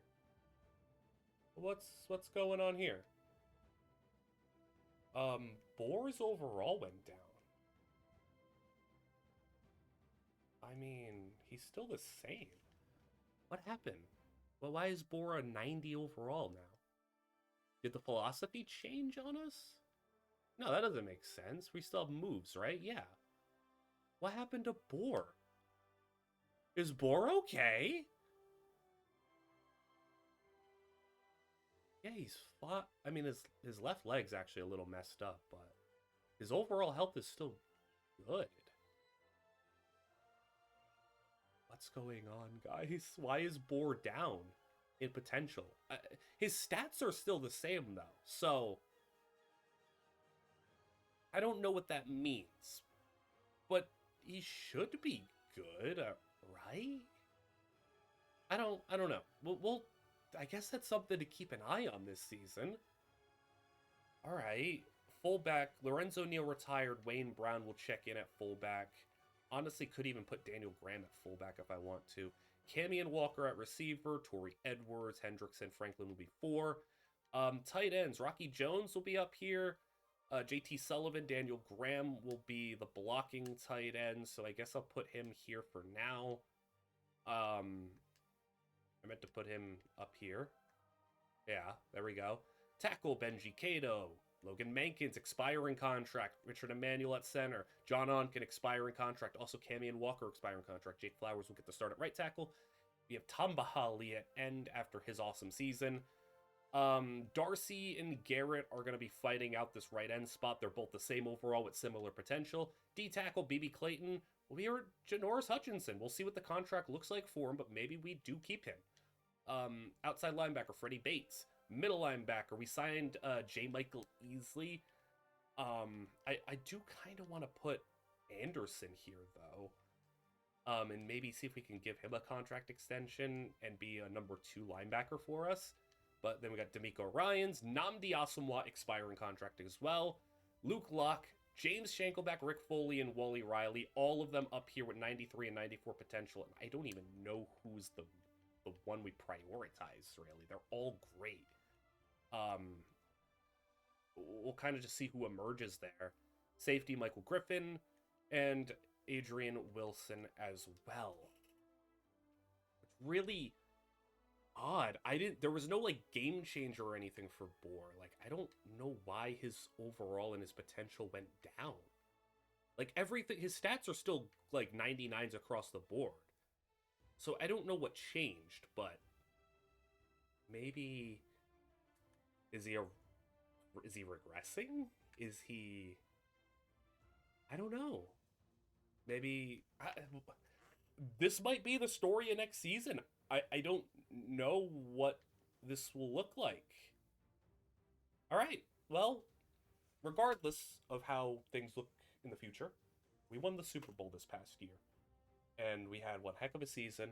Peyton Manning's retired. They're moving on. The Texans have a new quarterback. The Ravens have a new coach and an MVP running back. There's going to be some people coming for us in the AFC. Let's see if we can go back-to-back next season. I hope you guys all enjoyed. Like, comment, and subscribe, as I hope you guys all are really loving the series and want to see it continue on.